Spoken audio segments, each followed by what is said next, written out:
Steel Toe Morning Show.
Good morning, everybody, and welcome to the Steel Toe Morning Show. We're playing fake radio in our basement. How's it going? Hey. It's like the Dukes of Hazzard. Will they return back to real radio at some point and stop having fake careers? I don't know. We'll see. I guess that's kind of up to you. Keep us afloat until we do that, I suppose. Otherwise, we'll sit in my basement. It's like Wayne's World. The whole world has become Wayne's World now. Everybody does a show in their basement. Yeah, but most of those people don't leave. It's a good point. Like, that's why people ask me, like, hey, man, you can do remotes now. Why don't you just do remotes all the time? Must be a lot nicer. I'm like, yeah, it is nice, but you know what I don't ever do if I do that? I don't ever leave my house. It's not a good look, and you lose perspective, and it's all bad. So we're gonna do a great fake radio show for you today. I always say it's embarrassing. I can't watch podcasts that are about other podcasts because you're watching people take this shit so seriously. And you're like, guys, a little self-awareness goes a long way. Like, you're shit. Like, you have no right to watch anybody else and go, this is shit. You're shit. You're the shit watching the shit. Well, that's the beauty of my position. I can't even pretend that I'm more than garbage. I'm like below everybody else. I was like, what am I kidding? I'm doing this because I can't work like a regular person. Well, and I'm nothing. So agreed. If I'm shit, and so I'm like the baseline of shit. Right. And that's like what? 6,000 on Rumble and YouTube, 6,000 views in the morning, 700 or 800 at a time. If you're below that, you're an even bigger piece of shit than I am. And I'm shit. So let me be the shit baseline for everybody. If you ever have a day where you're like, I'm hot shit, and I'm great, and I'm this, and they're like, am I doing 6K and 700 people at a time? Yes? Well, then congratulations. You're shit. You're garbage. Am I doing less than that? Yes, I am. I have no right to say anything to anyone. Ever. Well, make criticizing people hard. It does. It makes you very see-through. Sean Raz becoming a member for his 18th month. Thank you, buddy. Appreciate it. Daniel becoming a member for his 16th month says, good morning. I might have to get rid of these. I really am. I'm getting weird blurriness from time to time, and it's with my glasses on. I'm a little worried. You need a new prescription, or either that or eyeballs. I don't know. One of the two. Do they make bionic eyeballs yet? Nope. Shit. Yeah. Then it might be new glasses then. The first full eye and partial face transplant happened. I saw that. They made a guy a pirate. Yeah. They made Pirate Man. And you know what? Pirate Man didn't look too bad. I mean, his face looked a little like drawn out, and it looked a little like he was a melting wax figure, but the guy had his face ripped off, didn't he? Or no, melted off. Melted off. Yeah. So it makes sense. He had a very interesting mouth for a while. Where is that guy? Fake. I shouldn't write fake eye and face. No, eye and face transplant. Transplant. He's got trans eyes and face. There we Here we go. Arkansas man gets world's first whole eye transplant. He was electrocuted.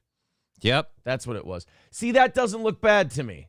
Yeah, with his eyes closed, it just looks like he maybe, you know. He looks like a heel wrestling manager. Or like he got that Bell's palsy thing. Look at that. He was Mason Verger before. Yeah.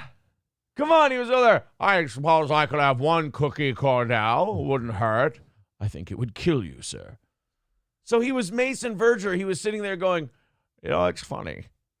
You have no problem looking at my face, but you turn away when I mention the name of Jesus Christ.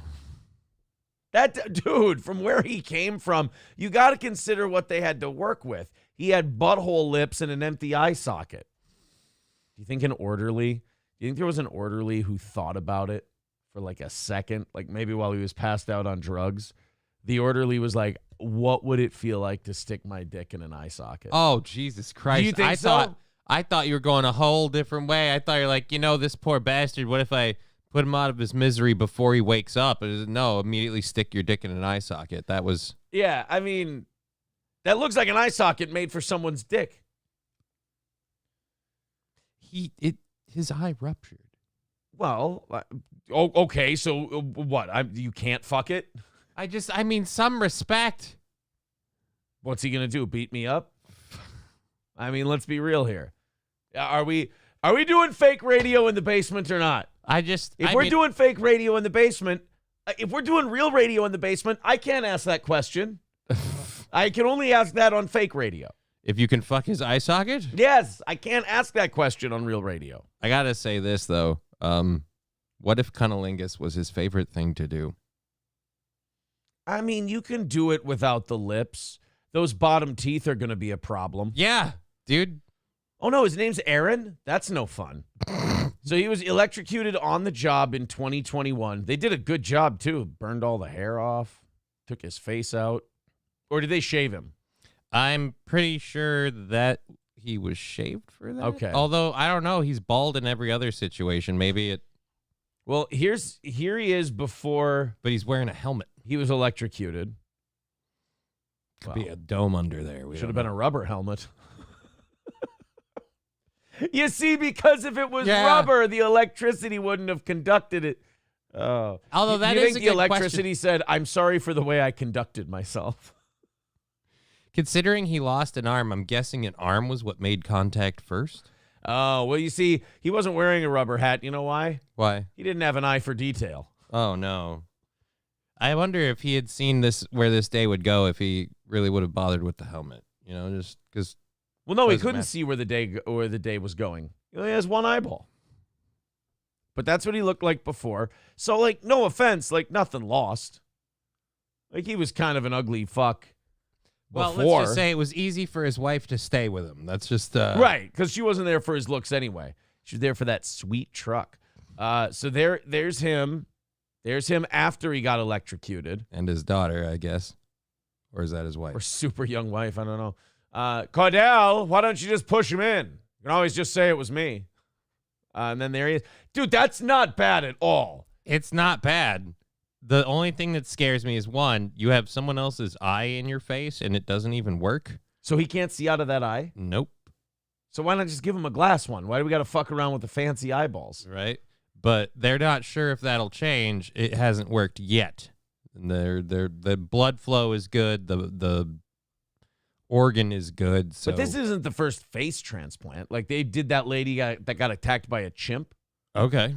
But this is the first time that they did a whole eye and with the face. Okay. And like, yeah. So they keep adding shit. All right. I think they did a hell of a job. If this is our baseline we have to go on for eyeball replacement technology, I think we're starting off from a good spot. You realize there are people who'll be like, well, wait a minute. What if I want to put organs I don't naturally have? What do you mean? Like what if I, for say, want... Because if that eye does start working, then we've reached a pinnacle point. You're saying we've crossed a Rubicon and it could get out of hand. I'm saying there could be some people that could see perhaps this is an advancement in technology for cosmetic gains. Oh, like women don't let's be honest, women. Well, no, I was assuming men. Men? men who want to be women. Oh, you're talking about the trans community. Yeah. They could get nicer eyes. They could get Well, when do we see someone see if they can get a vagina transplant? That's a lot of plumbing, though, dude. Yeah. That's a lot of hookup. That's like, and that would be crazy to want such a thing. But I'm just saying it was probably easier. You're talking about hooking up the plumbing and the whole thing. Holy shit, that's a home renovation. Yeah, dude. That's pretty. That's one where your contractor would be best off looking you in the face and go, "You need a whole new house." But I mean, that's one of the ones where like the guy looks at the blueprints like sideways and the normal way, and he's like, I mean I can't knock down that wall. That's load bearing. It's gonna take a lot of duct tape. I can't. That one's not going to work. That's the only thing that scares me about this is that, like, if we start... You're saying we're going to go from eyeballs to pussies in no time flat. In this day and age, yeah. Yeah. You could be right, but... Okay, wait a minute. I don't think they... Do I need to send you... Do I need to send you some links? It's literally all falling apart. Fucking perfect. Hold on, guys. I think we've got this. No, I'm not going to do the show like this all morning. That Am I would going be the right way? No, you're going the wrong way. I'm going the wrong way. No, I meant esoterically. How many times do you hear that when you're driving? Here we go. I got it back on the thing. We'll get there. Johnny, how was your weekend? My weekend was great. I'm sure you're happy with your Vikes scoring another win. I mean, it's got to feel amazing to come off of the whole Bro, we're 6-4. Achilles curse and still be standing. We're 6-4. We're killing everybody. We're having an awesome season right now. I just wish it hadn't started so slow. But we're here. We're queer. Get used to it. I think we're going to be good here in a second. Jesus, man. I'm gonna send you some links later, and you might want to consider. There we go. Might want to consider. Beautiful, beautiful. Like it never happened. Yep. None of us will ever remember that moment in time. Thank God it wasn't recorded. Nobody will ever clip it. Nobody will ever talk about it. Okay, so back to the point. Fake pussies. But you're not talking about fake pussies. You're talking about real pussies. I'm talking about people who are tired of the argument, what makes a real woman, and then hanging up on stuff. And people being like, look, I want the full package. I want to be a woman. I want the stuff. And then they'll be like, what makes a woman a woman? Look at my vagina. And that's true. Oh. And then can science basically end that argument and go, no, we can change their whole plumbing.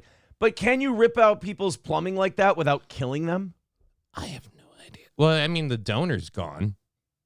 So, again, you're using... I'm saying, can you rip out your man shit? Like, is the system compatible is what I'm saying. Technically? Because you're just... Yeah. All right, they already make an outie and innie. Like, this ain't much different. We kind of lost anyway if we're even having this conversation, haven't we? Yeah, no, society's in trouble, but okay. That's all I'm saying is I'm worried. Now, people are saying that, they're not eating breakfast today.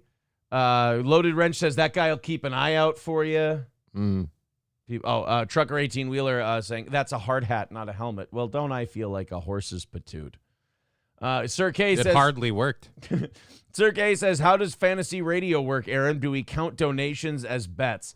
Go for it. Yes, absolutely. Scarface says he looks like a wax figure that's melting. I think, honestly, seeing where he started from, I think he looks great. Yeah, I regret to say I started with the after photos and made some comments and then went to the before and went, whoa. Right?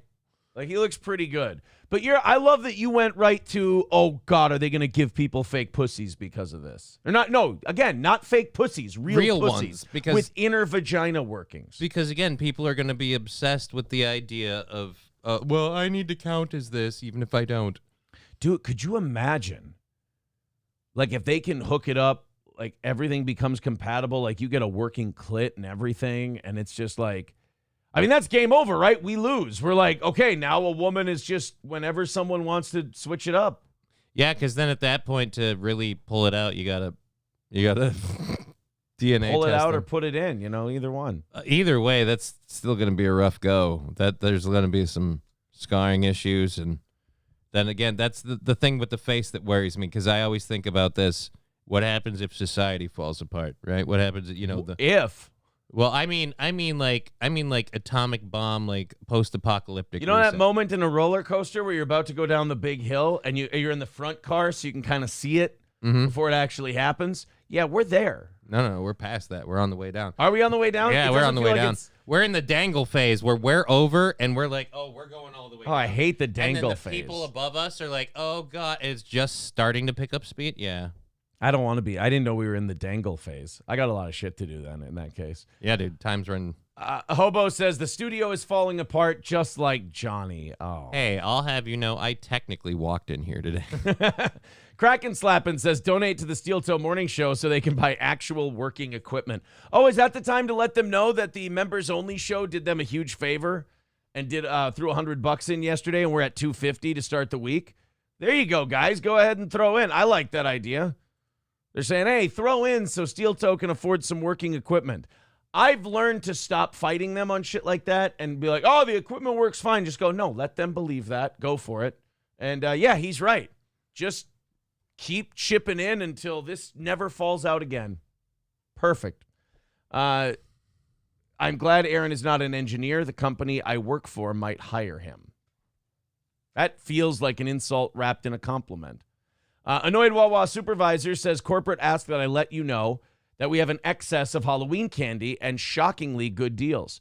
Brock's candy corns and gummy eyeballs now a lightning deal at all Wawa locations. You see, because the guy lost his eyeball, of course. Hobo says for American Special Operations troops that were killed by an Iranian-backed militia, also they're dropping leaflets in Gaza. Yay! Gaza's my favorite. Happy, are they observing Veterans Day today? I know it was on the 11th. It was on Saturday. I think but businesses might be and stuff. Yeah, today I think is the Veterans Day for like the government and all that. So we're going to have less people here. There's going to be less people out and about today. I don't think there's any mail today. It's one of those federal holidays where like people with real jobs have to work and people with fake government and bank jobs get a vacation. They get a vacation day. Yeah. Sean Raz says Friday was observation day. I always thought they did it on Monday. I thought it was like Flag Day and all the other ones. I don't know how this stuff works. I thought today they observed it. All right, I'm talk to my brother to do that. I'm going to my calendar. It says no events. All right, well, fuck me in the mouth. Big Earn says the banks were closed on Friday for Veterans Day. Oh, okay. Well, then I'm an ass. There you go. By the way, thank you, Rumble. Hit like. Let's catch up with Rumble a little bit. They don't like that I don't talk to them as much. Sean says, why would the government waste nukes and property damage when it's easier to starve them? See, guys, look, I love Rumble. It's probably our top platform. We do 10,000 views or so when we do Rumble Fridays there. I love Rumble. It's great. But do you notice that I go, hey, guys, good faith, I'm going over to Rumble. Let's talk to them. And then I pick a random guy, and he's like, why not just starve the people instead of nuke them? It's like, it's too early for that level of autism. Again, I was explaining a scenario where regardless of the situation, it's not like there's a government hand in this. Like, no, I'm saying like society completely gone, completely reset. Like we're back to hunter-gatherer setup. Yeah. Like you lose that. If you have a transplant organ, you got like days, weeks, months, whatever. When your drugs are gone, you're gone. That dude, like if that dude doesn't get his drugs regularly, his body rejects that eye and that face and it just starts dying and falling off of him. You really don't want that guy to be happy. No, I'm just saying it's a effed up thing to do transplant organs and stuff, and I don't like how we're practicing and learn. They've tried to do, I think, a whole head transplant, or at least they're talking about it. They're just fucking around with people right now. You know what they are? They're all Emperor Palpatine with burned Anakins on the ground. They're like, you know, we can get them on the ship. I think we can work something out here. There's like, they're all, who's the guy who did the experiments in Game of Thrones? Qyburn. Oh, Jesus. We've just got a bunch of Qyburns running around. Just they see bodies and they're like, you guys aren't going to try and save him, are you? Good. I'd like to take him to my lair and perform some experiments. I'm going to do some stuff with him. Yeah. You going to use that guy who's almost dead, or because I want to do stuff to him? I guess he's yours. Thank you, Mr. Tony Soprano. Oh, gifting 5 memberships. Not only does that put us at 240 for today, and we really appreciate it. Knock it out early, we'll do overtime. But I think that puts us like 15 members away from our magic number of 600. So a few more people keep gifting those, and we're going to get off to a great start this week. Thank you, Mr. Tony Soprano. S.H., Keisha Fowler, Regina Halot, Carrie, and Dead Jester, all getting memberships from Mr. Tony Soprano. I don't want to do the Bill Burr thing yet. All right. Like, the Bill Burr thing is going to be so much fun to do, and it's going to be so much fun making fun of his wife that I don't want to do it at, what, are we even at 6:30? No, we're not. It's 6:19. We're still warming up. Then save it. I might save it. I would save it. I wanted to start off with it today, but it's going to, but then I start thinking to myself, well, when is the right time? For me, it's literally whenever it happens, I'm going to have to fight off turning into him, as always. Also, thank you, Sad Boy, for gifting a membership to Darb Roach. Appreciate it. And Wildcard for becoming a member for his 17th month. And he retracted, but I got it. I got it before he could retract it. Amanda Hugginkiss says it's like doctors saw Mengele's experiments and said, hold my beer. Yeah. We really are keeping up the Nazi thing, right? Yeah, there's just so many doctors that are like, hey, look, let's see if we can find a way to stick this to that and make it work. They're trying to find ways to reanimate spiders that are dead using air to, like, they're studying the pneumatics of it. And I'm like, why are we doing this? Why are we playing with dead spiders? Is that like, have you seen when they dump the juice on the squid in like Japanese restaurants? No. Oh yeah, they do here. Live squid, right? Yeah. No, but I think it's dead, but they reanimate it. Reanimate. They do a thing. Dancing zombie squid. Yeah. Oh, Jesus Christ. Here. You guys didn't know about this. Some of you didn't know. You've seen this video online.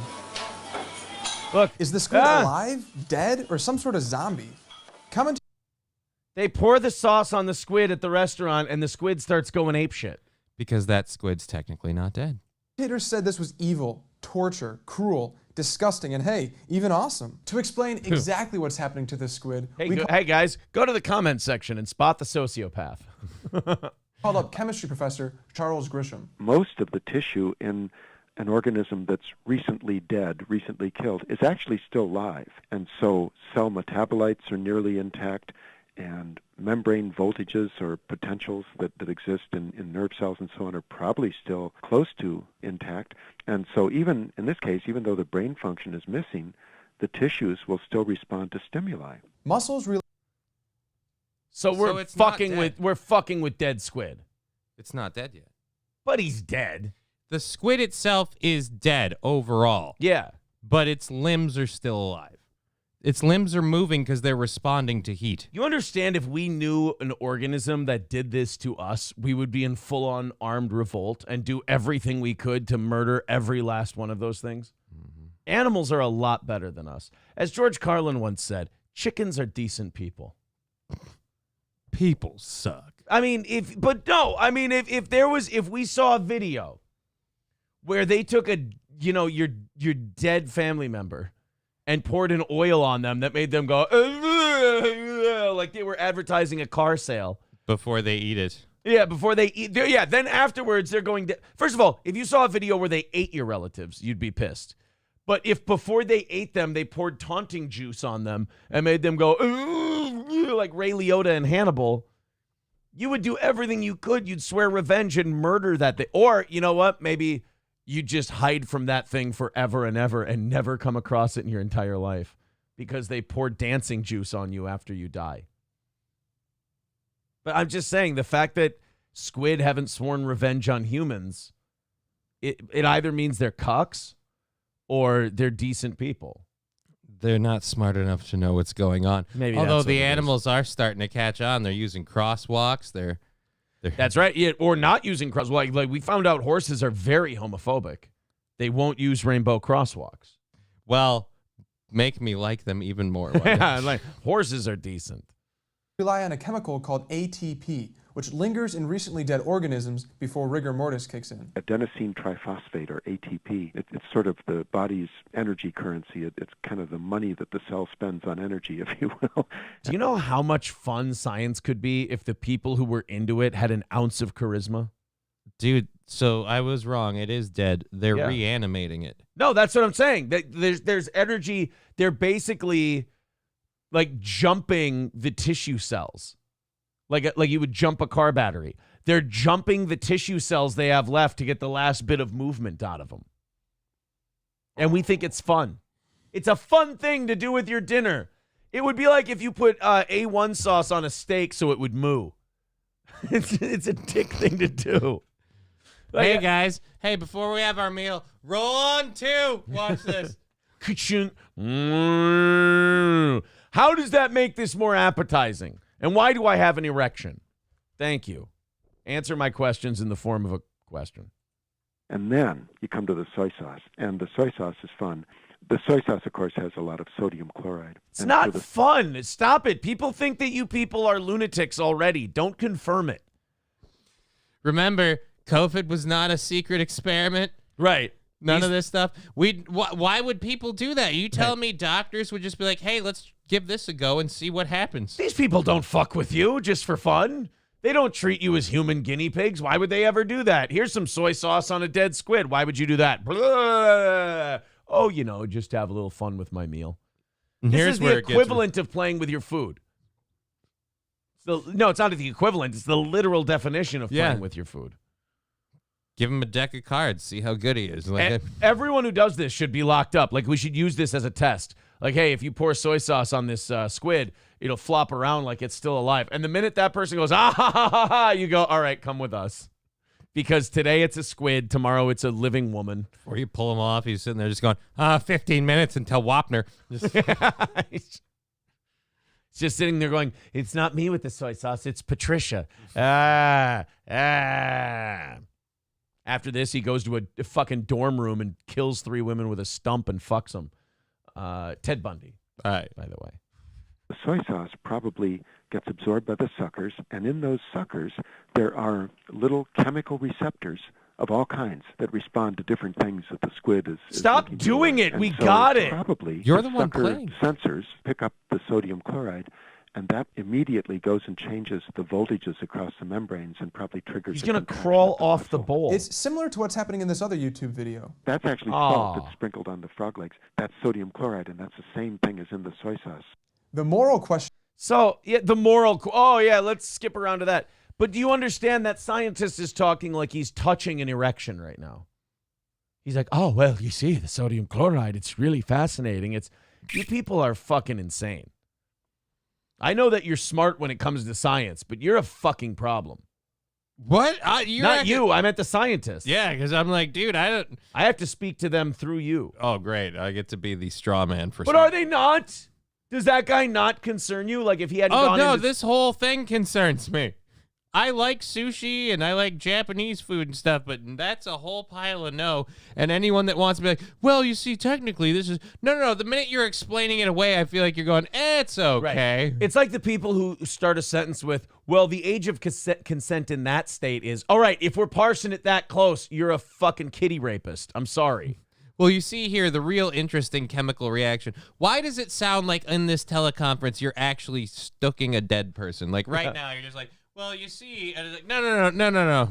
Well, you see, jizz has a lot of sodium chloride, so they twitch when I come in them after they die. Oh, God. Oh, okay. Sir, why were you arrested in a mortuary with nothing but a salt shaker and a condom?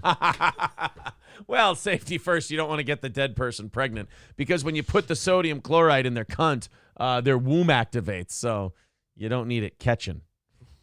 That pops up here comes down to whether the squid is feeling pain or not. That's another thing that was on the web. Oh, I wouldn't do this to a squid because, I wouldn't eat this because it's feeling pain. I don't think so. I think without its brain, it can't process those sensory signals that say this is hot or I'm feeling pain. I just don't think it can. So. Oh, cool. So we just torture the zombie squid and then it's fine. Look, I just don't think it can. I don't know how this stuff works. I'm assuming based off my limited knowledge, and I don't think it's fine. That's true. He is just kind of doing a thing where he goes, that should be fine. You're all right. Don't worry about it. It's cool. SC Motorsports says, I need to try soy sauce on my cock to see if it will still move. You too, huh? Ryan Garbage, the Garbage Man saying, for the squid, they're asking, is today Jimmy Shaker Day? Take that shaker away from Jimmy right now. He doesn't need it. Yeah, Skeezy with the Jon Stewart line. The world ends. Scientists. Huh, it worked. Yeah. Stevie J says, I don't know how you got on this, but it's the funniest segment in a long time. Well, thank you. That's very kind of you. I feel like we're barely trying. This is me just trying not to do the Bill Burr thing right away. This is us stalling. Yeah, this is a stalling bit for us. Are you kidding? Hobo Chili says, you need to try some soy sauce on your hair. Give it a little bit of darkness. You're an asshole. That won't cover up the spots. Yeah. I mean, maybe if I poured some soy sauce on there, it could re-stimulate and reactivate the follicles. But yeah, it's not gonna, you know, the color of my hair is fine. It's the absence thereof that's troubling. How long until that starts showing up in your YouTube feed? What? Just different Dancing homeopathic ways to. Well, you see, it would show up in my feed. Like, let's say if I was watching a lot of how to bring back your hair videos, not just watching them on the show, I would need to be religiously needing to watch them for them to overtake the Vikings and boxing and history documentaries in my algorithm. So let's say I popped up a video for the show and it was accidentally how to get more hair because you're a bald fuck video. Right. And I tried to explain it away as, oh, no, that was just for the show. But everything on the side was, you're a big bald fuck video. That would mean that all I do is watch you're a big bald fuck videos all day long so I could learn about how to stop being a big bald fuck. And that would work for anything. Like if you watch a lot of I'm too fat to wipe my own ass videos, those would show up all the time on the right-hand screen. And that would be embarrassing if anybody found out about that. Loaded Wrench says, I hear they do transplants, Aaron. I'm not in the market. I know you guys think that I'm in the market. I'm going to age gracefully. They gave a guy a whole face, like facial hair included. We could fix this. I'm fine. I'm good. I'm comfortable with where I'm at. I know nobody else seems to be. Everyone else is remarkably uncomfortable with where my hair's at right now. First step to recovery is acceptance. But but that's me. I am accepting it. I'm okay, and I'm letting it go. Everyone else is really unnerved by the condition of the top of my head. I just feel like I seem to be the only one okay with it. For some of us, we're arachnophobic, and when we get up early in the morning, it's like, wow, there's a tarantula on that man's head. What is he, some kind of new age weirdo? Chernobog says it's probably a lot easier to transplant a scalp than an eye. I'm not, but I'm not looking. You don't need to convince me. There's no reason. I'm not looking to get a new scalp. Again, I know you'd like me to, but I'm going to roll with what I got. Thank you very much. 240 is today's number. Thank you guys very much for your generosity. Dead Game says, Aaron, grow it out a bit, comb to one side. All of these pieces of advice are not pieces of advice I'm seeking out. And also, when my hair gets longer, I split it down the middle. I go with a middle part, if you're wondering, since it seems so important. Mr. Kumia got hair plugs, says Schnoop. They're not plugs. They're individually placed follicles with the... They took it from his ass. They put it on his head. Now he looks great again. Union Jack says, the day you do a keeps read, I'm out of here. I'm not doing a read. Hobo Chili says, I got to roll with what I with what I got. Didn't General Custard say that? Didn't end well. Loaded Wrench says, butt cut looking ass. I'm sorry, guys. I love this show. I'm really sorry. And I apologize. Dead Game calling it this over on Rumble, the 7th grade feathered look. I'm ready for my school pictures, Mom and Dad. All right. Oh, are we good now? I think all this because I wanted to avoid doing the Bill Burr story right away. Yep. We could watch a black guy get arrested and then lie and run away. Okay. We could do that before Bill Burr. Oh, Tim Scott is ending his 2024 presidential bid. I knew that would be big news for a couple of you. Your guy's out. I know Tim Scott really caught a lot of traction. A lot of people knew who he was. Yeah. We're really interested in his campaign. We're talking about him. You know, he was just, from what I hear, he was just ready to make a move. He was black? Yeah. Is that I'm sorry, is that the big news? I just found that out. Now I'm not going to vote for him. Well, because he's dropping out of the race. Because he's dropping out of the race. Right. Well, you can't. Yeah, right. Because you can't vote for him now. Not because he's black. Those two thoughts, I just want to, for the audience, those two thoughts were completely disconnected. Yeah, I'm just tarded. From one another. Tim Scott's done. He's going to end his presidential campaign. So whatever billionaire was laundering money through him, they gave him a call and said, all right, it's all cleared. It's all come back to me now from the Caymans. He's like, okay, so I can stop running for president? Yeah, you never had a shot anyway. All right. Thanks, Tim. We appreciate it. And like guys like Tim Scott, they'll do shit like that for like $150,000. Like that's not even an expensive get. But they made more than that running for president. Yeah, so, sure. Good for them. Good for them. You can see based on your reaction and the chat's reaction. None of us care. Nobody gives a shit that Tim Scott. First of all, for a lot of people watching this show right now and a lot of people who will watch later, Tim Scott dropping out of the race was the day that they found out Tim Scott was in it. Yeah, none of us really saw that one go in the distance. No, nobody had. But I mean, technically, if you could have put some money down on Tim Scott, I'm sure the odds were good. If I could go back in time, put some money on the Timmy. I said I wish I could go back to the beginning of the campaign, put some money on the Timmys. Timmy. Is he related to Michael Scott? Yeah, Tim who? Who's Tim Scott? All right. Who the hell is Sim Takot? Says Dad Jester. Yeah, they don't. Oh, dear Jesus, Lord. Mr. Post-Norts, would you fucking calm down? And you forgot the K. What? You weren't thinking the same thing? Well, I mean, jokes aside, can we remember grammar is important? Right. Spelling in particular. Spelling is something that's very crucial, and people don't respect it enough anymore. No, Mr. Postnor, it's not Byron Scott either. These are all totally different Scotts. Angry Saxon says, oh, my God, it's the apocalypse. It's all over now that Tim Scott has dropped out. It's just, sorry, I got nothing. All right, so I'm just trying to take the temperature of the room here.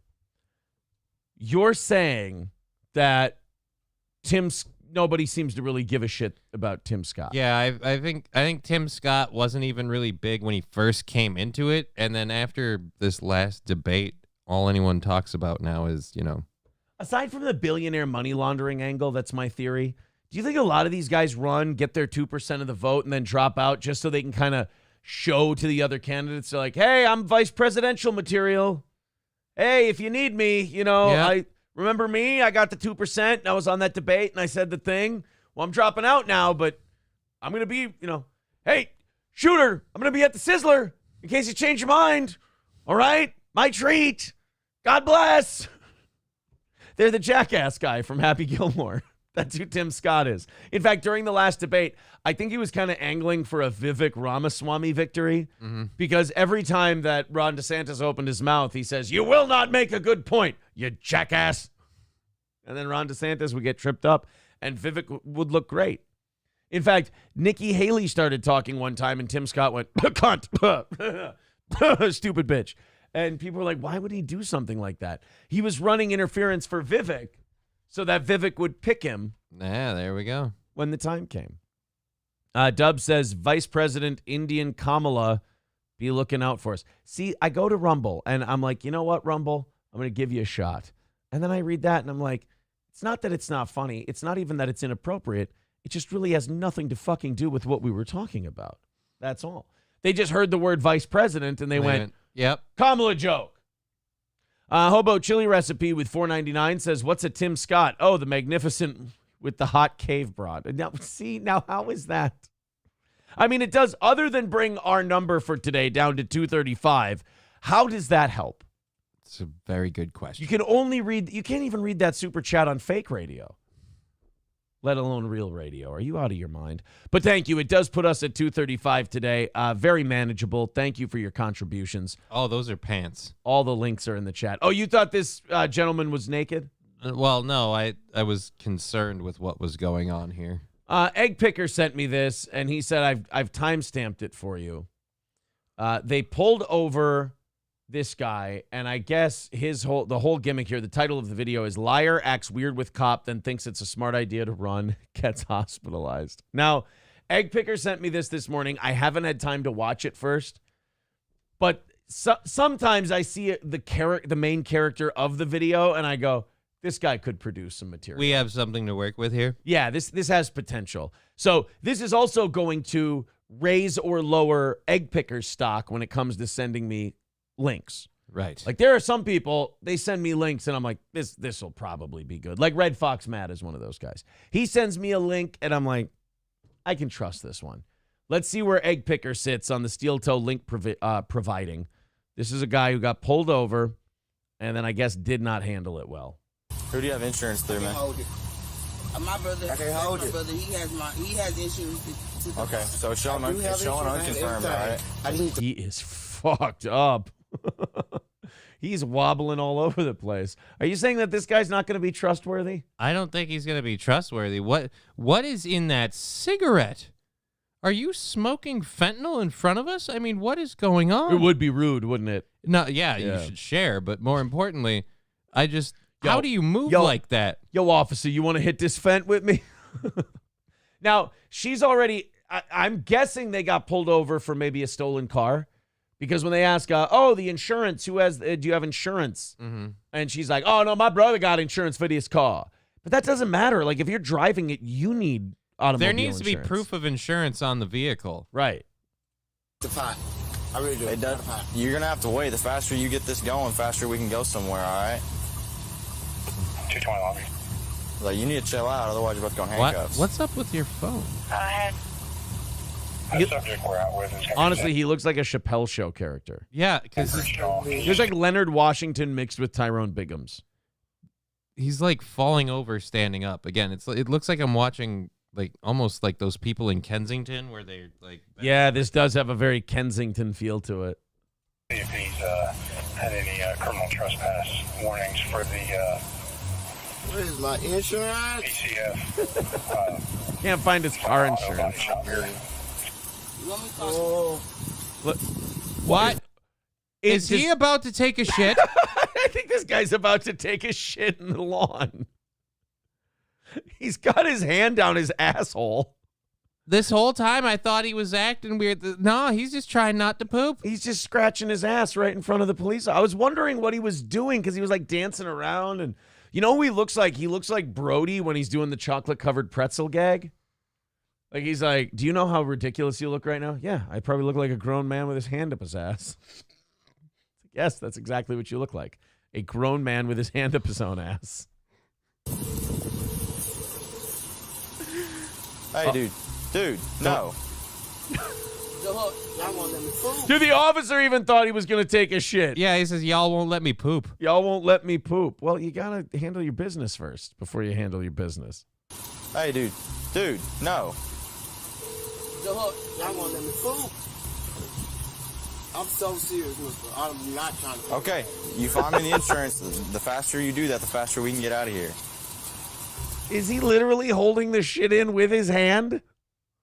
Is he taking his hand and using it as a makeshift butt plug to keep the shit from coming out? Are you going to want to cuff that guy? I know. Honestly, just, you know what? Put him in ankle shackles and hang him upside down. Well, I got to say this. At least if he does end up losing the battle, he wore the right pants. He made the right move. The cops are coming. Bring me my brown pants. It is going to mix in well. She's just watching. Yeah. She's like, oh, he going to shit himself. Who do you have insurance through? Who has insurance in the car? Hey. Is he talking to the automated phone person? Did he just go, "Hey, what it is?" Well, no, I need to talk to y'all. I don't need to press 2. Oh, are we leaking? Uh-oh, you think he's leaking poop? No, in the front. I don't see the pee stain. I see shadows. All right. I think those are shadows, my man. All right. Who has insurance in the car? Shadows. You said it's your car, right? Yeah, this is my car, but he has the insurance. I have the insurance in her. We live together. Okay, how long you been in Texas? about a year now. Okay. Do you have anything with your name on it? He's literally, the cops, I got to give credit to this cop. He's sitting there having a straight-faced conversation with a grown man who's geeked out of his mind with his hand down his pants, doing an I got a shit dance. And he's actually trying, God bless this cop for still trying to acquire information from the man with a hand in his own asshole, dancing, doing a little kitty I got a shit dance. And he's actually trying to extract information out of this gentleman. Who's the video supplier? Egg Picker? This was Egg Picker. Fucking win. That's a W for Egg Picker. Jesus Christ. This was Booker T when he was on the Indies. I'm digging, sucker. Porta potty, we coming for you. And after we take the dookie, we want the toilet paper, sucker. Your name is Yes. Okay. 20, he has Let me see it. CTs for that location. He's trying to call his If insurance. you make me poop on myself, mister. If you make me poop on my... He's the man. He's the absolute best. Yes, he created this whole situation. He set this up just to put you in the shit, literally. If you make me poop myself, mister. Well, before these body cams, we used to just beat the shit out of you, so consider yourself lucky. Oh my God. 41 copy 20. He looks so ridiculous. He not answering my call. Who's not answering your He got the insurance on his phone. I know he got it automatic. He pulled it right up. I don't have it right automatically. What the? Oh, and I can't think right now for the poop. I can't think right now for the poop. All right, so I'm going to need you to have Egg Picker clip that part out and send it to me. You know what the worst part about this is? We're funny for a living. And look, it's fine. It goes fine. It goes well. We've made good money being funny for money. But I have to try every day. I have to prepare a show. I have to think on the spot of funny things to say in reaction to the stuff I'm talking about. I will never be as just funny as this guy is. And the worst part is this piece of shit doesn't even know how funny he is. He has no idea. He's taking this very seriously. Like, to him, this is the realest shit in the world. And I'm sitting here going, fuck you. Do you know how many people in this world make a living off being funny who would kill to have the natural chops you do, and you don't even understand what you possess?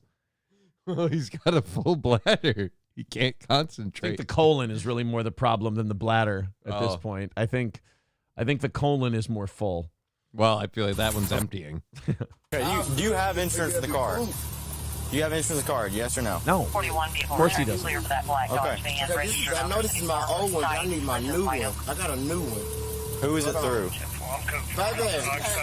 It's your car and you don't know? No, because I don't think I have insurance to him. I don't know. Okay, we got. Okay, let's be honest right now. Do either of them have automobile insurance? I'm guessing no. No. Because it's her car, but is this your car? No, I don't. I have insurance through him. I don't know. Like when you And then he can't tell them the company that the insurance is through. He has to call someone else to get the policy. Johnny, who's your Who's your automobile insurance through? Allstate. Okay, mine's State Farm. There you go. Done. This guy can't even answer that question. And then he deflects to the poop, and he's got his hand up his asshole still. Because if he takes his middle finger out of his sphincter, he's going to shoot all over the place. So it's a finger in the dike situation. Yes. The dam will come down. Dog, I need you to send me the insurance card. Hey, over here. Immediately. Stand here. Send it to me now. Here's the insurance card. You got it on your phone. Why does somebody else have your insurance card on their phone? That is also a very good It's question. a very good question. That'd be fine. It ought I to need a be in picture your of it. phone. You ought to have the insurance. You don't have your insurance card? Come on now. Dude, I don't got act the like fool. he's the asshole. I was just going to say, this isn't on him, bro. You're the one who got pulled over with your shitty pants. You don't have your insurance card? Come on now. You don't have your insurance card. He doesn't have your insurance You card. don't get to shame him. Yo, motherfucker, you don't have your insurance card? You was one dumbass. Wait a minute. You're the one doing the shitty walk in front of some guy's house. Bro, like the man holding me, and I got the pee, and I got the poop. I can't do neither one. 260, 10-0. I'm holding it to my butthole right now. All right, stand. Oh, God. You know, I know it's a confirmation of what we already knew, but there's something about hearing it that now makes it real. You know? Like before, I was like, maybe he just has a hand on his ass cheek and he's just clenching them together. It's just comforting. But I knew deep down, I'm like, it's probably on his butthole. But I still had the plausible deniability of him just having a hand on the ass cheek. When he said out loud just now, I'm holding it to my butthole, that made it real. And that makes this video, that's moved into a new level of troubling. Stand right here. Don't move. Oh, good luck with that. Stand right here. Just stand right here. Don't move. Great neighborhood. The police car is dented to piss. Go ahead. Is it? It looked like reflections. Oh, I thought it was a dent. Oh, never mind. Oh, You it might be right. scratched all the shit. Yeah, never mind. Those. This is a poor-ass county. Violation of probation, evading arrest, detention with a vehicle, felony 3. I do not have confirmation on it yet. He's got So she just read his rap sheet, resisting arrest, all this other stuff, probation violations. Boy, it really shocks the shit out of me. She said something about a felony with a vehicle. Yeah, defecating in public, I'm sure, is on there. Or it's about a to be. Texas ID card that is current. His DL has been expired since 2007, but is still eligible. 10-4. Can you send for confirmation for that and send me another unit? 75's en route. You got a middle name? Shit. Rashawn is my middle name. You said Rashawn? What is your middle Oh, name? that's his Christian name. You see, in Christian families, your middle name is usually an angel or a saint or something like that. So, of course, Rashawn, the patron saint of pants shitters. So, of course, this man, his parents knew early on what he was going to need. So, Saint Rashawn, please watch over this young man. How many days do you think it's been since he slept? I'm guessing 2 or 3. Yeah. That would also explain the pooping thing. Yeah. Like, if you're on drugs, it's going to throw your system out of whack. Even, like, the regular ones, like the ones I take to let my legs move and stuff. They fuck up your poop? Yeah, they make you constipated really, really bad. And then, like, so you're like, I got to go, and you don't have to go, and you don't have to go. Right. And then one of those times, like, no, you got to go. So you're saying they got to get this shit done because this guy's going to be blowing an O-ring pretty soon. Yeah. Okay. He's overloaded. Rashad. Rashad? Uh-huh. Because he's definitely one here. Okay, he's hearing me just fine. Okay. I really cannot hear you and him. Does he have anything with his name on it in the car? He has no driver's license, no ID, no proof of insurance. Yeah, this is a lying motherfucker. Why were you driving the car? Because he has no regard for the law or civilization or society. At the very least, could you have waited till after you took a poop? Yeah, couldn't you shit before you leave the house also? What the hell's wrong with you? Doesn't know how to schedule either. Can I? Motherfucker's so black he's late to the toilet. You see, because I'm just really worried because you paused it at a bad spot. We might actually see digital insertion. Or the worst day of my life. Ah, come on. It can get worse. For a freaking broken tail light. He said my tail light is out or something. All this for a tail light? All this for Well, a it's a lot taillight. more than that now because I don't have a driver's license from you. I'm trying to figure out who you are, and you're acting pretty erratic right now. You need to chill, okay? I'm trying to poop. Okay, well... I love how he talks to the cop like the cop's the retard. He's like, bro, I'm trying to take a shit. Oh, so you and I are just on different wavelengths is all it is. And I love how he has no compunctions whatsoever of just copping a squat and laying a deuce in somebody's he was yard. about to shit in that guy's yard until right the cop in front yelled of at the him. cop. Well, If you gotta wait, poop, all right? I would be very much well, that ain't gonna happen right now. You know what I mean? But I'm literally needing to poop, mister. Like, I'm not being shady. I came over here to try to handle this man here. You over here stop me. I don't know what to do. I'm trying to poop. If you let me poop right here in the yard, I poop. I mean, If you let me poop right here in the yard, I'll poop. You got yourself a goddamn deal. There's no reason for this. Sir, if you would just travel. If you let me go up onto that doorstep, I'll poop. If you just would maybe drive with some identification, proof of insurance. Like, if you have an ID, they'll usually let you slide on the insurance and go, okay, but you need to mail it in the next 7 days. Hell, just give him proof of insurance. Could you shit an insurance card, sir? That would be helpful. No, I need to poop. We're not doing that. You see these people outside looking at me? Pull your pants up. I'm trying. Okay, man, you got to be able to hold yourself.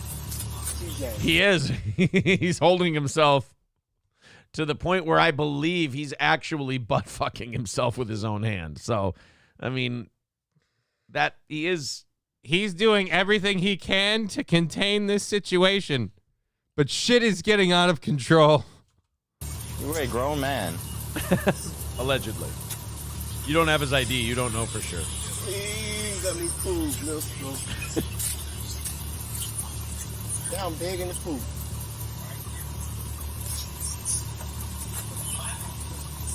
I love how she's just sitting here hanging out like it's all good. Yeah, she's doing nothing to help him.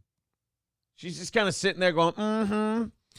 That's my brother. It's your brother? Okay, here you go. Okay. Can I see it? That's the insurance. Okay, let me see it. Who's on it? Who's Quayne? Huh? Who's Quayne? Who's Quayne?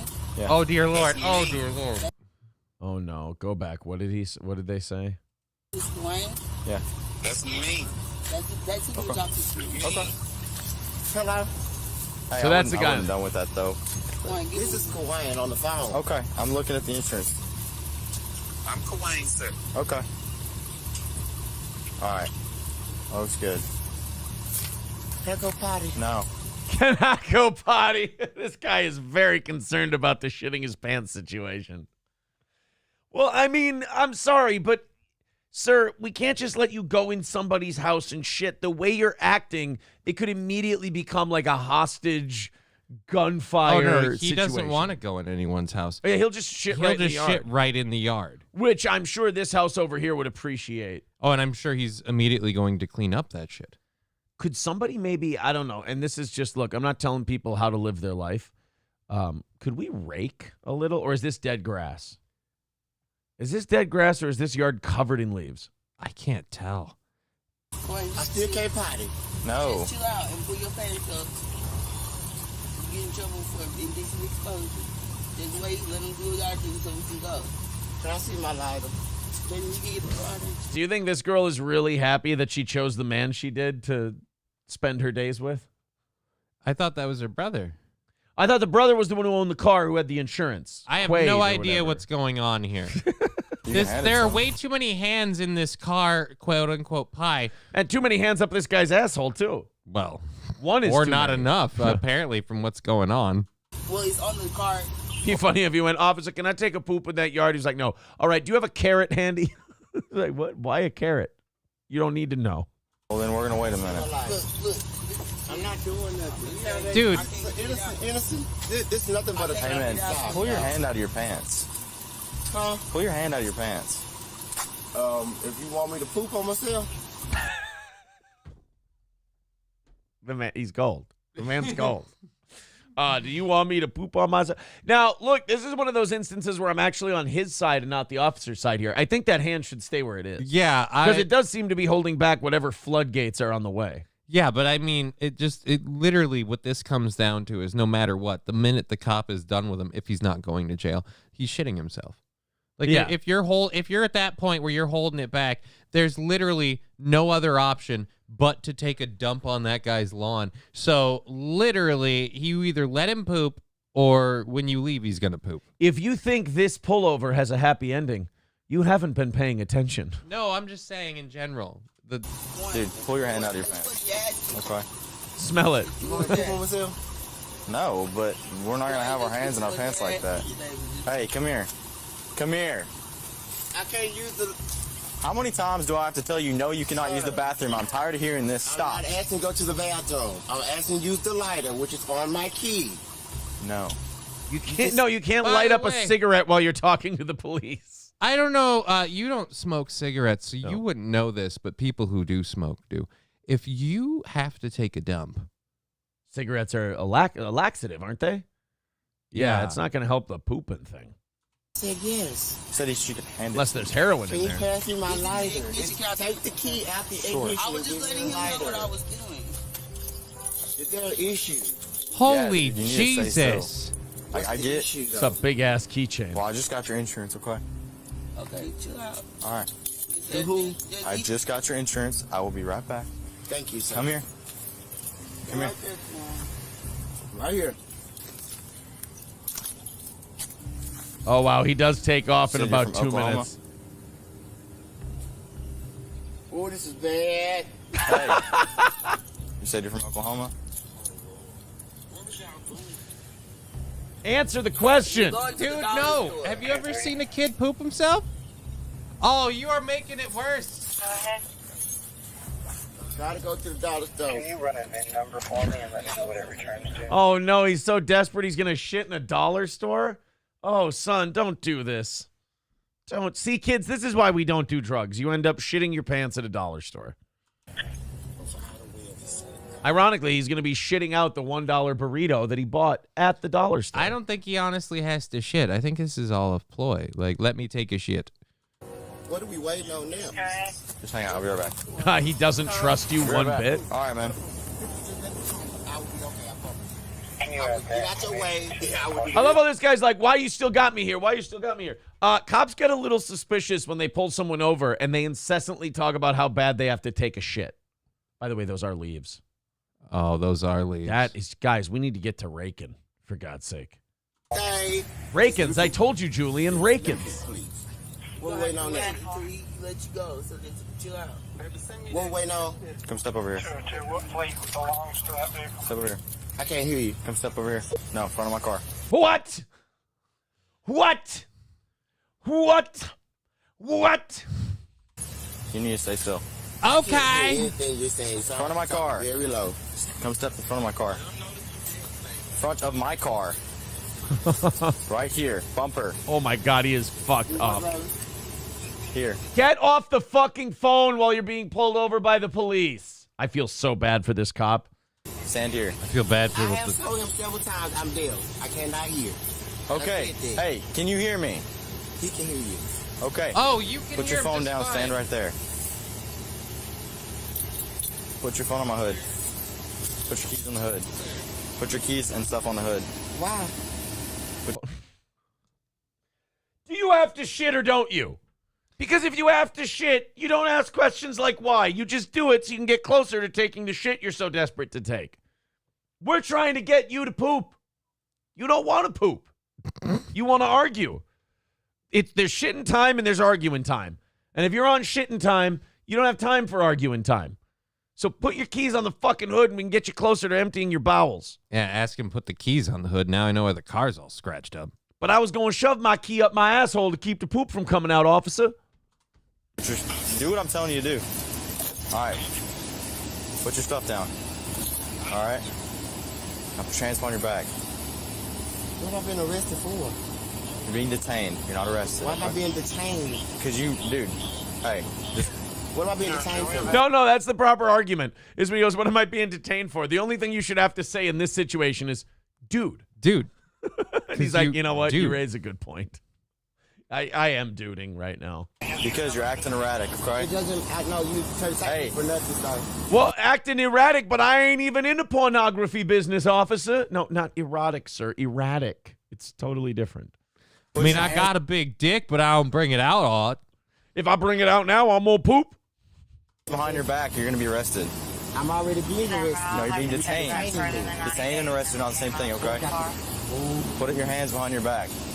Mister, I'm not, no, it's not making sense. Put your hands behind your back now. I'm not asking. Oh, good. Don't. What the fuck? Oh, no, you're not you gonna. had to shit. That's a man who has to shit. He's gonna outrun you every time. No, but I mean, if you have to run like that, how are you holding in the shit? I thought he was on, Poop's door. Maybe he's shitting as he's running. Maybe he's run shitting. Oh, man, oh, boy. Oh, white cop. Oh, you don't have a prayer. Oh, this is going to be bad. Oh, whitey cop. He is smoking the shit out of you right now. Oh my God. It's not even close. That is embarrassing. He's running away from that cop like the shit's about to run out of his asshole. He really has to poop. Black male dreads, white shirt. Now that narrows it down. Orange joggers. And shit all over his pants. Most likely. Well, at least he doesn't have to worry about his sister driving away. Dude, you can't even see him anymore. That cop got fucking smoked by that guy. The power of poops. Oh, look at him. He's slowing down, too. He can't. He's fucking gassed. I bet he's a fat, chubby guy. And he's wearing gear. Yeah. He's the fastest kid alive. This guy's the fastest kid I've ever seen. I'll fire a shot in the air. Draw him out. 260, where you at? I guess this leaves the question, what can Brown do for you? In the corner of Marion Hughes, I lost him. Now, where's the hospitalization? Oh, here. Oh, wait. They're going to get him in just a second. Marion Hughes. Headed north. Northbound Marion and Hughes. Did he squander his lead to shit?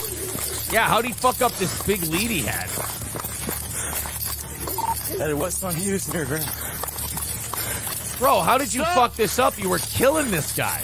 He had to have pulled off for a dump. Yeah, maybe he took a quick shit. Uh-oh. Uh-oh. Oh, did they get him? Get on the ground now. You got it. Get on the ground. I don't have to do all that. I'm already arrested. You don't have to do all that. I'm already arrested. See, you can't cuff me because you already arrested me. We did this part. You don't have to do all that. I just ran like 4 blocks in 3 minutes. I just ran crackhead speeds.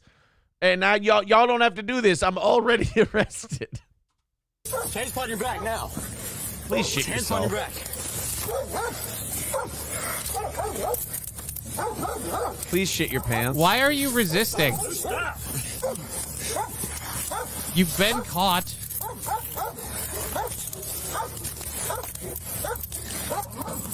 I love that they had to put this in there. Please be advised the suspect is not dead. He is still breathing. You gotta yell for your mama and you gotta yell that you can't breathe. Your hand now. You think a pepper spray, dude? Yeah, do you see? I don't know where this idea comes that there's parts of our country, maybe certain demographics of our country that seem to have a problem with authority.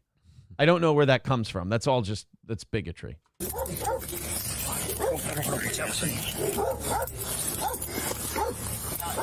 Y'all ain't got to do all that. I'm arrested already. Oh, here we go. Ready?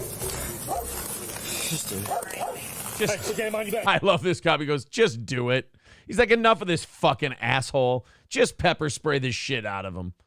And I've never understood this. Once they have the knee on your back and you're under arrest, why are you still struggling with the hand? Like, where do you see? I always want to ask these fucking idiots in these positions, where did you see this ending?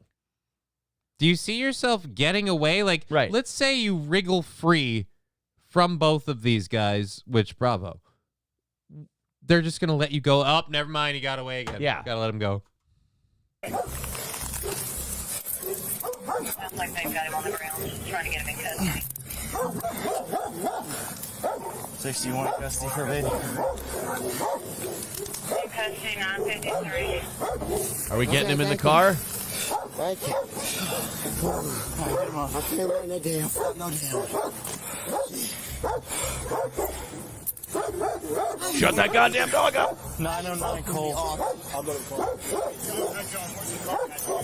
909 Cole. 60, I also have confirmation from Harrison. Why y'all call 15 cops to me? Why you have 15 cops on me? I don't know, probably running away and erratic behavior and threats of shitting yourself. They decided that was worth a look-see. This was just like, I watched a video yesterday of a bunch of kids at a McDonald's, and one of the kids that got arrested is in the video 3 times. The officer keeps telling people, disperse or you're going to get arrested. I got cars on the way. When they get here, we're arresting you guys. He keeps telling them. And this one guy, he's like, oh, man, I'm getting my food. And then the second time you see him literally arguing with the cop, he's holding a bag of food. And then the third time, he's at the counter, and the cop goes, all right, that's it. I'm done with you. You're getting arrested. Yep. What's this about? And he starts screaming N-words. Take your hands off me. I didn't do nothing wrong. And it's just like, no, you literally are incapable of listening. That could have just left. I think that probably comes from, like, your parents threatening you your whole life, but then never following through on the punishment, so you, like, don't take the shit seriously.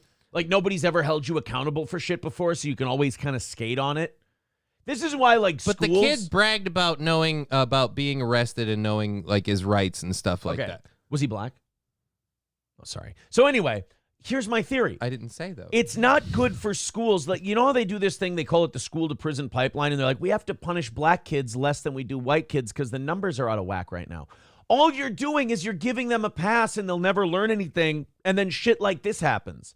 So this idea that we're doing, it's all this democratic bullshit is treating black people like babies and making sure they never grow and mature in the system that these Democrats have created. Because all you do is you hold white students, Asian students, and Latino students accountable, and you punish them when they do wrong.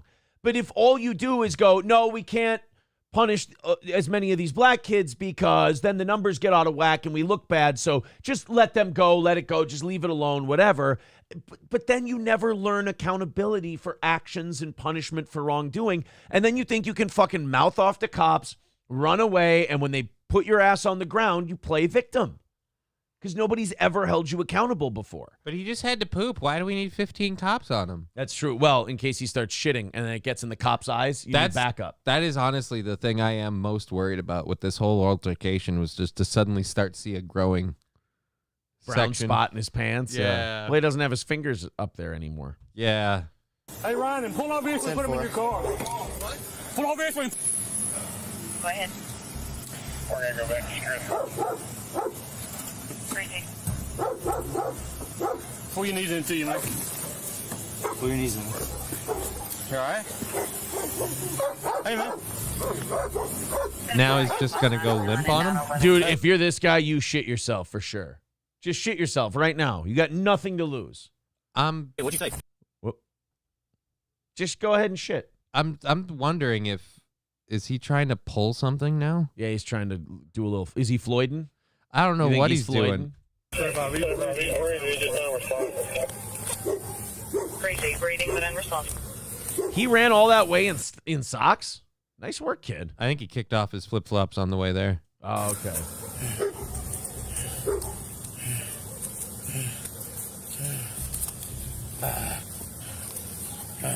Trying to hold in that poop. Did you take anything? Hey, I need you to tell me right now. I don't know, man. He might have taken an... I don't think he took anything while we were at the stop. He was moving around a lot, though. Wouldn't want to sit still. Go ahead. You're breathing fast, but... Hey, one of these, I wonder where they came from. Yeah, paper on him or something. What's his name? Lamar is best we got. Hey, Lamar. He had a felony from Harrison County. Had a felony from Harrison County. What? What so the heck? I was for you to get there, but I was like, it's taking a while. Man, I was coming from Purdy Park. Lamar. All right. Well, so he ends up going to the hospital, probably from something he took more than anything else. Let's go to Ryobi. He's been waiting patiently. Ryobi, what's up, buddy? Hey, guys, quick question. The suspect had his hand down his pants a lot. Did you think he was looking to throw anything after he pooped? Oh, he I'll was. just, hang up and You're saying he was going to shit in his hand and then throw it. Well, no, because that's something that monkeys do at the zoo. I didn't say that. Not something. Oh my God. That's not something a human being would do. I did not say that, but I will definitely hang up and let you guys talk about that. Thank you, Ryobi. I appreciate it. No, I don't think that wouldn't happen at all. There's no reason. Would he be considered armed and dangerous at that point? Anybody who's throwing shit is dangerous. I don't care what anyone else says. That's a biohazard. That's a biohazard for sure. All right, guys. Thank you very much. Contributions are appreciated. We are a listener-supported show. If you want to throw in a couple bucks, please do. The members-only people got you way, way down for yesterday, so we appreciate anything you want to throw at our program. We've been shutting the fuck up about the money thing for a while now. It's going well. Let's keep it that way. Bill Burr. All right, now we can talk about the Bill Burr thing. We're about an hour and 15 minutes in. You know, in morning radio, they said 7:20 was always the sweet spot. Okay. That's where you kind of want to bring the golden your hour. Best shit. Not like the shit from the last, but you want to bring your best stuff at around 7:20. I tell you, I'm fixing to poop. I'm finna poop right now, and y'all just keeping me here. So UFC 295 was this Saturday, and let's see, Pereira, I believe, did Pereira win the interim light heavyweight title? I think he did. And then Tom Aspinall won the interim heavyweight title. So it was a scrappy little card. It was a fun event. A lot of celebrities at the event. Usually are at the UFC. Kid Rock was there. Donald Trump was there. Bill Burr was there, and he brought his wife. Now, Bill Burr's wife, Nia, and now in these articles, it doesn't say Nia Burr. So she's one of these proud women who married a multimillionaire, but I'm going to keep my last name because ain't no man going to be. Okay, great. While she uses the credit cards with his name on. So his last name is great for the credit cards. It's not good to be her last name. To me, that, call me old-fashioned, call me whatever, I think that's a red flag. I think if the woman doesn't want to take your name, I think that should probably say, you know what, maybe she's not going to be as invested in this as I am. Well, yeah, but then how do you know? How does she know you're invested in it? Because you don't have to give up anything in that, right? And I personally don't have to give up anything. He's a guy who's marrying a woman. Of course, he's giving up everything.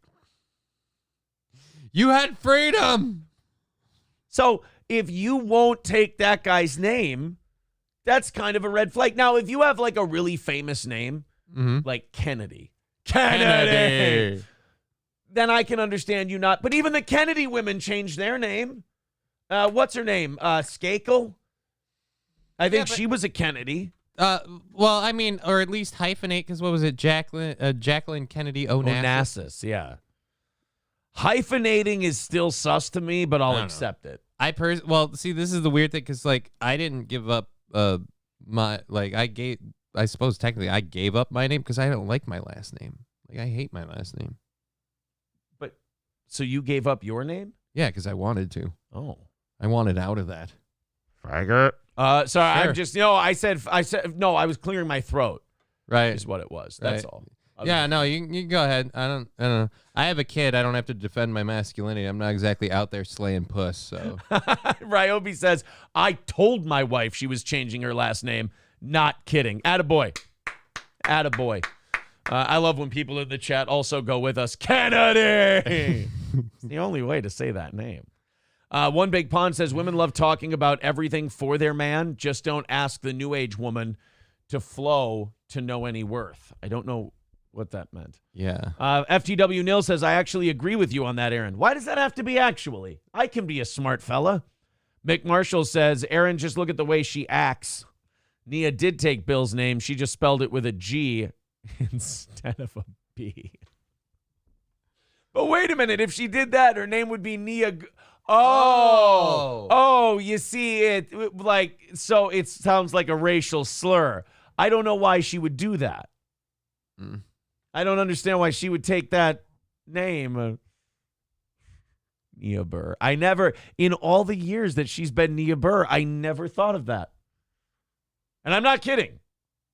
I never thought of, wow. I feel like I've been outmaneuvered, if you will. Well, anyway, UFC 295 was a big event. Trump's there, Kid Rock's there, Bill Burr's there, and he brought his wife. And God damn it, can't take him anywhere. She made a complete fucking asshole. Not an asshole of herself, because anyone who's followed Bill Burr knows that his wife is cringe as fuck. Like, she's one of these people who is super political without knowing what the fuck she's talking about. Like, basically every talking point she's ever had shoved up her ass, she not only believes in, but is, like, shitty about it. And, like, if you've ever heard her and Bill on a podcast argue, it's just, it always ends with poor Bill just like submitting to her. Like, even if he doesn't take her point, he's like, all right, well, we'll just move on. It's all right. What do I know? Because he'll be right about stuff, but she will just dig the fuck in. And he will go, you know what? Fuck it. I've had it. And there's really two ways you can go from there when you have those moments. You can go, fuck it, I've had it, and move on. And you're going to either end up divorcing or killing that woman because you're just going to have pent-up rage. Or you can have it out and see where it goes. And yeah, she might leave you over that about you digging in and arguing, but at least you have your fucking balls because you're going to leave her no matter what because she's being a bitch. Right. And if she's being a bitch, you're going to leave because you're going to be incredibly unhappy. So which way do you want to take out? Do you want to go out on your shield and stand up for yourself and be a fucking man? Or do you want to sit there and cower in the corner? You know what the worst part is? A money grubber like Nia, she might beat him down into submission and then still leave him.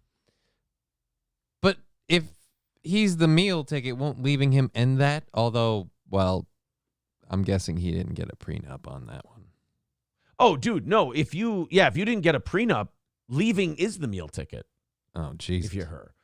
Pool Scam Sam says, I bet she made Bill donate to Black Lives Matter. Yeah, Bill, his edge. I mean, look, maybe he got older. I don't like internet people who just go, Bill's falling off, you piece of shit, woke, this and that. Bill Burr definitely lost some of his edge when he married this person. But also, that's kind of what marriage and a kid does to you, too, is you lose some of your edge because you have different priorities, and this stuff doesn't seem as important. Yeah, but I don't think he has a kid. Does he? Oh, yeah, he's a dad. Oh, he did a movie recently about being a dad, but I do think that that Bill has at least one kid. But at any rate, so they're at this UFC event. Donald Trump is walking to his seat. And people are either like, yeah, like at the UFC events, they really like Trump. Right. And he usually gets standing ovations. I know Dana White and him are friendly. Kid Rock came over to say hi to him. So you either applaud or you sit there and you're pissed and you fold your arms like this and you get mad and whatever. Or you're in the front row at UFC. You're with all the rich people. Everyone's having a nice time. You would hope that everyone could just control themselves and not be a fucking asshole. I give you Bill Burr's wife as Donald Trump is walking by. Like, what? Just a classless piece of shit. As you see, Donald Trump is walking by, and Bill Burr's wife, who got fat, by the way, just holds up two middle fingers like she's in fucking middle school. And she's flipping off the teacher behind the teacher's back. And, oh, look at how dangerous and edgy I am. I mean, it's just a shitbag move. It's not like you're not making a point. You're not holding up a protest sign. You're not... Well, she's worked very hard to earn that seat. She doesn't like that someone else is rubbing shoulders with her, is someone she thinks of as less than. And he's getting a better seat. Trump's going to be sitting in front of her. Well, yeah. For the entire event. And he also paid for his ticket. And you know what? Bill probably will defend her. Bill will probably be like, she's allowed to, express herself. This is embarrassing for him. You take your fucking wife out in public to a nice event and she embarrasses you by being a cunt. I mean, Bill already has a very tedious hold on the people who like this guy already. He built his career on people who probably like this guy, who like Trump. And then, like Amy Schumer, he had to get Disney money. And when you're getting Disney money, you got to tell those people to fuck off a little bit, or subtly or non-subtly. And I don't think Bill told those people to fuck off, whereas he just kind of cut off the supply of the shit they like. Yeah. He just kind of stopped doing that I haven't seen his latest special. I literally haven't watched it. They aren't bad. That's the thing about Bill Burr. Like, he's still good. Right. But shit like this, and it does have you can't say it doesn't have an impact on him. It would have an impact on anybody. I'm sure this is going to be, if nothing else, something he had to deal with the minute he got out of here, because he doesn't even see it happening. Right. Oh, and by the way, he'll bring this up to her and like, could you not do that? And it'll start a big fight because she won't fucking admit she did anything wrong. She's not going to go, God, here's how quick this could all be over. He could be like, hey, could you not give the finger to the fucking president on pay-per-view? It's embarrassing to us. And he's like, I'm sorry. That got away from me.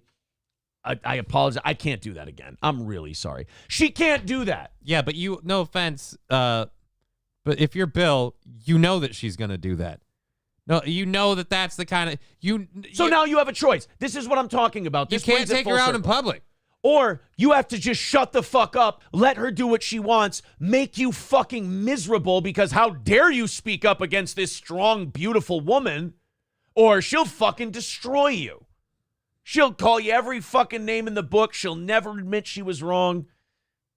Fuck, she's awful. And then look, I love the end of this, the juxtaposition.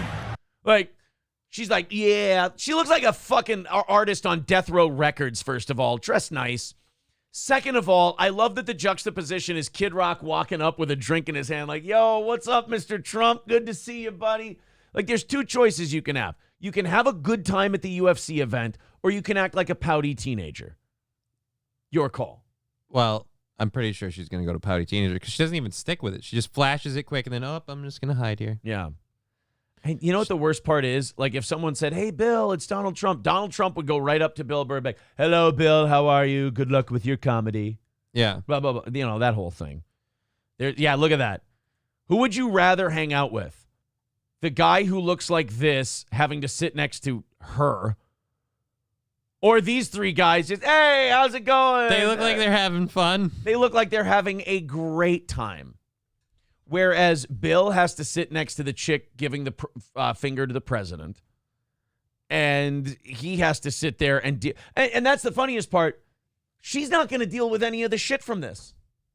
Well, he is. He's the one who can't go on. And look, him not being able to go on Twitter is a blessing. I'm not acting like these internet people are owning Bill Burr.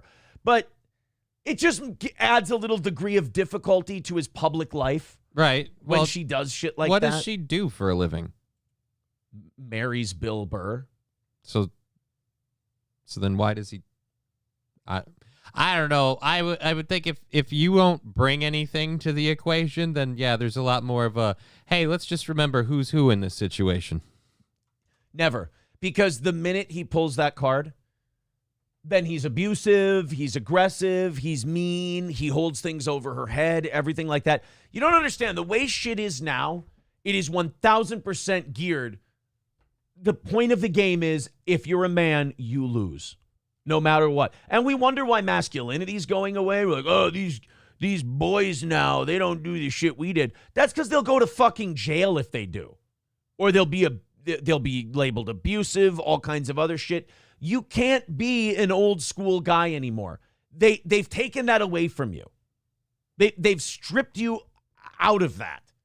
They've said, look, if you defend yourself in this situation, then you're abusive. Even if you're right, it doesn't matter. But if you're passive and then you're weak, and then you're not a man who stands up for himself, you're not assertive enough, and then you're problematic that way too. The whole game is designed so that the advantages men have over women are completely taken away and neutralized.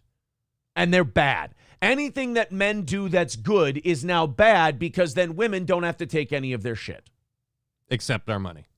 Yeah, right. No. You know, the one thing they've kept about chivalry is that they still get all your fucking money. Isn't that amazing? Right.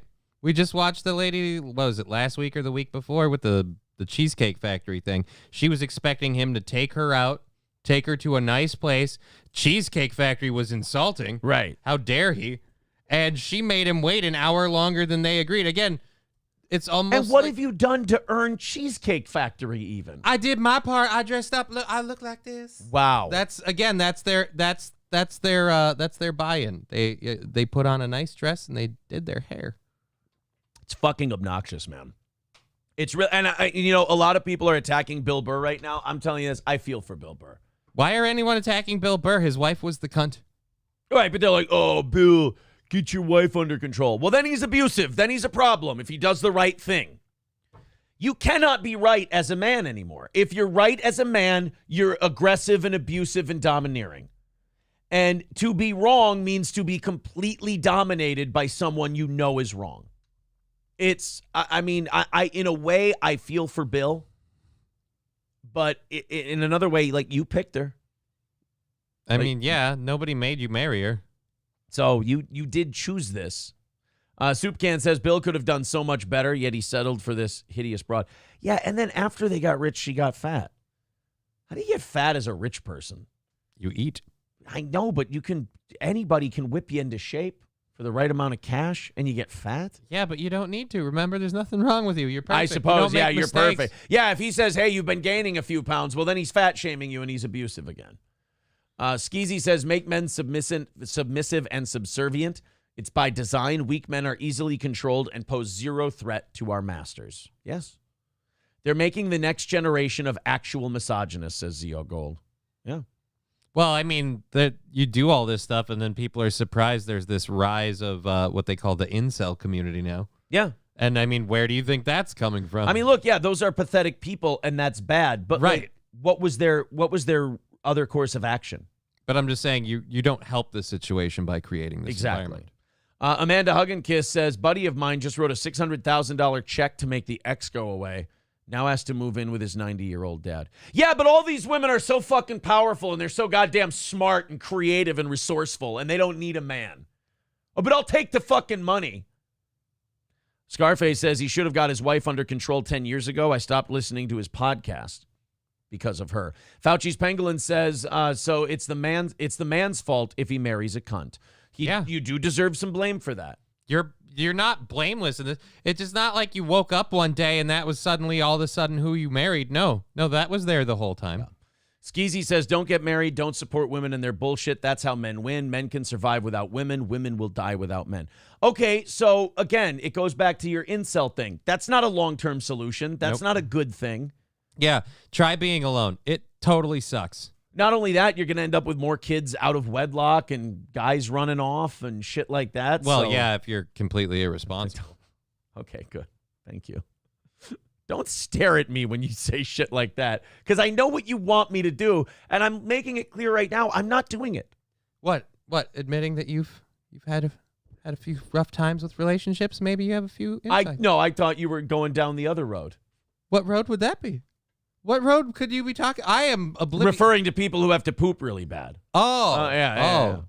Fauci's Pangolin says, in the real world, men who marry cunts get into a lot of shit they never would have. Bingo. That's just it. And never get any credit for it. You know how many times Bill Burr has probably fought his wife's battles fucking for her, and she doesn't appreciate a fucking minute of it? Well, he's a white colonizer. Oh, yeah, good point. Yeah, she'll probably remind him of that every time. But yes, that's absolutely true. Do you know how many times a man takes up for a woman, defends her fucking bullshit that he doesn't even believe in, but now has to take it up because he's defending his woman? But then if he doesn't do it right, he's going to catch shit anyway. Oh, my God. John Domingo says, hey, Aaron, don't be a hypocrite. Burr's wife was exercising her free speech rights. I'm not sitting here saying Nia Burr should have her fucking hand cut off in the public square. I'm saying that's a cunty fucking middle schooler move to make. And it's disrespectful to Bill Burr, who's the whole reason she's sitting that close to the ring. Exactly. He's responsible for why you guys are having this night out. Have some respect. I'm not saying she can't do it, John Domingo. I'm saying she's a bitch for doing it. I'm saying it's a shitbag move. That's why I love free speech so much. She gets to give the president the finger. I get to say she's a piece of shit. I don't want anybody to call any sponsors, not that she has any. I don't want anybody to hurt her career, not that she has one.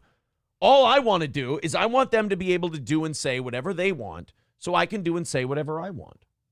That's all.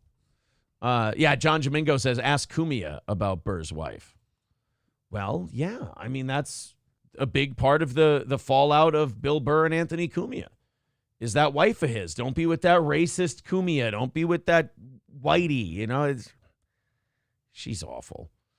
Semper Reloaded with $4.99 says only poor people say being alone is the worst thing ever. Oh, that's not. I don't like being alone. I think being alone sucks. Why do you think guys put up with so much shit? Why do you think they do? Because it beats being alone. Yeah. So you try to walk that tightrope. Union Jack says, how would you handle this if April embarrassed you publicly? It would be a fucking problem. It would be a problem. And again, I hope that she wouldn't be a typical woman and like dig in and fucking defend herself. You know, how many times with guy friends, as a guy gone, hey, man, that thing you did was fucked up. Don't do shit like that. And you go, man, my bad. Like, that was fucked up. I shouldn't have done that.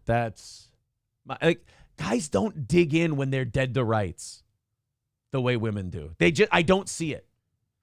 I just don't see men digging in, like dying on the wrong hill over and over and over again.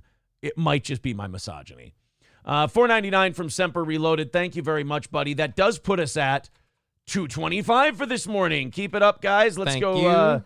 PayPal, Streamlabs, Venmo. Be very generous with this program. I appreciate it. McNagger says April embarrasses Aaron every show with her Litchfield intelligence. You embarrass yourself. Yeti Flyer says, how about that Josh Dobbs guy? Thank you. I needed my blood pressure to come down a little bit. I don't know. Are we still yelling about Bill Burr's wife? You want to? I mean, we can. It does let my misogyny go for a walk, and I need that sometimes. Well, and like I said, you don't need to do that. Like, you didn't actually flick off Trump. You did it to his back. And what is that? You behaved like a middle schooler. When the teacher's back was turned, you went, And then as soon as people start turning around, I'm just going to sit here. I'm behaving. Like, no, you're not. Yeah. I didn't like her before this. This wasn't, I hate her because of this. This was just a confirmation of what I already knew. Ambivalent Bastard says, forgive me if I'm wrong, but April seems like the kind of person who would say, yeah, I shouldn't have done that, but I was pissed and fuck those people. I would hope that April wouldn't do something like that, ever. If she did, yeah, I'd probably end up getting divorced because I confronted. Here's what happens to guys. They confront a woman on the shit they did wrong, and then the woman turns it into how they're a victim and you're a piece of shit. And somehow you confronting them about something they clearly did wrong, that if you showed it to like a panel of people and a judge, they would somehow turn it. The judge and the panel of people would go, oh, yeah, she was clearly in the wrong. She should apologize for that.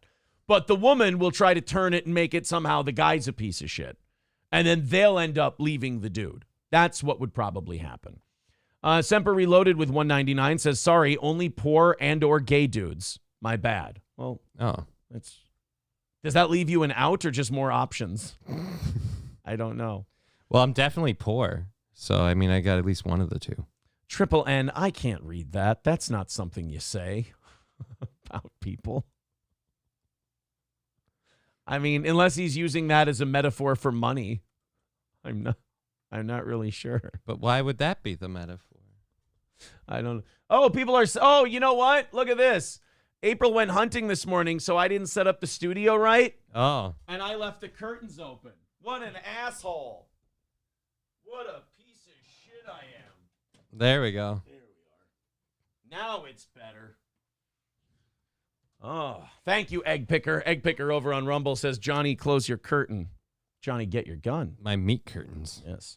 John Domingo says, hope Aaron's couch is comfortable. Why are you walking into an argument with April? I'm not. I'm saying if you asked or somebody asked how he would respond to April behaving. How I would respond if we were at UFC and she did that to President Trump. I'm telling you, that's exactly what would happen. Yeah, because she'd totally flick off Donald Trump. Hates him. Right. You're making me like April's becoming a different person in this. This not metaphor, this hypothetical scenario you've presented me. You've made April someone who would give Trump the finger. And I guarantee Bill's not going to bring this up with her. He's not going to chastise her over it because he knows he'll just end up getting shit on and it's not worth it. Omega Wolf says it's almost like she's part of a group of people that behave. It's not. Dead Game says you'd slap her, right? Oh, right in the fucking mouth. Just right there. Just like, woman, you don't behave like that in public. Don't embarrass me in front of my white friends. That's the way you handle a situation like that. Union Jack says, I didn't say the same behavior. I said embarrassed you in public. Well, that was the easiest example of such things. So I just used that one. Thank you to Balls Deep for gifting a membership to John Jamingo. Very good. 225 is the number today. Keep her going. Keep us on the path to solvency here. Streamlabs, PayPal, Venmo, Super Chats, memberships, Rumble rants, and subscriptions on Rumble. Gifting memberships is very cool today. PayPal, always awesome. We keep all of that. And looking to get back up over 600. All right, we're going to a Twitter story here. Okay. Oh, God, I got people mad at me for my Trump tweet, the Bill Burr, Nia Burr thing. Aaron, Donald Trump is a racist traitor currently under many indictments while campaigning for president. That's 100% true. You sure seem butthurt that she flipped off a racist traitor. I mean, that's me all day, right? What racist traitor? I mean, racist part I get. Where's the traitor part? Oh, the insurrection. Oh. People like her think the insurrection was... Oh, yeah, because, again, a couple hours of the Capitol being in, a little bit of an upheaval is totally the same as selling your country to China and Ukraine. 100% the same thing. Totally. So I wanted to get to this. And then I lost it because I'm a stupid asshole who can't do a show right. I wanted to do this. There's a new way to steal ATMs. If you didn't know. Yeah. It actually seems. Oh, dude, I got a new job. What's going on? It actually seems pretty cost prohibitive, if you ask me. But we're going to check it out anyway. Have you ever rented a backhoe or like any kind of heavy equipment like that? No. So an ATM, and again, I only know this from watching the movie Next Friday.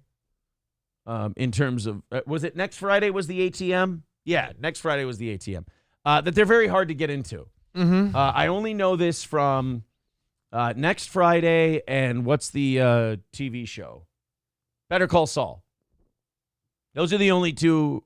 Oh, wait, No, it was Breaking Bad, where the ATM fell on the guy's head. Yeah, the drug addicts. I think that was Breaking Bad.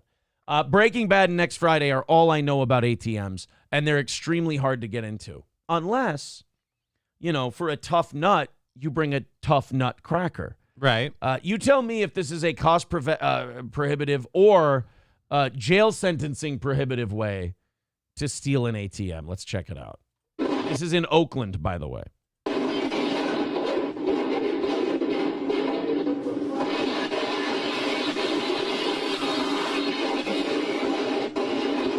Johnny, that's a backhoe. That is an arm attachment to a backhoe smashing through the side door of this convenience store, or the rear door, and going to get the ATM. I mean, look, effective, maybe. Make a mess, you bet. Definitely up the sentence due to property destruction, probably. Certainly going to be fucking fun. I bet you he's smiling his fucking grin ear to ear. It's probably a great time if you can get away with it. And also, I don't imagine you rented the backhoe through the proper channels to steal that ATM. I mean, so that's going to be another charge. Why would you do that? Now you're just opening yourself up to litigation. I mean, until now, it's the perfect crime. I mean, what are they going to do? Check for someone renting a backhoe? I suppose you could just pay them when you bring the backhoe back with the money you get from the ATM. It's right. One hand washing the other. Yeah. Oh, we missed. Oh, now he got. Okay, he's torn into it a little bit. That's good. All right. May we break this ATM machine down so that we have a more manageable figure? Dude, you're causing a lot of damage and destruction, and it's taking forever. I know, and you're tearing out the whole wall. Oh, now they got in there. Oh, they're going to tie it up. Oh, this is brilliant. Oh, these guys are the best. I just want to say, if you put, like, half as much energy into not doing this kind of stuff. So there they go. There's the... This guy in the cab. So they brought the backhoe and they brought the truck. They used the backhoe to smash in, and then the truck to pull the ATM out of there. And that's the aftermath of it.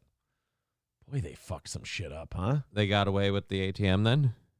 Is that... Yeah, unless this is the ATM. That looks like that. I don't know. Like a furnace or something. Yeah, that looks like a heater. So yeah, it looks like they did. They probably got away with the ATM. They hooked it up to the truck and ripped it right out of the hole they made with the backhoe. It's loud. It's creative.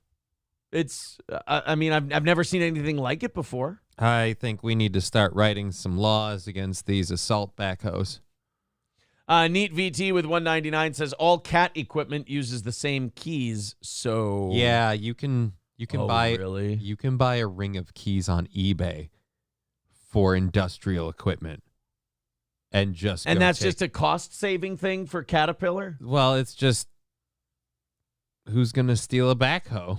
That guy, and he's gonna steal an ATM with it. Until now, no one's ever apparently thought of that. Hobo Chili Recipe says you've got to have some knowledge of operating one of those. Correct me if I'm wrong. Operators get paid pretty well. Yeah, you have to kind of have an idea of knowing what you're doing. Then why would you risk it? Well, you're not like an insured operator, so what's the harm? Like, I don't know what I'm doing. I might hit the wrong button and break something. Oops-a-doodle. If you're making good money, why are we stealing the ATM? I'm saying, how do we know that person was making money? That's true. Maybe they got canned. They needed some money. They stole the ATM. Okay, now I'm back on his side. Toastmaster says in Detroit, they steal pickup trucks and back them into the door of the business really fast, hook up chains, and drag the ATM away. How do you get into those? You're going to need like a fucking acetylene torch? Some sort of Sawzall device. Sawzall, I would think. 200 to 500K right there, says Silver Wolf. Damn. Is there a way to time it so you know the ATM is full? I mean, if you're smart, yeah. I mean, if you're just going in there and grabbing an ATM and hoping for the best, I don't know. SH says in that story, $70,000 in damages. Great. To the building. I'm sure that gas station is going to continue to take those kind of hits and stay in business. Absolutely. And then when they're gone, we can hear about how, again, it's racist. Colonialism and all that, and food deserts and, lack of opportunities and things like that, and it's somehow probably the government's fault. Scarface writing into the text line says, you are a millennial just like me. Don't confuse next Friday with barbershop with the ATM theft. How dare you? He's right. It was barbershop. How dare I mixed next Friday and barbershop. By the way, love 5 out of those 6 movies. I like Friday, I like Next Friday, and I like Barbershop 1, 2, and I even like 3. With Common and Nicki Minaj, didn't hate it. The ring of keys are for transportation of the equipment, says Trucker 18-wheeler. But do they really use all of the same?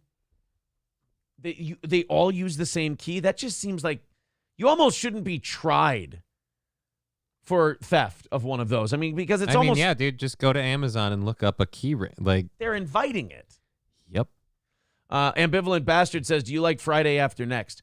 Not really. That's the one where they open the chicken or the barbecue restaurant, and then Craig and Day Day are chasing Cat Williams or whatever. And I haven't seen it. Is that the one where Terry Crews tries to fuck Craig? Where, like, Terry Crews is the enforcer for the landlord, his mom or his aunt or his grandma, and, like, but he's gay, so he wants to fuck everybody? I think that's Friday After Next. Union Jack says Barbershop 1 is the best hot take I know. Barbershop 1's a fantastic movie. The keys are $11 online, says Piffy Puffs. Oh, yeah, that was Friday After Next. Top flight security of the world, Craig. I didn't like that one. I didn't hate it, but I didn't, look, 1 and 2.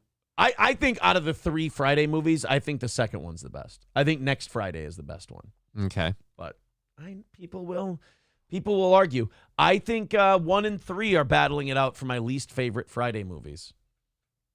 Like I said, I haven't seen 3. Barbershop, I'm going to go Barbershop 1, the best one. All right, so we did the backhoe thing. You're going to get caught. I mean, nobody steals those ATMs and then people go, well, I guess I'll just stop looking for it. Yeah, we'll never catch them. Yeah, some guy in the...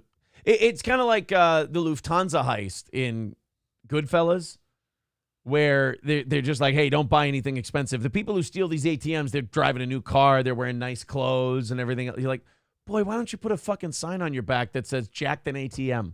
Yeah. And you're driving around that truck looked pretty nice. I don't know. Either that stuff was stolen or you can trace who owns it. Right. And there's got to be like tracking devices inside of those ATMs. I don't know. I've never stolen one. How many have you hit? I mean, successfully, still waiting on my first pop. You know? Guys, I have great news for you. This next election, you thought it was going to be fun before in 2024. It's going to be way more fun now because in Arizona's 8th congressional district, Jacob Chansley is running as a libertarian. Oh, I'm sorry. You don't know who Jacob Chansley is? Jacob Chansley is the Q Shaman. Goat Boy is running for Congress as a libertarian. This is lovely. I have to say, looking at his picture, I get why he wore the makeup. Yeah, he's not the most handsome guy. He looks like if he got electrocuted, they'd give him a new eye. Dude, that right there in the middle, the mole right in the middle of his nose. Yeah. Right? What do you do? You get it removed. But he's running. And, you know, this kind of sucks because he's so not going to win. I was kind of hoping the Republicans, like this would be a district where they're kind of thin on Republicans, and he would get one of the major party endorsements. Yeah, but he's not going to want to be part of the major parties. That's true. It is pretty on brand. A guy who dresses like a goat and storms the Capitol is a libertarian. Yeah. You don't really see those guys in the Law and Order party, unfortunately. The man known as the QAnon Shaman, who gained notoriety for breaking into the U.S. Capitol during the January 6th attack, is running for Congress. Jacob Chansley has filed paperwork to run as a libertarian in Arizona's 8th congressional district. As a January 6th rioter, he wore a horned fur hat and red, white, and blue face paint and sat inside the Senate chamber. Now, in fairness to QAnon Shaman, the videos that have come out since show that he was just kind of walking around nicely around the Capitol. He came outside the Capitol later and said, hey, Trump wants us to disperse. He says, get out of here. We should get out of here. I mean, he's not as bad. Like when you play all the videos of what happened January 6th, he doesn't look as bad as they tried to portray him. A lot of people don't. That's true. Some of the people that are doing months and months weren't even there. And I'm like, oh, so they're really guilty. That's right. So he's going to run for Congress as a libertarian. I hope he wins, but I know he's not going to. Because to have him enter, think about it, to have him enter the House of Representatives as a congressman would be hilarious. When he ran into the building and was like running around and everyone's like, oh, he's a terrorist. He's Osama bin Laden. He's a traitor. He's all these things. And then to have him show up in a suit, just walking in going, all right, we're ready for the day. What's our first order of business, guys? I don't know. I might be weird on this, but since we've got gym teacher Fetterman in there, why doesn't he just go in shaman style? Yeah, do the whole thing. Yeah, with the dress code and shit. Yeah, Fetterman can dress like I'm dressed today in basketball shorts and a hoodie. Why can't the Q Shaman put his goat head on? Yeah. Be more patriotic than Fetterman, at least. As long as it's a red, white, and blue goat head. That's all. Skeezy says, Goat Boy said Trump wants us to get out of here. And wouldn't you know it, the feds didn't listen. Yeah, Goat Boy was up there going, hey, guys, Trump wants us to disperse. Let's go home. And everyone was like, yeah, fuck that. We should keep going. We should press harder. And it's like, dude, you kind of sound like you're instigating this whole thing to get a certain kind of reaction because we're all Trump people here, and he told us to fuck off and leave, and we're going to do that. Like, no, keep the fires burning. Keep going in and be more of a patriot. Toastmaster says Corey showed an interview with him, and he has some whacked beliefs about magnetic lines and spirits in that building. Strange dude. Well, then again, he picked the right political party to run for. That sounds like a guy who's a libertarian, who's running on the libertarian ticket for sure. Jacob Chansley running for Congress. Best of luck.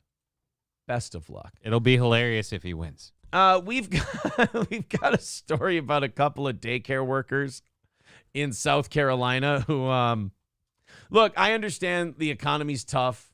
People are trying really hard to make ends meet. And you got to do what you can. What did they do? So if you're in a daycare, what resources do you have? What's plentiful at a daycare? I don't know. What? No, just children. Yeah. What are ways, just spitball here, what are some ways you could make money off of the children? Child labor. You're in the right vicinity. Specifically, what kind of work would you have them doing that could maybe net you some money? Well, I mean, how disrespectful are we talking here? Don't get too dark. Okay. Don't go SVU on me. There, I'll give you that hint. All right. It's nothing SVU related. All right. So then, let's say sewing, maybe like making clothes? Okay, making clothing. Let me ask you this question. If you had a shitload of roosters and you wanted to make money and draw a crowd off of those roosters, what could you do? You could have them fight. Yeah, you could do that. So you're... Now, let's say you have a bunch of preschool and kindergarten age children that you take care of. How would you make money and draw a crowd off of them? If you don't know, I can hit play on the story for you. Yeah, we should hit play. All right, why don't we hit play on this? You guys throw a bunch of money at us and keep our goal going down, down, down, down, down. Let's break the PayPal cherry, and we'll play this story and see if Johnny's right. Oh, but first, of course, there's a 5-second ad. So the name of the place was... Ah! What the shit is that? In Newberry County tonight, talking about something that happened at a daycare in Prosperity, and now 2 of the workers have been arrested. Walker Lawson has the story. Ooh, you know it's serious when they give you a jingle beforehand. The allegations of child abuse and neglect happened at Kids Unlimited in Prosperity. Well, I mean, at least they were staying on brand. Yeah, you're unlimited. All moves are legal. Kids Unlimited. Eye gouges, chokeholds, 12-6 elbows. They're not pussies like the UFC. Where the 2 women worked, Sheriff Lee Foster says the daycare reported the issue and is fully cooperating. I have no idea what the 2 daycare workers were thinking of. That was just abhorrent behavior. I just can't imagine why you would do this. I love how they're not telling you yet, like, exactly what they did. The news is really ratcheting this up. You don't need to do that. It's a kid fight club story. We're going to be surprised. Like, we're going to be upset and think that these people are in the wrong. You don't need to ratchet it up. Like, oh, boy. Hey, this thing that's coming right here, whoa, it's going to be fucked up. You better be ready to hate these people. All right, so with this kind of wind-up, we at least have footage, right? Like, I just want just one fight. I want to see one kid fight. Just one to see if they're any good? Yeah. See if there's any potential? The claims involved... You won't sell me your best child fighter. You won't even sell me your second best child fighter. But what about your third best fighter? 27-year-old Erica Jones and 56-year-old Serena Caldwell. Both were in court today for a bond hearing, facing multiple counts of contributing to the delinquency of a minor and unlawful conduct towards a child. Sheriff Lee Foster says a total of 14 children were involved, all ages 3 and 4 years old. Jesus. Can we see pictures of these crazy broads? A 3 to 4-year-old kid fight club. I mean, look, terrible, awful, no good thing to do. But I'm with you. It would be kind of interesting to see footage because at 3 and 4, your balance is not the best. So Right? a good shot will knock you over. And I got to feel like, you know, most of the damage you could take, you got plenty of time to heal from that. Right. All right, Eskimo Joe, finish him off. During the course of the investigation, deputies say they discovered the children were instructed by the suspects to shove, pull, and hit other children. And it first started out by... First rule about Kids Unlimited, we don't talk about Kids Unlimited. Rule number 2, juice boxes at 12, nap at 12:30. And you don't get a nap. Naps are for winners. Do laps around the building. You win, you get a nap. You lose, you do laps. It's your first day at Kids Unlimited. You have to shove. Them saying that the teachers had promoted other students or other clients of the daycare to use violence to try to punish a child or make another child compliant. A parent of one of the victims... Oh, yeah? You're talking back to the teacher? Jerome, Manuel, meet in the ring of death. Bet you won't talk back anymore. Spoke in the courtroom but didn't want to be on camera, saying their child was instructed to hit another kid. After he did, he was instructed to do it again. Sheriff Lee Foster... Which one of you kids is the grip? A big... Hit him really fucking hard. I can't see nothing, teacher. I got to open my eye. Cut me. I'm going back to daycare tomorrow. You can't win. These kids, they'll kill you to death inside of 3 rounds. What are you talking about? I fought at 4 daycares. Those was easy. They was good, but they wasn't killers like this guy. He'll knock you into tomorrow, Rock. Says while there were no serious physical injuries to the children, harm has been done. So it means the kids hit like pussies, so we know that for a fact. All right, great. So a bunch of panty waist kids. Yeah, Great. your kids didn't even get toughened up while they were in there. Don't know at this time how much emotional or psychological damage could have been caused by this. We reached out to kids on... I don't know. 3 and 4-year-olds are pretty resilient. I think usually they get fucked up with stuff like this because of how the adults react. You know, because they don't really know. I think if you just don't tell them how fucked up what they did was, in a way. Yeah, but he won the fights, right? Yeah, it kind of almost makes it better. Well, it sounds like the kids that were getting punched were put in an unfair position where the other side was given a head start and they get to punch you in the head. That's not fair. That makes it easier for the petting. That's what happens when you let women run a fight club. Am I right? Limited of Prosperity, who sent a statement saying it was brought to the attention of our senior staff member that possible offensive behavior by 2 staff members may have occurred. After viewing security camera footage, the 2 staff members were immediately terminated. South Carolina Department of Social Services and the Newberry County Sheriff's Department were also immediately notified. Any further comments about this investigation will be coming from those 2 agencies. Reporting in Newberry, Walker Lawson, News 19, WLTX. Why can't we see who did this? I don't think you're supposed to show footage of kids beating the living shit out of each other. No, not the kids. I meant like mugshots of them. Oh, yeah. I was going to do some. Yeah, just use your imagination. I mean, don't even use your imagination. So are you saying that some very obvious boxes are checked in this one? Nia Burr is there. Oh. Well, she's flicking Jones and off Hardwell Trump. Were fired from their positions at Kids Unlimited on October 24th and placed on a verbal and no trespass notice. Bond was set today at $60,000 for Caldwell and $56,000 for Jones. I don't think they probably were able to make enough money off of the children fighting each other to put that kind of money forward at this point in the game. I'm sure if they did make that kind of money, they definitely saved it. I'm sure they were responsible with their earnings. Hey, why are the women running the daycare pulling up in brand new sports cars? I don't understand it. And why is young Hercules going as a 10-1 underdog right now? Does he have an injury that you didn't disclose? Because that's bad for him. Kane J says you go to the New York Post article and you can see it there. Ooh, okay.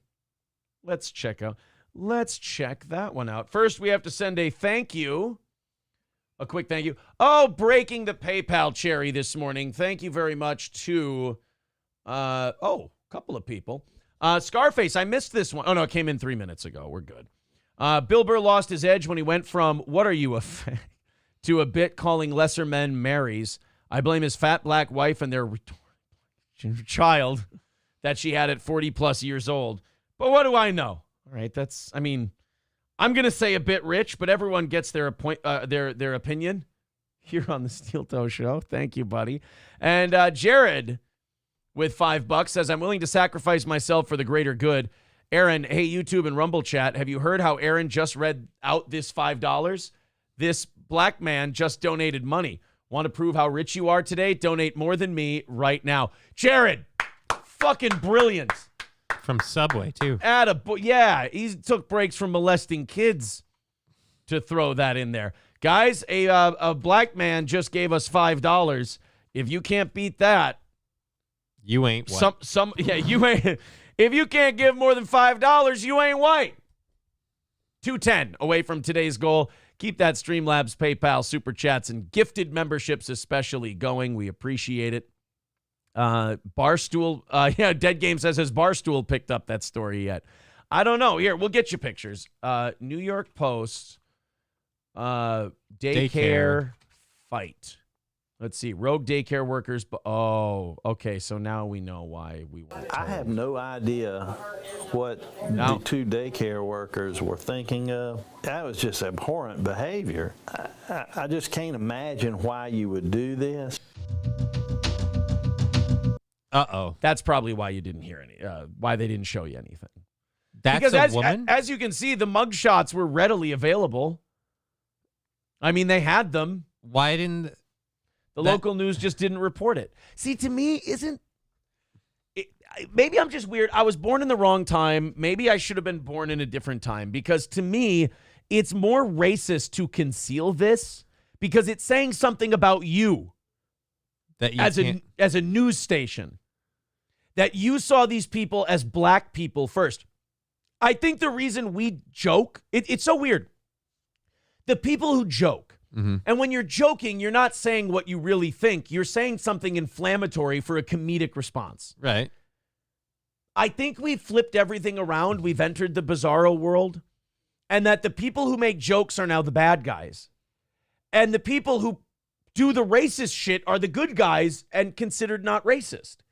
Like, obviously, I don't give a shit what color these two are. No. The thing they did should be punished. Yeah, I just wanted to make fun of them for being pieces of shit. Right. I wanted to make fun of these two for being a piece of shit, and I wanted to make fun of the news for hiding this, because the news is going, well, if we show that it's two black people who did this, then people will think all black people do this. No, that's you projecting how you actually think onto the rest of us, blaming us for thinking that way, even though we never said it. Well, I think they're more concerned of if we show that these black people did this and that the other crime story we had was a bunch of black people doing, it just kind of seems like there might be a pattern and people might say, hey, look, it looks like a lot of this crime stuff, and then that might not look good. Then pick some more white people stories, for God's sake.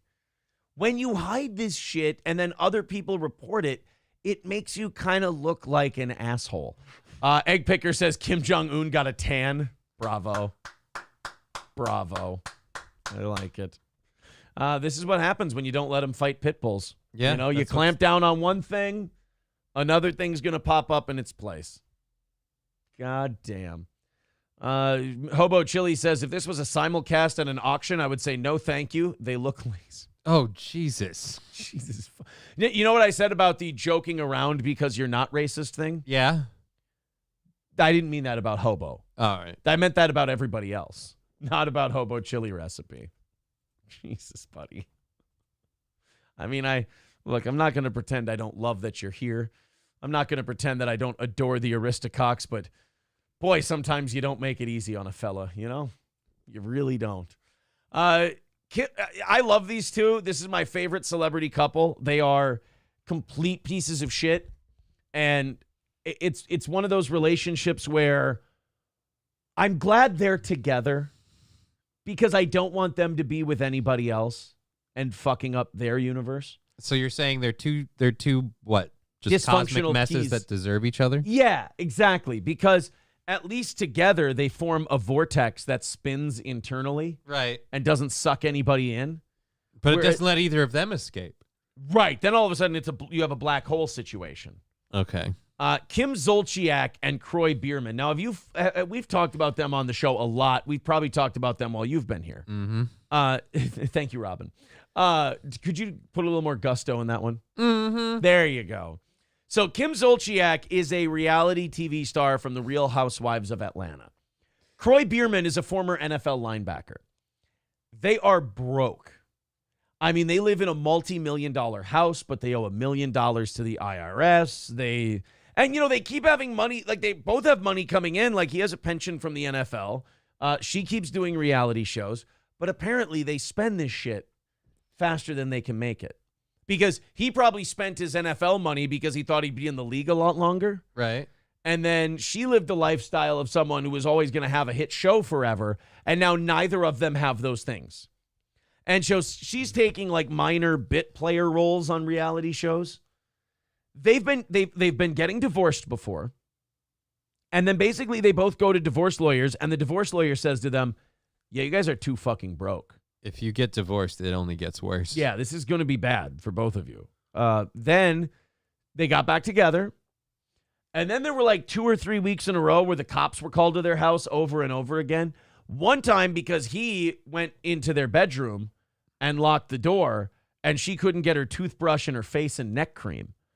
So they decided that was something worth calling the police over, and the police had to come in and tell him, hey, could you give her toothbrush and toothpaste and face cream, please? And then the cops fucked off. They got back together after that now, and apparently, guys, they're totally cool. Kim Zolciak and Croy Bierman went on an anniversary dinner.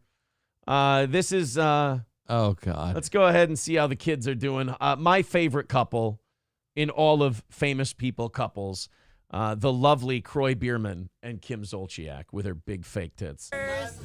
Cheers. Cheers. Thank you.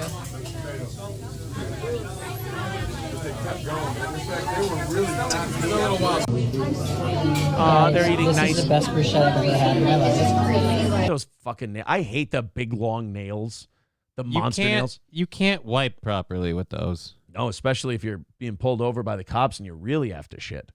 Those fake nails, by the way, always a red flag. Guys, trust your instincts all the time. Big, long, fake acrylic nails like that, she's insane. She's out of her fucking mind. She's crazy.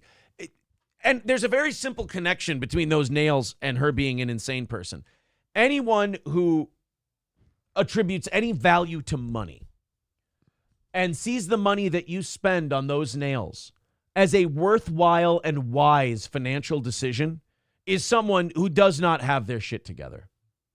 They just don't. Or they're a stripper. Or they're a stripper and it's a business expense. I mean, but that's a write-off. So. Yeah. I was going to say, I know plenty of decent ladies with really long nails like that. But again, they're strippers. It's a business thing, yeah. You're supposed to scratch the client's butthole with them. So it's good that they're not real. But yeah, the fake nails are a dead giveaway. Dead giveaway. Dead giveaway. This is burrata, and this is the bread that comes with it. It's unfucking real.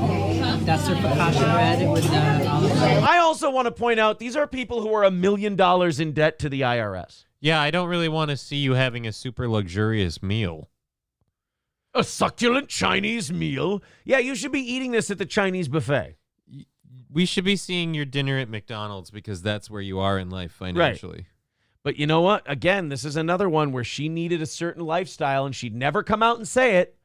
But if she doesn't get the thing she wants, she gets pouty and cunty and bitchy and probably is passive-aggressive to him.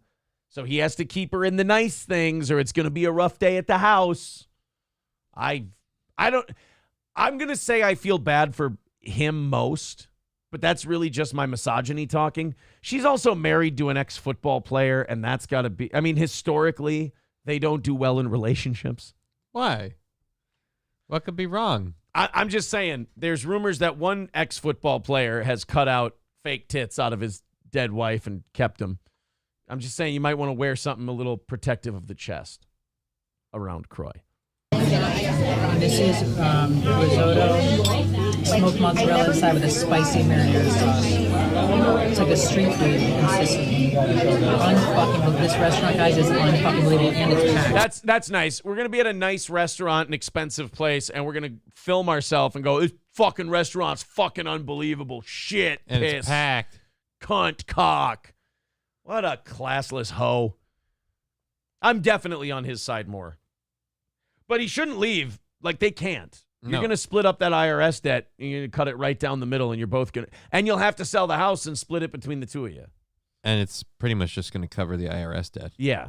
Okay, guys, I just have to tell you, first of all, this is a lasagna. We know. It's amazing. Unreal. I got the chicken parm. I'm so full because I've eaten so many. This is the best Italian food I've ever had in Georgia. Well, that's a high bar. Best Italian food in Georgia. Georgia, of course, known for Italian food. And cuisine in general. Cuisine in general, you go to Georgia. By the way, later this night, it would not surprise me if the cops came to their house. We had a nice dinner out. We were celebrating our anniversary. It was lovely. It was very nice. And it ended, of course, with us throwing shit at each other and the cops coming to the Threatening house. to stab me. Exactly. Union Jack says he should have taken her to the Cheesecake Factory. Yeah. Make this classless lout work her way up to wherever you took her. Take advice from Ed and Michelle, says D. Gulag. Yeah, they should have gone to Ed and Michelle's page. Oh, God. Go to one of those buffets. Yeah, they go to the best places. Scarface with $4.99 says Bill Burr's ginger black should be sacrificed in Africa to cure AIDS. I can only mumble most of that. Thank you, Scarface. And Sad Boy gifting a membership. Thank you very much. Keep those gifted memberships coming, guys. I appreciate it.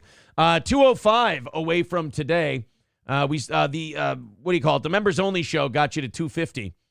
So go ahead and fire away and kill that last $200, and we'll do overtime today. Streamlabs, PayPal, Venmo, Super Chats, gifted memberships, all of it great. We'll team up and kill that one. Looks like they're trying to hone in on Ed and Michelle's business, says Cheetos. Yeah. Better not. You better not. Sad Boy gifting another 5 memberships. Thank you. We go. Thank you very much. And you guys are inside of 200 now. Oh, now's the time to make the move. 195 away from today. Here's what we've got. Toastmaster, Matt Van Meter, Jonathan Moline, Hey Mickey, and the last one went to Dan Lodermeyer, all getting memberships to this channel, which means you can use all of our members-only videos, which is perfect. Dick Gazinia over on Rumble says, who exactly are these stupid cunts? It'll make sense when I tell you a reality show woman and a former football player. Now it makes sense, right? It's 2 dumpster fires that have merged in the night. And again, they ought to just stay together.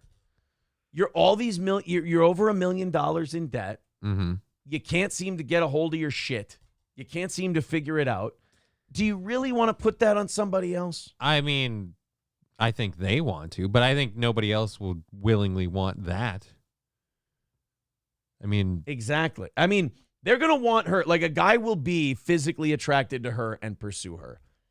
And there should be somebody behind them yelling at them about what a mistake this is. Preferably Croy Bierman, because he's got experience. You're like, she's bringing you home, and he's sitting there over by the fridge going, telling you, man, I've been down that road. Don't do it. Don't do it. Stevie J said, oh, do you like having your heart ripped out of your ass? Then go ahead. Yeah, go to dinner. It'll be fine.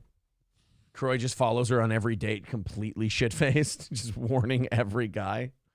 Oh, the long-ass fingernails and crazy eyes and fake tits didn't give it away. I'm sure she'll be real low maintenance there, janitor. At the end of the date, he just tackles her to the ground, and then the date is looking at her, and he's looking at the date. Go, I've got her. I'm taking it for you. I'm laying on the mine. Stevie J says, I would rather be punched in the face by a date than hear them drone on about the best pasta. People who film their food in general and then fucking blather about it as if anyone gives a shit annoy the piss out of me. I mean, I guess I'm a bad example here because I did take pictures. But I mean, like, I took a picture. Like, I went to a ramen place, like an actual ramen place for once. Okay, a picture's one thing. She's filming and doing commentary and sending it to people as if they give a fuck.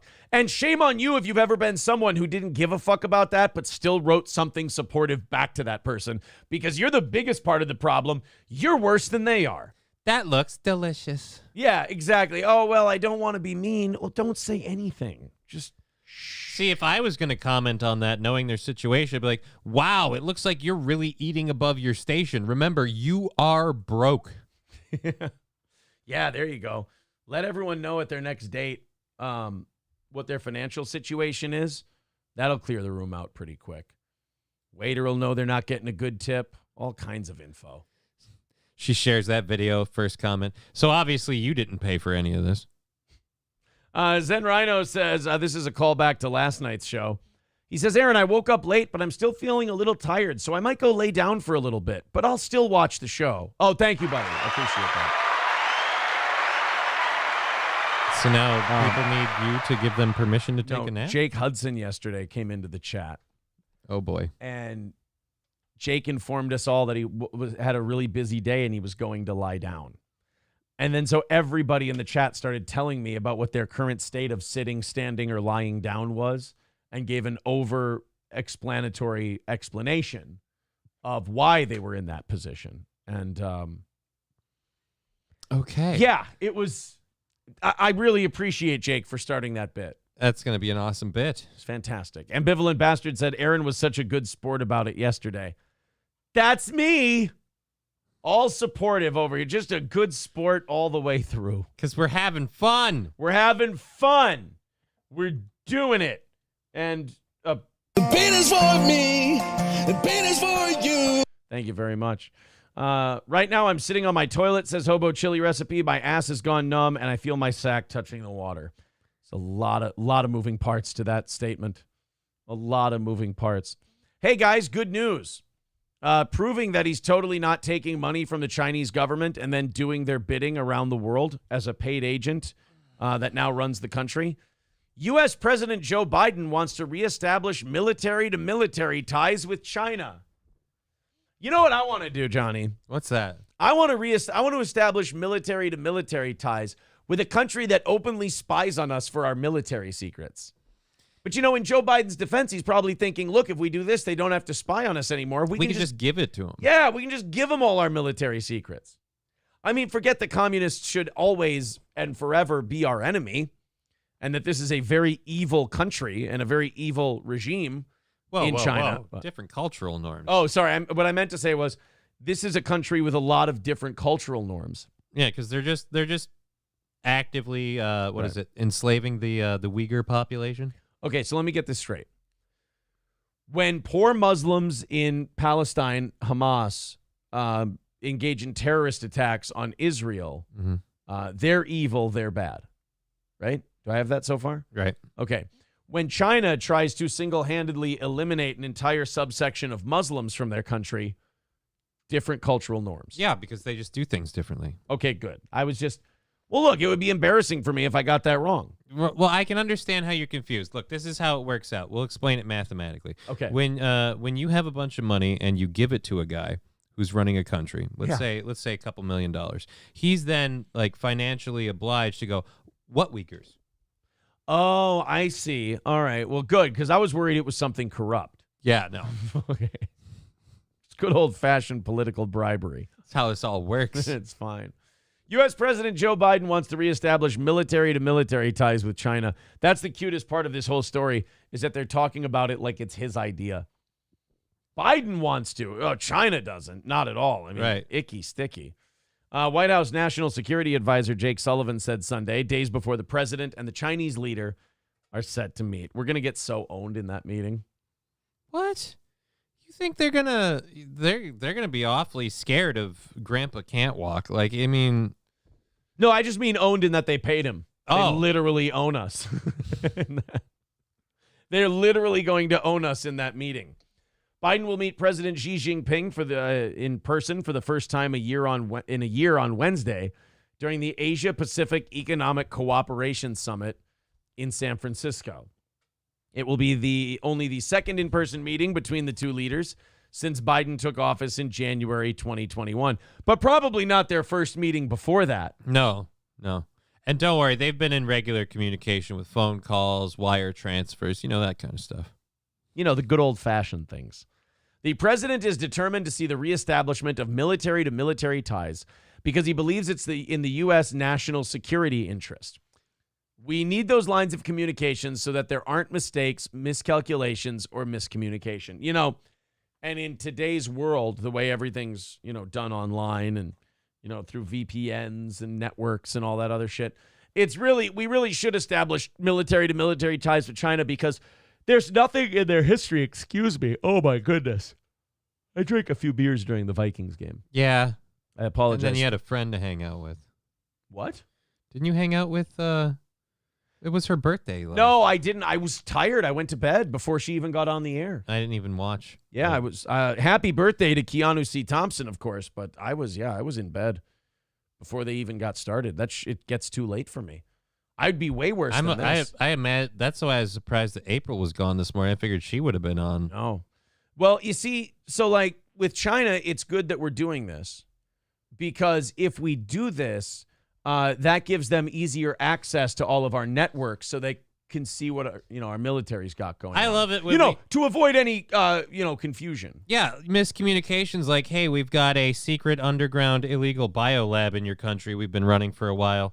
Right. Oops. You'd hate to just find out about that on a lark. Just hanging out in California and just a bunch of diseases and things poorly contained.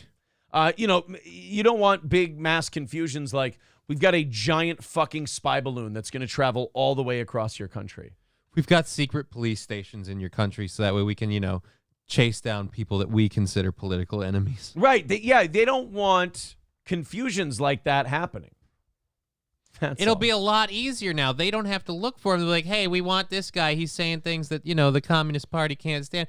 We'll find him for you. Yeah, exactly. You shine your shoes while you're at it. Yeah. I'm on the floor anyway because I tried to walk from the podium. Let me get at it. It's not really something to be outraged about. It's not something to even be mad about. It's just kind of something we know about already. Like our president took millions of dollars and enriched himself from the Chinese, and he's paying back the favor.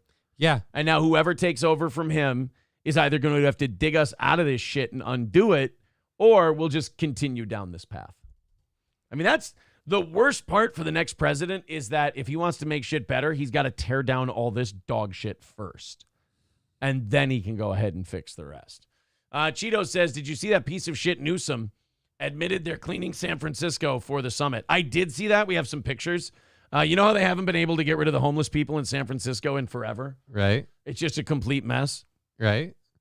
Apparently, they're perfectly capable of pulling it off when the Chinese are coming. Oh, when they're cleaning it up to make it look nice, we can get that done then. Right. Carlos Cameo says someone gave Keanu a $500 super chat.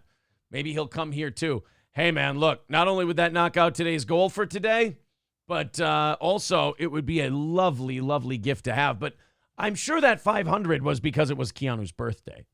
Our next big event is Black Friday. We have our 3rd anniversary of coming here.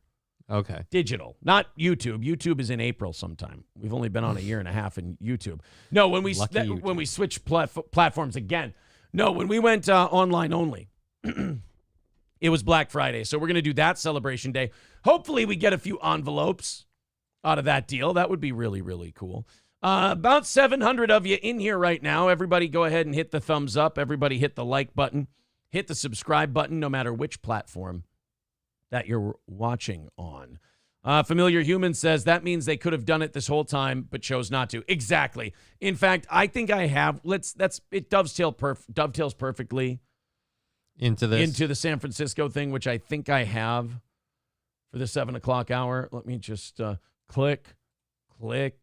Oh, the Kmart story is hilarious. They have a Mary Hammis shirt. Oh yeah.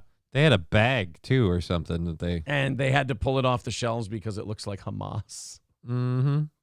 Oh, yeah? Mm-hmm. President Xi is coming to San Francisco, and the city somehow figured out how to clean up and move the homeless off the streets. Weird. Just strange how that happens, just right in the nick of time. San Francisco finally fixed the homeless crisis. All it took was a visit from the world dictator. Here you go. Here's your pictures. We got this one.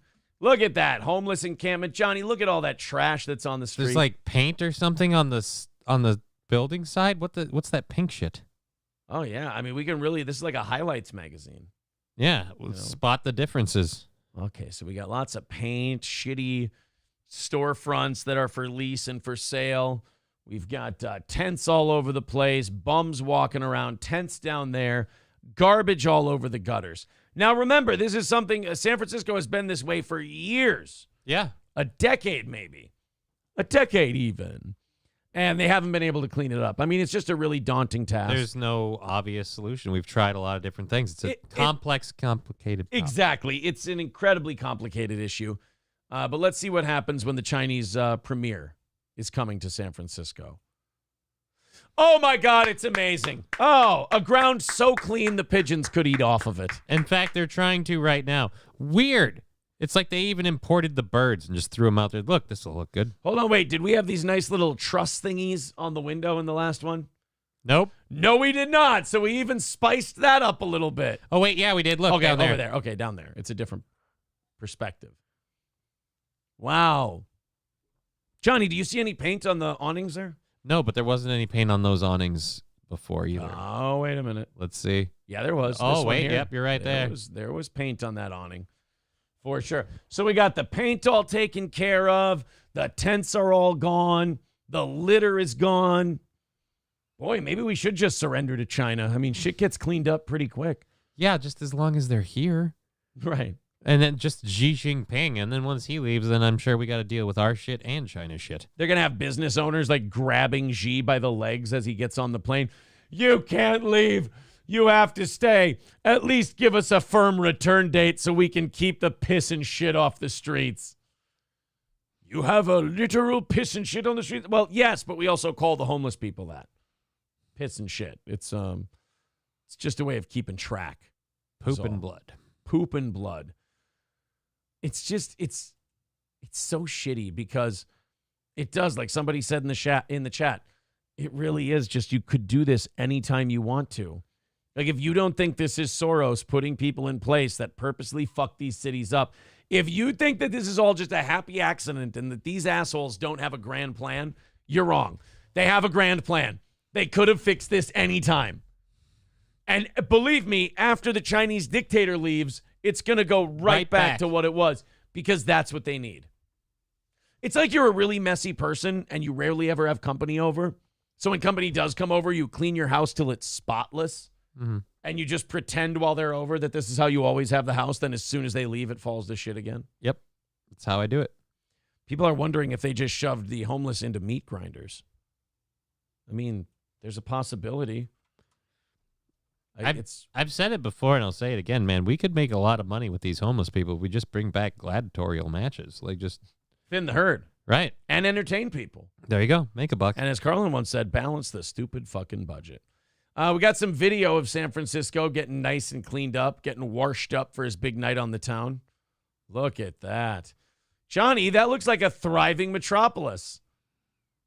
Well, I mean, there's an awful lot of fencing, but yeah. Other than that, it looks really clean. That's pretty incredible. That looks like a clean city. That doesn't look like a giant shithole full of poop and blood. Huh. I'd like to see this in 2 weeks. Do you think we're going to get the same perspective of San Francisco? I mean, no. 2 weeks from now? There'll be a lot more people on the streets. The government can easily fix our cities overnight. It just doesn't want to, says one Twitter account. Absolutely. Let's go to this one. Ooh. Dollars, filling hotel rooms, bringing big business. And the city did tidy up for Dreamforce, but this cleanup is much more extensive. While San Francisco is in the spotlight for the Asia-Pacific Economic Conference, city leaders are making sure the city shines. Tourism is our business here in San Francisco, and we need to focus on making sure that the tourist dollars still come back. They're not going to, though, because you keep letting the homelessness thing be a problem until Xi Jinping shows up. Yeah, I love how they're trying to pretend that this isn't 100% about the Chinese president coming. This is exactly about the Chinese president coming. Like, well, it's about tourism and this and that. Well, then you would have done this years ago. Yeah, because I did a story the other day where businesses are literally screaming, yeah, it's been really, really bad, and then COVID happened and it got worse. Yeah. Caltrans repaving major roadways like the Harrison Street off-ramp from the I-80. BART doubling down by deep cleaning their stations overnight more often. The city had gotten a little what an idea. Dingy over time. You don't say. Can't imagine why. Are you telling me that when you see a freshly laid turd on the sidewalk, you don't think, cleanliness? They're going to do this, though. They're going to fuck with us for the next year leading up to the election to make it look like they're doing a good job. They're going to do all the shit they should have been doing before they demoralize the fuck out of everybody. Gas prices are going to come down. They already are. They're going to fuck with us on gas prices. They're going to fuck with us on grocery prices to the point where they get another term. And once they get their next term, they're going to send it right back down to shit again. I just feel like if that's what's going on, why do we let this happen? Why? Because I believe, as Carlin also once said, everybody has a cell phone that makes pancakes, so nobody rocks the boat. That's the best I do love those pancakes. The pancakes are delicious when they come from your phone. Scrubbing and power washing is happening all over the city. Yeah, the bottom of my shoes look clean. It's noticeable how clear the streets look your city's and how dog few shit. homeless encampments there are on major thoroughfares. Having been a longtime resident in the Bay Area, you just naturally start to wonder if houseless folks being displaced. Houseless folks, you see. You know, bums. Yes. Or as we call them, bums. Public Works is installing decorative crosswalks in North Beach and Chinatown. Great. Now the horses can't get through. Now, you're just going to fuck up all the horses now. No consideration of the feelings of equine. Pedestrian bridge in Japantown was recently repainted. The Yerba Buena Gardens at Japan horn? Japan for? Japan for? Japan for? Japan horn? Japan for? Japan for? Japan for? Japan for? Japan for? the Moscone Center are decked out with new colorful landscaping and murals. Oh, great. Paid for by the Clean California brand. Really covers up just the graffiti. in time for the 20,000 high-profile CEO. That's exactly what they did, too. There was dog shit graffiti all over, so like, I don't know, paint over it with a mural. We'll be good. And heads of state coming into town next week. Some people say this should be how it's always done. What about the people who are here year-round, you know, and like local, hardworking, working-class Bay Area folks? Well, maybe if you guys would throw a couple million into the Biden family bank account, maybe you would get that kind of treatment. Maybe if you'd stop voting for the people who let the city get this way in the first place, you wouldn't have this problem. But see, that's what they're going to do the next year to trick us and fuck with us. They're going to give these retards in San Francisco are going to give people like Newsom credit for this, even though they're the ones who let it get to this spot in the first point. It's classic abuse victim behavior. Get abused by your abuser, but when they hug you and tell you they love you, you just assume they're getting better. Right, because you can fix them. Right, exactly. You can fix them. Others welcome the cleanup. Anything that brings in a positive look on the city of San Francisco is great. We will continue to do everything we can to maintain cleanliness in our streets. No, you won't. Hey, you want to make a bet? Come on, a good 20 spot right there. You can donate it to the Biden family if you want to. And city officials are saying that there are no additional funds that are being allocated for beautification. Departments are just using existing budgets. So it didn't cost you anything. So you could have done this whole time. You didn't even need more money. You guys are just what? So fucking lazy? Yeah, guys, I would have kept that last part a secret. Already the people of San Francisco are confused as to like, why don't we do this all the time? So they were probably thinking, well, it must be really expensive. And San Francisco's like, no, actually, we just totally within budget. So what the fuck have you been doing? Cleaning up homeless people's heroin shits. It's following them around with a broom and a dustpan, sweeping their duties in. Also say that those budgets are being moved so that they can focus on the areas where APEC is taking place. The summit is expected to start on Wednesday, and of course, people will start coming into town over the weekend and early next week. You know what the most stressful part about cleaning up the streets 5 or 6 days ahead of a big event like this? What? Is hoping that they stay that way until the event happens. Well, I'm sure the cops will actually be allowed to, go and rouse the people. Like, I'm sure if you start pitching a tent on one of these sidewalks, all of a sudden a police officer is going to be like, yeah, we're not doing that. It's about time. And all it took was our overlords coming to visit. Yeah. Plus, it's really easy to do. It's only for the week.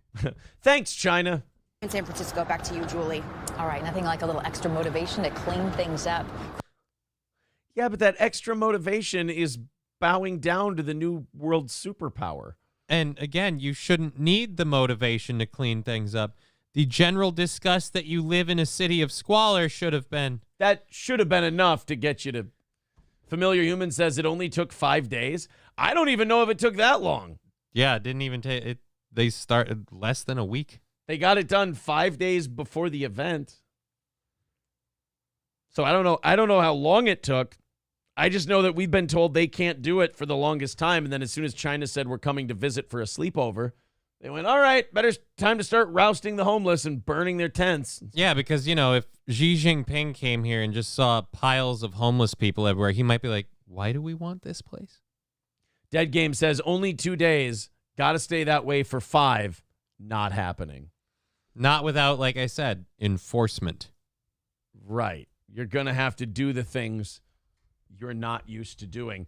Caliente with a good question. Where did they put the homeless? I'm guessing they got them some hotel rooms and then otherwise just told them, don't care where you go, just don't be here. Could you go live in the woods for like a week? Why?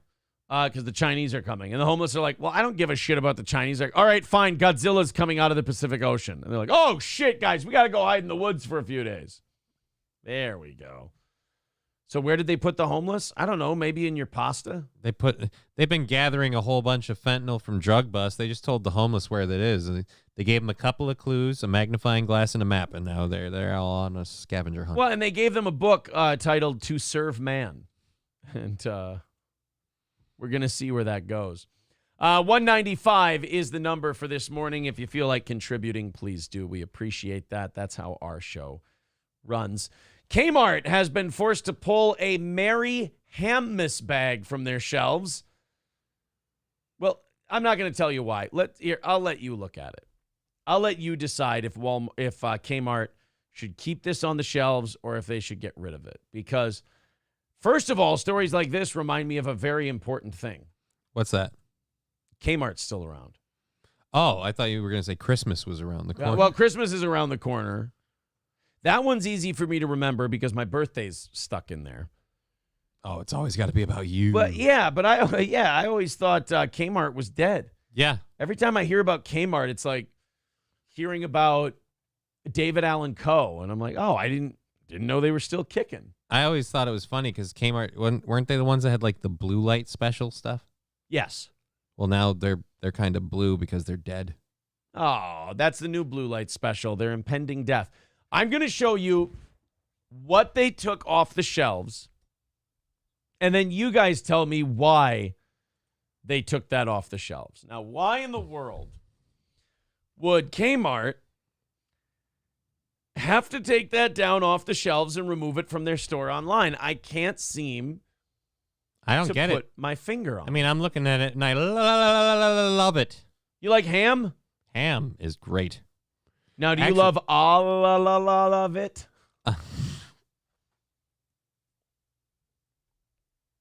Just asking.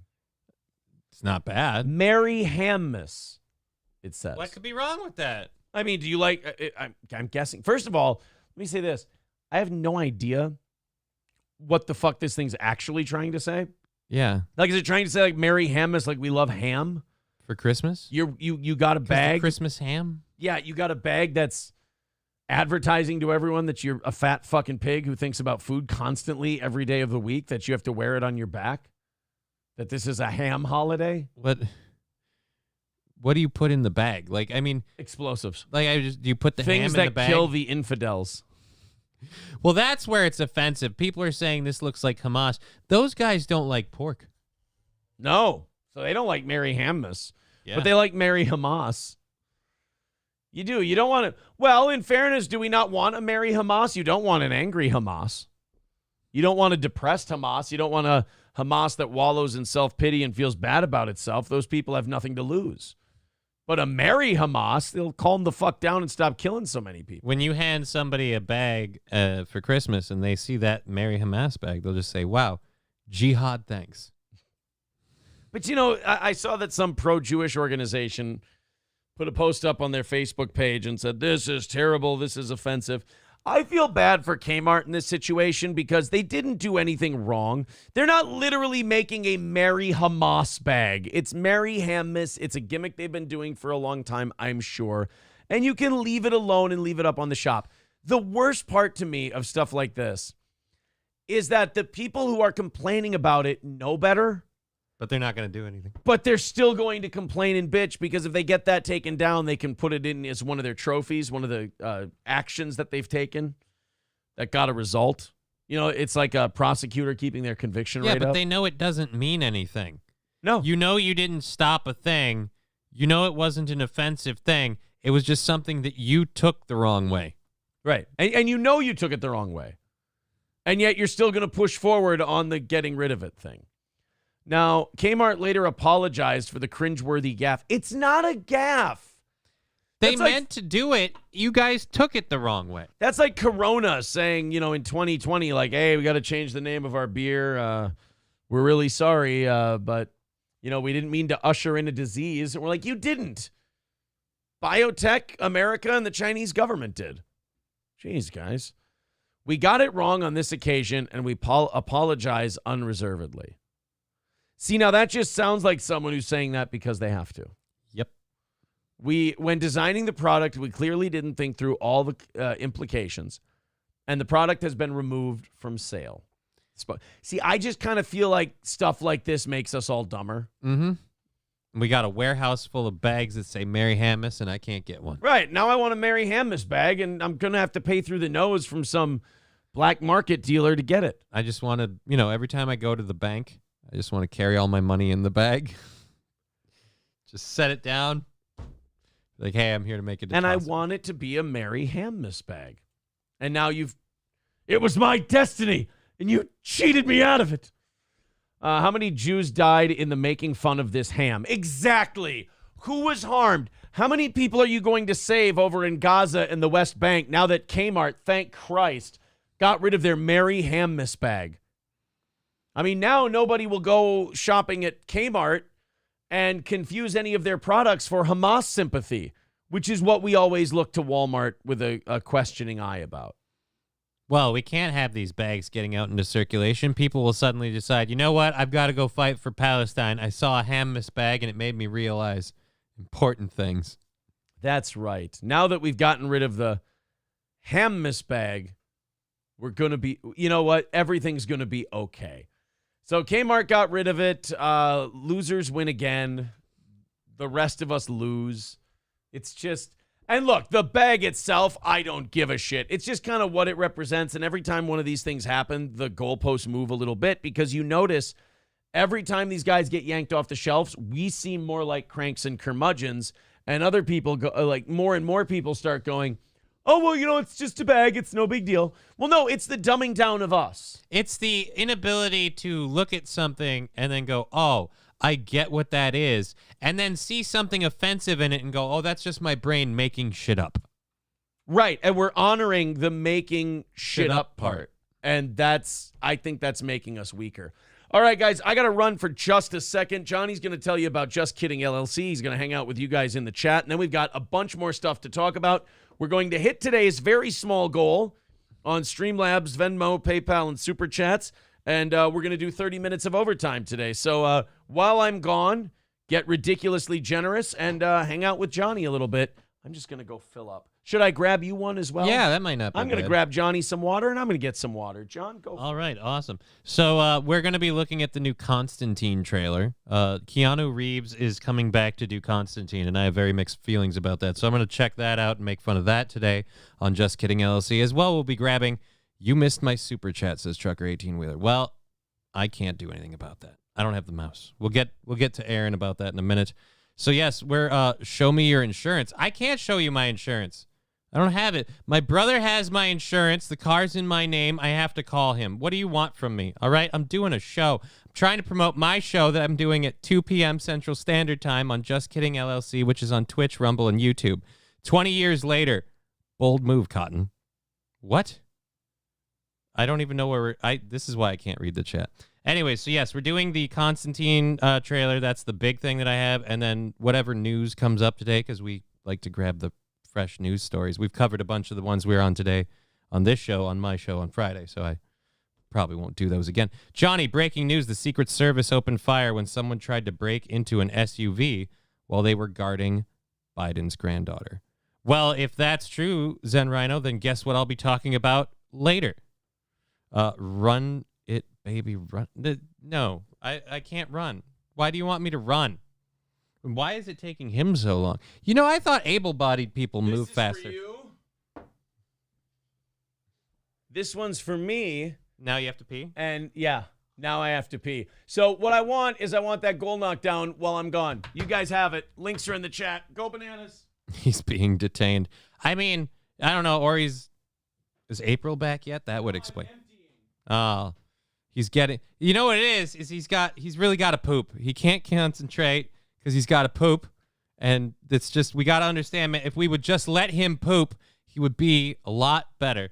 Can you link your show? I would if I had a keyboard and a mouse, but I don't have those things here. And I don't. This is why, hey, link, talk about your show. You go, we're going to do a show later because that's what we do. We prep a show, we do a show. And then, like I said, the big thing I was going to save for later, the Constantine 2 trailer, that's the thing out. He cannot poop. Well, he probably can't poop because he's constipated. That's what happens when you eat too much bread. This is why I'm telling you, man, carbs are the devil. They're going to come for your colon, and then they're going to go for your hair follicles. Top to bottom, you just got to stay away from the loaf. All right, I'm back. How we doing? I did that thing where, like, you start peeing, and then you realize, oh, man, like, I could have a dual situation going on here. And so I had to choke off one to do the other. And then once the pee started, I was okay. Okay. So So at the moment, I'm kind of like that guy from the police body cam video. I need to poop. Yeah, I'm like that guy at the moment. But I'm going to power through because, like I said... just keep both hands above the table, please. I've shut the fuck up about money today, but we're almost at 9 o'clock, and we're about 195 away. So if you could, please, please, please. All right, let's go check out the box office. Let's go see how the Marvels did. God, no. Oh, boy. That's no good. The Marvels has the worst opening weekend ever for any MCU film at $47 million. I could Put a chick in it. Make it gay. By the way, that South Park just created the new rallying cry of like anti-woke people forever and ever. Put a chick in it. Make it gay. Put a chick in it. Make it lame and gay. That's all they're ever going to say when stuff like, what is it? What was the big thing they used to say with like She-Hulk and Brie Larson and all that? There was a phrase they would use when they would woke up shit. Oh, yeah, go woke, get broke. Or get woke, go broke. Yeah. That was the whole rallying cry. Now the new rallying cry is totally going to be... Put a chick in it, make it... Put a chick in it and make it gay. $47 million is abysmal. It's literally the lowest grossing opening weekend for any Marvel movie. This goes back to like the original Iron Man. Yeah. 47 million. Yikes. The only MCU films that have opened lower than 60 million have been Ant-Man, which I think ended up doing well in the after long run. The opening week. Yeah. And 2008's Incredible Hulk. Now, is that Ed Norton or Eric Bana Incredible Hulk? 2008, I think that's Norton. Is that Norton? Okay. Because Norton was canon, right? And then they changed him to Ruffalo. Yeah. And I don't think the Bannon one was canon, so... Okay, that was the 2003 one then, I think. Disney and Marvel Studios have struggled to reconnect with audiences in the post-Endgame era. Huh? Why do you think that is? Put a chick in it and make it gay! Yep, that was the Norton one. That was the Norton one? Okay, that was a good one. I liked that one. I like Edward Norton just about anything, so I'm cheating. Well, plus the director for the other one, like, he was trying to do this thing where it's like you're watching a comic, and I'm like, no, I don't. I hate the like, oh, we're gonna cut from this thing to this thing, but before we do, let's put up a bunch of panels and make it look like it's a comic book. Oh, that sucks. Yeah, that is shit. It fucking blew. Hobo Chili Recipe with $4.99 says, do you ever do that thing when you're peeing and you realize, why am I pissing on my balls? Also, why is my pubic hair mound longer than my shaft? No. That sounds like a very unique problem. A very unique issue that you're having, and I wish you the best with it. I do. 190 away from today. Do it. Rally up. Go crazy. Let's make sure. Hey, let's make sure. Here's the goal today. None of this. None of this today. That's what we're ultimately shooting for, so throw her in there. But yeah, Disney and Marvel Studios struggling to reconnect with audiences in the post-Endgame era. Gee golly gosh, I wonder why. You went Black Captain America, you went She-Hulk, you literally just told the audience to go fuck itself and made whatever you wanted.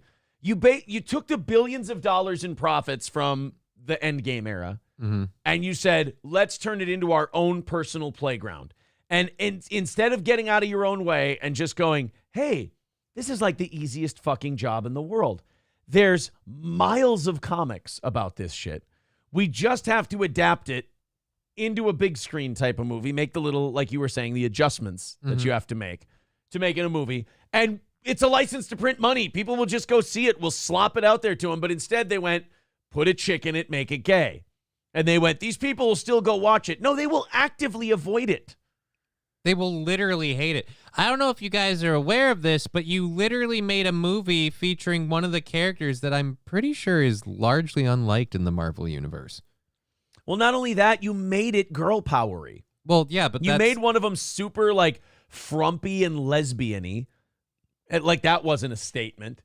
It was very clearly a we don't need any of these pesky men kind of thing. And at least if you're going to make that movie, then make that movie. Don't do the subtle fucking jabs, because then A, we see it and we look paranoid.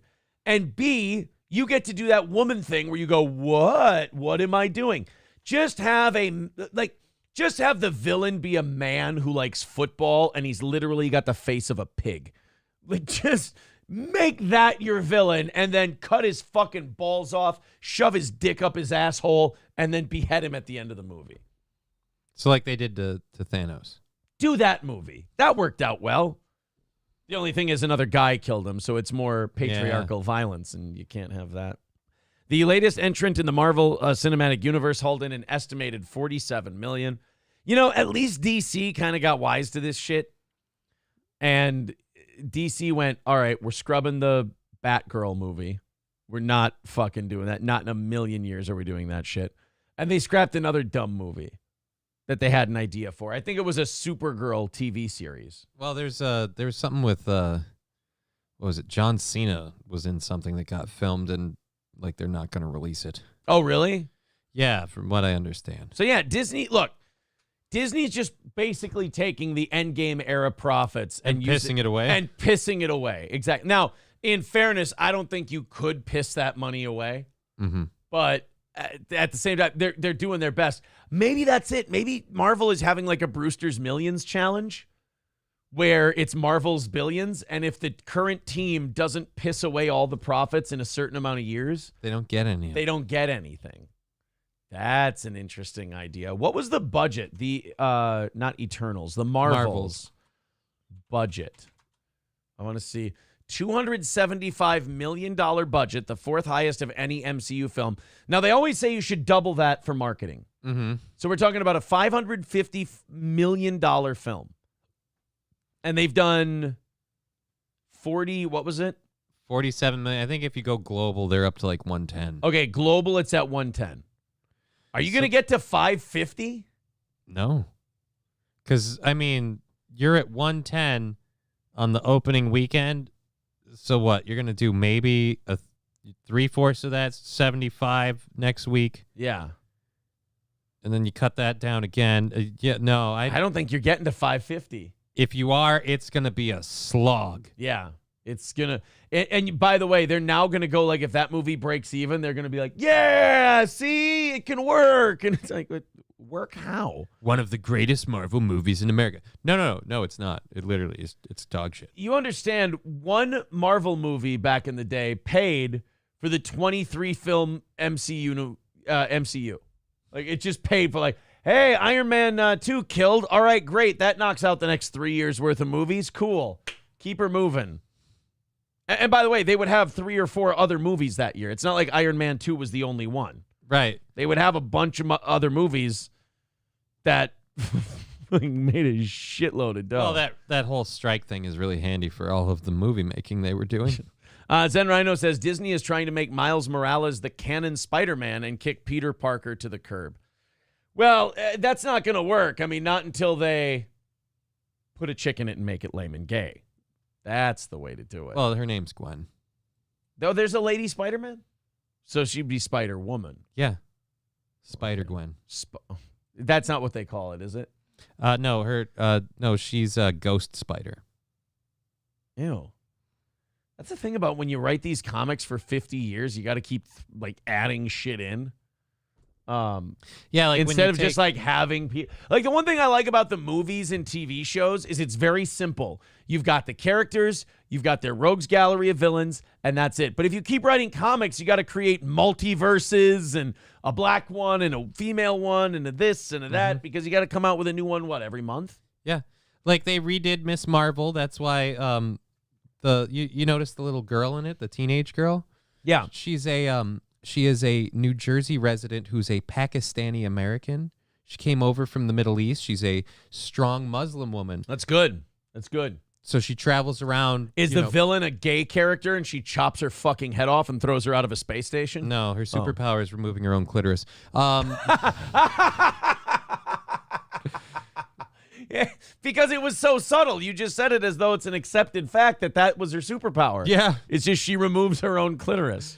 No, but again, it's this thing of they made this character where they're like, we need to make a new character. We need to make characters, and we need to be more understanding of the Muslim community and all this other stuff. Yeah, so you took a woman who the Muslim community would be like, you know what? When we need a self-identifying superhero, we'd like a girl who doesn't wear a hijab, who doesn't do any of that stuff. Yeah, but is a proud Muslim woman living in America. Because, again, we can't have a superhero unless they're based in America, but we need them to fulfill a quotient of a minority, so they've got to be a transplant. It's almost like they're thinking too hard, and it's just a fucking comic book movie. Yeah, it's like they bent over backwards to make a pander character, and they've been trying to shove her down our throat every way they can. $2 from Trucker 18 Wheeler says, is Kmart still around? And then throws us $2 again and says, hey, loser, missed my $2, but it's irrelevant now. But I went back and did it, so it's okay. Scarface with $1.99 says, don't worry, Eric July will save us. I heard his comics are gay. I'm not getting involved, though. I will say this, though, like all of the hate and all of the people shitting on that guy doesn't seem to be affecting his sales. Like, people keep posting like copies of his sales. Affects him. I mean, maybe, but like if you're it sounds like he's making a shit fuck of money. Yeah, but I'm on wondering this if stuff. that's him playing at it, like when he acts like it's affecting him. Because honestly, if it did affect you at first, you're winning. Like you're making money. Yeah, it's free advertising at this point, right? And yeah, it's the internet's a weird place. It's like, you know, you usually have more impact on this person by just all agreeing to leave him alone and not talk about him. Because even if you're shitting on the guy and he's the worst guy ever, there's going to be a sizable amount of people that would never buy it in a million years that would go, well, I got to see how fucking terrible this thing is. I've got to find out what this. Like, I'm almost a hate buy and a hate like, or a hate buy and a like buy, is the same thing as a hate watch and a like watch. They all count the same. Yeah. So the guy puts the money in his pocket, and what? I mean, when you spend it on a candy bar or whatever you're buying, you can't tell whether it was the money from the people who hated you or loved you. Right. It doesn't. The candy bar tastes the same. Right. When you cash the check, it doesn't state that part. Yeah. It doesn't give you that breakdown. Exactly. Thank you guys for the super chats. 185 is our number for today. Oh, and it's 9 o'clock. So we're going to get under 100. No, you know what? We got to knock this thing out in the next 55 minutes so we don't bring this thing out. So everybody throw a few bucks in over on PayPal, Streamlabs, Venmo, Super Chats, and memberships. We started off real nice and low for you today. It was like, what was it? $100 in or $250, yeah. $250 was the number today. So let's knock that thing out. Everyone who hasn't gotten involved so far, go ahead and get involved, and then we don't have a beggy final hour, which is nice. Every time there's no begging on this show, I feel good, and the people who hate us feel terrible. And those are two things that we I love. I value those things equally. I want to let you know. To LH, oh, this story. I mean, just shut the fuck up about politics when you're teaching elementary school kids. Look, man, if you want to have a deep, thorough discussion about modern politics and this and that, get a job at a think tank, all right, where they have meetings where you all get together and argue about Israel and Palestine. You know where you shouldn't trauma dump your thoughts on foreign policy? Where? In front of a bunch of 6-year-olds. But I mean, if they don't learn to care now, when will they? That's a great point. And you know, the thing their teachers believe is the only way you should be able to look at it. And it's the only thing that really makes any sense, and that's who you should listen to. Right. 2 LA charter school teachers have been removed for teaching first graders about genocide in Palestine in class. Okay, in class. Do you know where their class was being held? Where? In a synagogue. So these are a bunch of Jewish kids? They are indeed a bunch of Jewish kids. And you're teaching they were they were a diverse world charter school, citizens of the world charter school. And they were at the Adat Ari El Synagogue in the San Fernando Valley. And that's when the first grade teachers decided now would be a great time to teach these kids about Palestinian genocide in the Middle East. Right. And again, I don't care if you're talking about, like, you think Israel is committing genocide or you think Hamas is committing genocide. I don't care.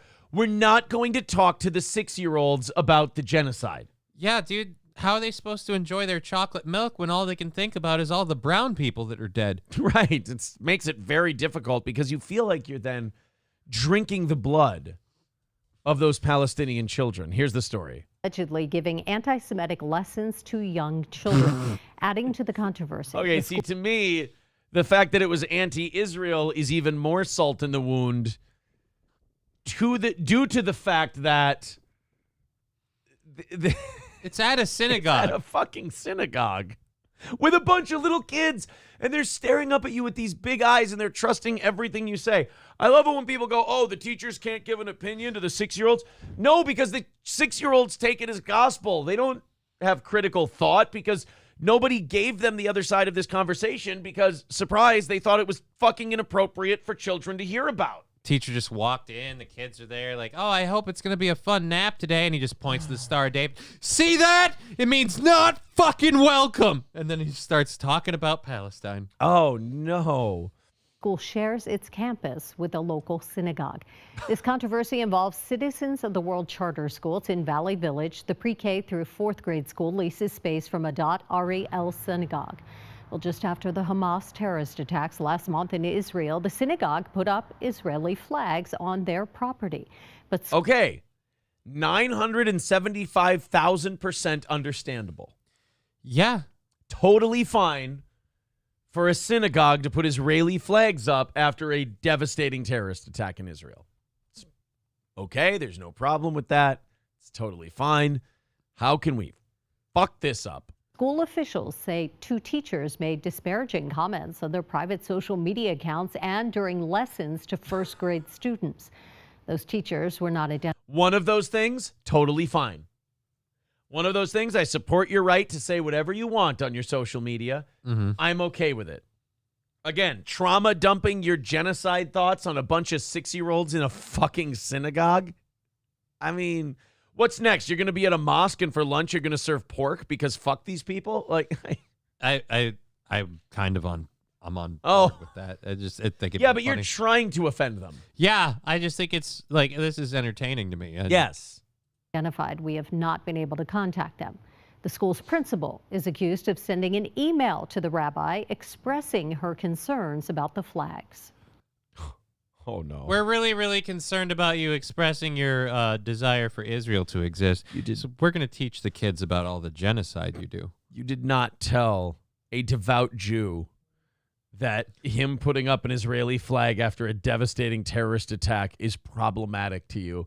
Then leave.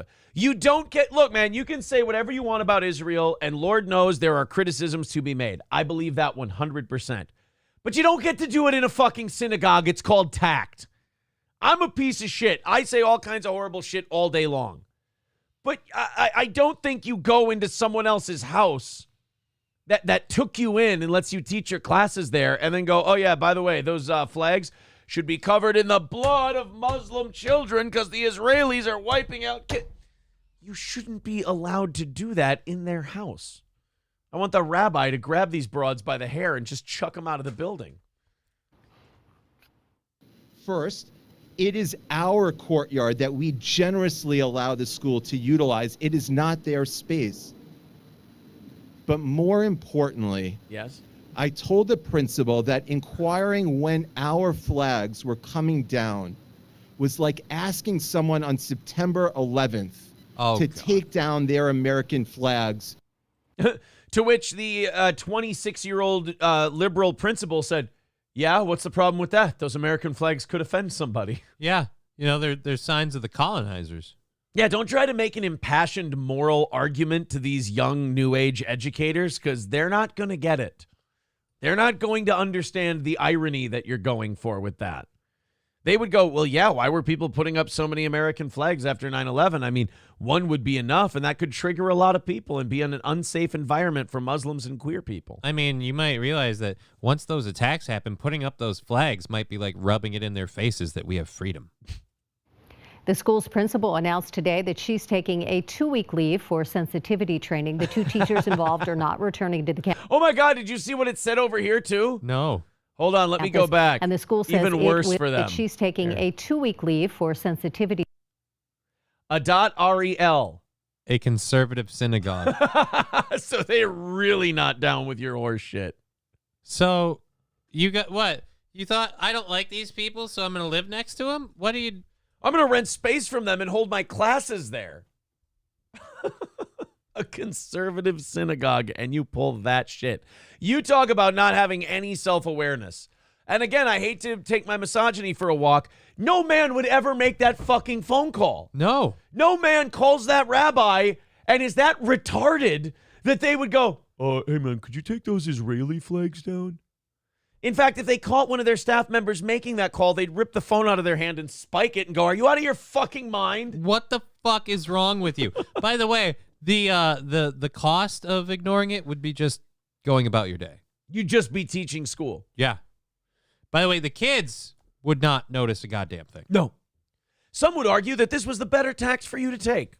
Some are saying. Training. The 2 teachers involved are not returning to the campus, and the school says it will now work with the Anti-Defamation League to train their personnel. The school says it serves a diverse community, and officials want the school to be a safe place for everyone. You need sensitivity training to tell you not to be a dumb fucker.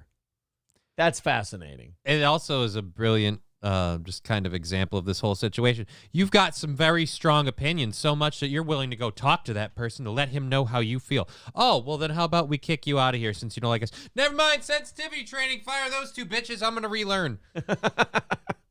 I love it. They're going to work with the ADL. So here we go with the overcorrection where now they're going to have to just be like the pro-Jew school all the time. Mm-hmm. And there's a middle ground, guys. You don't have to sell out to this side or sell out to that side. There's a thing called nuance, and you know what? Everyone just shut their brain off as soon as I said that word. Boring. We want blood. Fauci's Pangolin saying, Aaron, are you saying talking about death and sexuality will screw up 6-year-olds? That's all they think about with all those 6-year-old hormones running wild. Exactly. It's just you projecting your horseshit, your single blue-haired lady horseshit on a bunch of children because you've literally run out of people to talk to. Nobody else will listen to you. And getting these kids to believe your ideals will change absolutely nothing. Right. What do they get? Well, I mean, long term, I guess the kids will be fucked up as they are. Yeah, but who knows where that ends that far down the road. But I mean, true. No kid is going home going, Mom, we need to do more to help Palestine. You don't think so? Yeah. You don't think there's that one dorky kid who's like, I want to make a care package for a kid in Hamas. God, I hope someone tripped him on his way home. Send a rainbow flag in it and get a flaming bag of dog shit right on your doorstep. That is the weirdest part. The largest group of people who they don't want your help or opinion of are like, we support and stand with Palestine. Like, yeah, we'll stand with you, but that's because we're holding the lever for the noose and we're about to pull the door. It's so funny. If you're Hamas, you're like, hey, we're getting record support in America. Oh my God, that is great. Where is this support coming from? The gay and trans community. Explain this to me, Ahmed. How can a walking corpse support us? They do know our opinion on what should happen to them. Yes, sir, but we don't want to really tip our hand on that because they seem to be really into what we're doing. All right, fuck it, I guess. We'll take the support for now, and Oz can be a house too until we get to where we're going. Then the day of the dog begins. Shh. Name the movie? Con Air. I just made a Muslim diamond dog. Ah, what a fucking talent this kid is. 185. Are you out of your fucking mind? That should be at 0 immediately. It'd be Muhammad 300 if they knew the truth. All right, listen, Hamas. There comes a time where you have to decide to fight, fucked, or hit the fence. And I suggest you hit the fence. Oh, nothing makes me sadder than the rabbi lost his bladder on the airplane. I'm IDF. Do you know what the fuck that means? Means you're the most murderous motherfucker on this plane? You don't treat Jews like that. Please put the Star of David back in the box.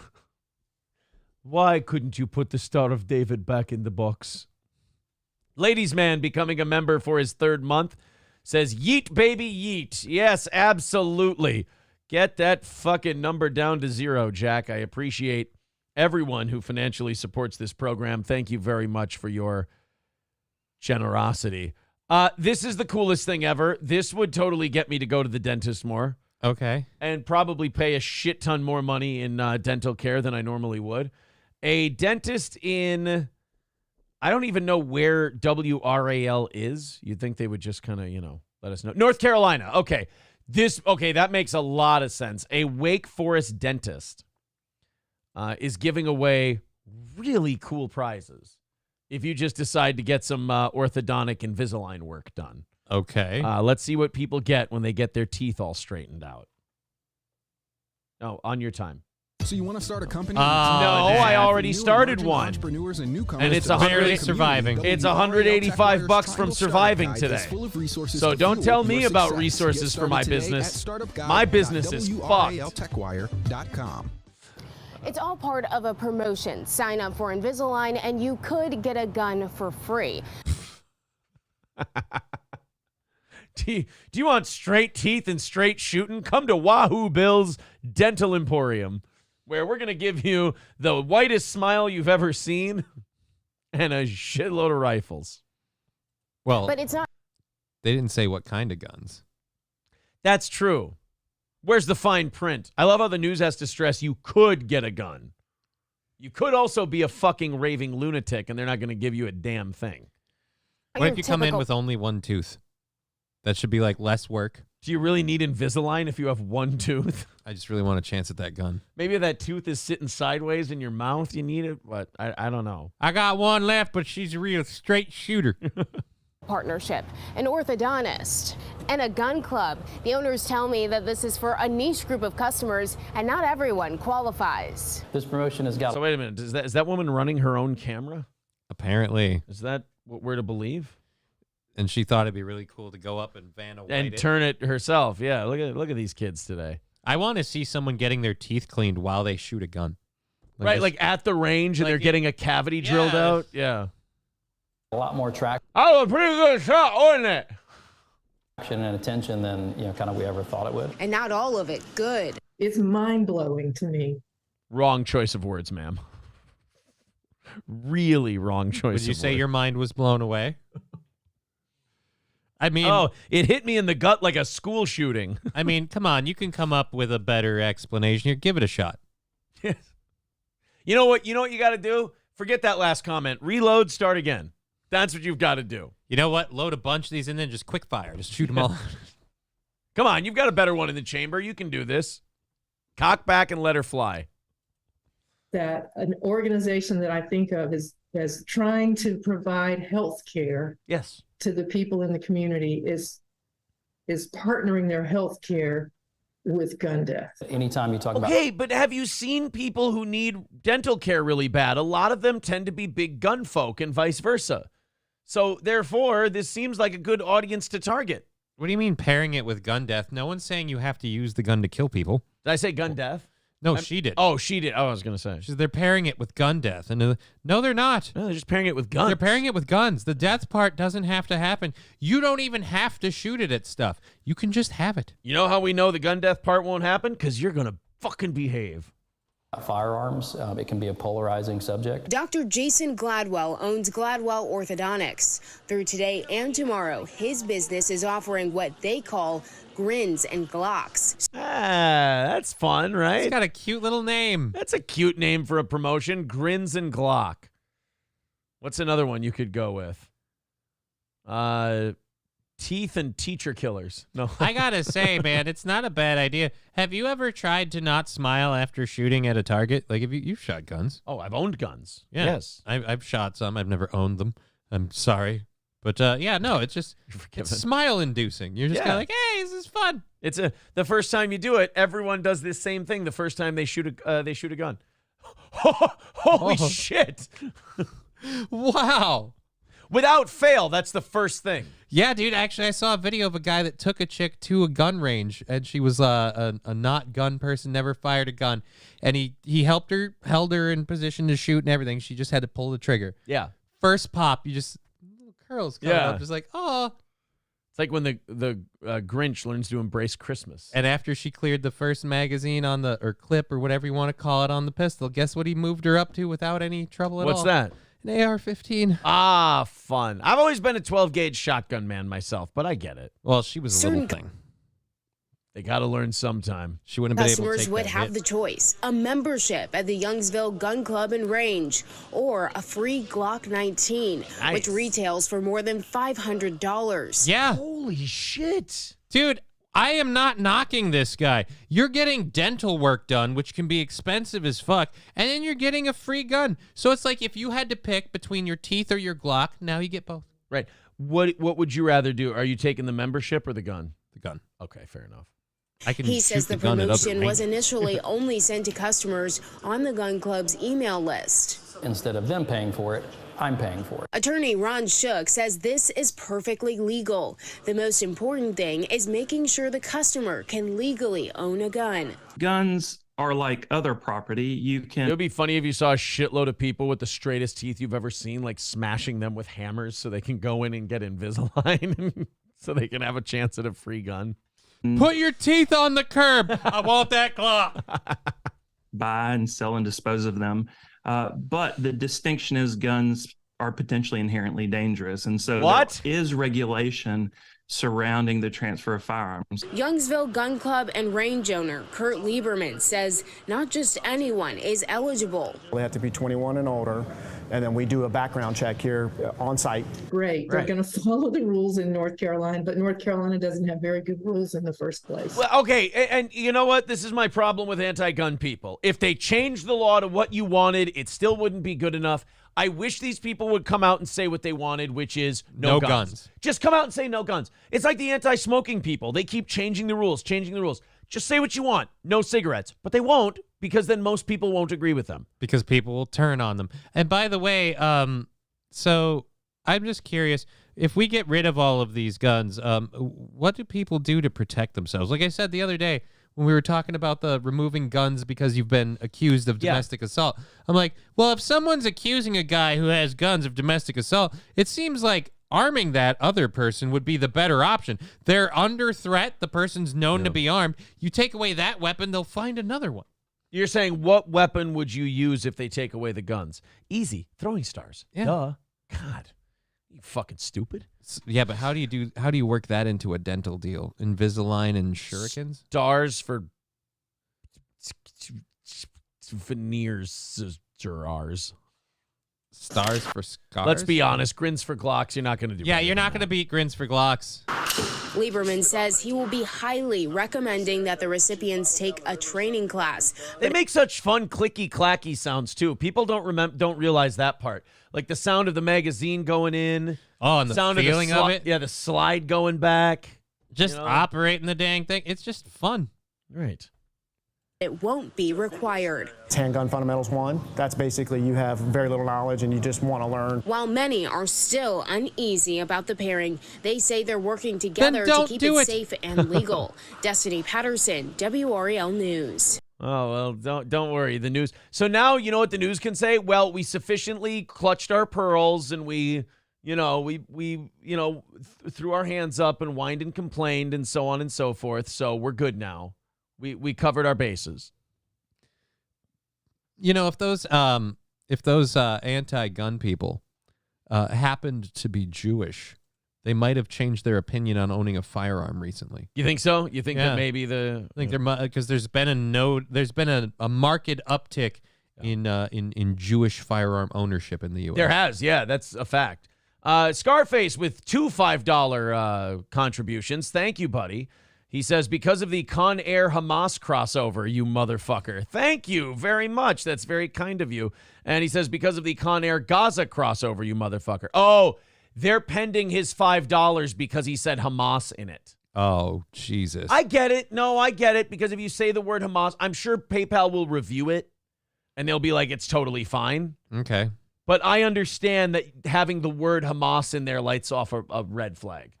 Okay. Because you can't be sending money to Hamas using PayPal. PayPal would rather you didn't use their service for sending money to Hamas. If they knew they weren't going to get caught and they still got to keep their fee, I'm sure they wouldn't mind. But it's the idea that that could get out.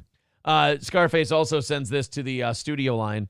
I sent the same dono twice because apparently typing Hamas puts your dono on review for PayPal. Buy some hot dog buns and queso with that extra $5. Thank you, Scarface. It puts today's goal at... Oh, shit. I just clicked on the wrong thing. It puts today's goal at 175. So, I don't know. We got like 30 minutes and change until we would have to bring this thing out. So, you guys can do this. 175 is pretty manageable at this point. If you guys want to really throw down, let's really throw down. Hit the accelerator on that because MSO already has his eyeballs out. He's already looking for a W. And remember, with our new rules of not mentioning the goal all day, this becomes his win. Right. So even if we get to 0, if this comes out, because we've used this twice a week, once a week the last few weeks, it's really been going great. But we did make the new rule. Hey, since it's been going that way, if this comes out, MSO wins. And he gets a double win if we don't get down to 0. But 175 away, if you want to throw in, please do. There's all the links in the chat. It's getting closer and closer to being within striking distance. Thank you guys very much for your generosity. I believe we're about 10, maybe 15 memberships away from our close to that 600? Yeah, our golden 600 number. So something to consider as well. This next story is something we don't talk about very often on this program. It doesn't really come up a lot, but grave robbing. It doesn't come up a lot because what do you talk about? We talk about George Soros all the time. It was so cute when it was still the cutest phone call of last week, far and away, by far, was Mikey Two Milks calling in and going, wait, George Soros is Jewish? And just going, oh, you sweet summer child. It's just, I didn't want to break it to him. I didn't want to tell him because what a lovely, innocent way to live. Oh, he's just an evil person. I wish I could go back to being that guy. But now I look at everybody's early life section and I go, I'm starting to see some... Then I get a headache. And then I get my... Noticinol. And then I get my reach throttled by YouTube. In St. Louis County, Missouri, and I think the reason we don't hear about grave robbing a lot is not a lot of people have the balls to go and... But what are you going to rob a grave? I mean... Don't they take all the jewelry and shit away? Like take it off before they bury you? I have no idea. Dr. Climate Abortion says, my brother-in-law was arrested for grave robbing when we were in high school. Chernobog says, I submit the following conspiracy theory. MSO is Aaron. You know, I want to prove that right now, but I know that if I go like this and I go, see, MSO type something, he won't type. And then as soon as I put my hands down here, he'll type something. So I'm not going to try and dispel the MSO rumor. I'm just going to ask you to trust me that I am indeed not. I'm going to laugh at the fact that I'm sure someone is going to be literally autistic enough to start going through it and like, all right. So wait, MSO's coming. Where are his hands? Where are his hands when MSO? God damn it. See, my hands were down and MSO put the, in fairness to me, I don't know how to do that. The two big googly eyes. Is that on this thing here? The emojis page? Maybe. Is that where the two big eyeballs are? Maybe. I don't know. Yep, that's where where? I saw one right there. That's one of the ones he uses. No, that's not one of those. That's a quote eyeball. Oh. I don't see these. Oh, there they are right there. Where? I see them too, right by the dog bone. Oh, shit. See, I can do it too. Yep. Oh, no. That's not good. MSO is not on the payroll, I promise. I will say, if you are MSO, that was a nice fake of, look, I don't know how to do the emotes thing, where I can't find them, and then I point out the wrong one, and you quickly go, no, that's not the same one. See, I can't do it. And then I find the right ones. You're like, oh, yeah, so I could. Zen Rhino says MSO is Oz. Ambivalent Bastard says, and they look exactly the same. It's definitely Aaron. Guys, I just don't want to go broke and lose my show. That's all. That's all I'm doing. And MSO is, he's doing his thing. So St. Louis County prosecutors have charged two 73-year-old men. Sweet Jesus, were you looking for girlfriend? Right? That's the worst part is now you got to wonder, were you trying to fuck? Like, were you looking for jewelry or pussy? Why were two 73-year-old men robbing graves? I'm worried that they, like, all dated. Women these days don't know how to treat a dick right. You know what rides me like a stallion? Those corpses at the St. Louis County Cemetery. I mean, voila. Jimmy Allen of St. Louis and Zebulon Nash of Houston, Texas, were each charged Thursday with attempting to destroy or deface cemetery property.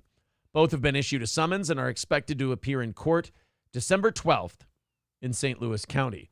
Berkeley police said in charging documents, an officer responded to the cemetery on August 22nd for a report of property damage and found the two men actively trying to exhume a gravesite. Police said Allen was throwing dirt from the grave and Nash was nearby, covered in dirt and talking on a cell phone. So as the police got there, they were literally doing the cartoon thing where a guy's in there chucking the dirt over his shoulder. Okay. And the other guy's like, yeah, what? Yeah, no, we're robbing the grave right now. Yeah, we're just about to bring the casket up. That's crazy you would call right now. What? Hold on a second. What do you guys need? Oh, shit.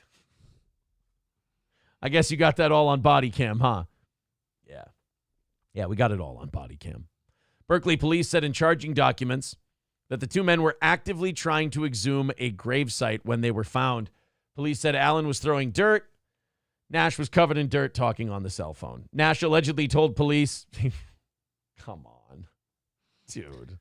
You know, when you get caught in a situation like this, you better have a really solid, like airtight fucking alibi for why you're doing paperwork. This. I mean, you really better have something good. I mean, because you got to wow these cops. Nash allegedly told police he was trying to recover his grandmother's remains to relocate her, and Allen was helping him. He said they had been digging up the grave for the past few days. Wait, so they were digging up a grave the past few days and nobody noticed? Well, I'm guessing maybe that's why the police were brought to the scene. Maybe, yeah. There seems to be a hole that's getting bigger and bigger the last few days. Yeah, it's their story. We've either got shifting soil or I think somebody, bear with me here, might be trying to dig up a grave and doing it slower than anyone I've ever seen. They take more grave digging union breaks than anyone I've ever witnessed. Jesus. We were trying to dig up my grandmother and move her. You're 73 years old. You haven't seen your grandmother in what, 50 years? Yeah, you know, he wanted to get it done before he died. Yeah, exactly. She wouldn't have wanted to be buried here anymore. Wow, great work, sir. Hey, I have a question for you. And I need you to honor this question or answer this question honestly. Okay. And not just because I'm digging through and trying to find the drop in our millions of drops. Sir, were you trying to dig up that woman's grave? Still got the shovel. Oh, that's now, see, now you're... BLN says, used to give thousands, but you quit putting us in the drawings at the end of the month. What? You understand all the members and all the VIPs get put into a $100 drawing each every month, BLN. That happens every month. That literally happens every last evening show of the month. I really don't know what you're talking about. But if that's the reason you don't contribute to this show anymore, I can tell you this, you're absolutely wrong. And if you're a VIP or a member, then you are 1,000% in that drawing every single month. I don't know what to tell you. I'm sorry for the misunderstanding, but thank you for coming here. I do know that we got about 25 minutes until MSO is a winner. And we're 175 away from today. And again, we had a really small goal to start. I was thinking this was going to be fait accompli and we were going to be done early. Yeah. So the fact that I'm asking in the final hour really has me kind of taken aback today. They were saying during the members show yesterday, they're like, hey, Aaron's not going to have the stress sweats anymore on Monday. Yeah, I'm getting them. That's for sure. 175 away. We're at 9:30. What am I going to tell you? Why does it smell like butter in here? We just have one of those shows where we have to beg you for money. It's just our lot in life. We're not as lucrative as the ones who don't have to ask. What can I tell you? If you want to contribute, there's all the links in the chat. Patrick says, Aaron, to be clear, the Gravediggers Union is very insistent on its break schedule. Okay, that's... Yeah, they don't want to work these people to death. Yeah. Yeah, I mean, what are they going to... Then they fall in, and then the grave workers have a shit ton of work they got to do, and then other people have to go in there and dig them out, and it just becomes a whole thing. Your entire staff is dead on their feet. Yeah. Police said neither of the men had permission to retrieve a corpse from the cemetery. I mean, what does that kind of permission look like anyway? Hey, you guys mind if we dig up a corpse?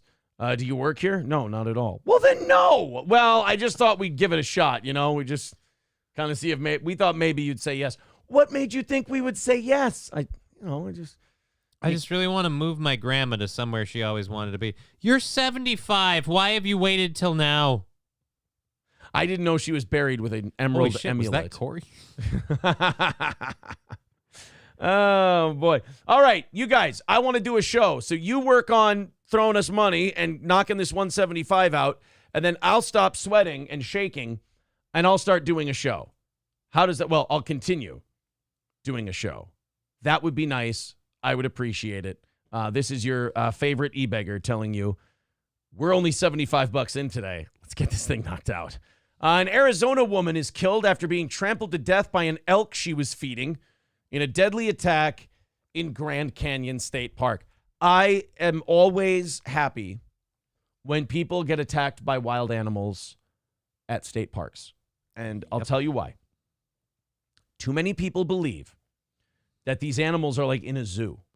And then you can just go up to them. Yeah, you can just drive up. I mean, you've seen these videos all the time of people who drive up and they hold food out like their car window to a bison. And you're like, are you out of your fucking mind? Yeah, the animal is not. But the problem is too many people have seen the videos and the selfies of like, oh, look, I'm a little selfie of me and the bison. It's like, yeah, right. If that thing decides to fucking take you on, you ain't winning. You're done. It's over. But yeah, this woman decided she would feed an elk. No reason. I mean, an elk of this ilk can kill you without even trying. Holy alliteration, Batman. Thank you. You understand that moose, elk, shit like that, they don't even know they're being a dick when they kill you. Yeah. They're like 400 pounds. They don't have to try. Right. They just knock you in the head with a hoof, stomp on you a couple times, and they go, I think she's learned her lesson. Then they stand there on four legs, and they go, fuck, you all right? Hey, I just didn't want you fucking with me and my family. Saunters off slowly. Are you moving? Hey, could you say something? Like, you're making me feel like a dick right now. I didn't even think I really hit you that hard. Guys, let's pack up and leave. I don't think this is our scene anymore.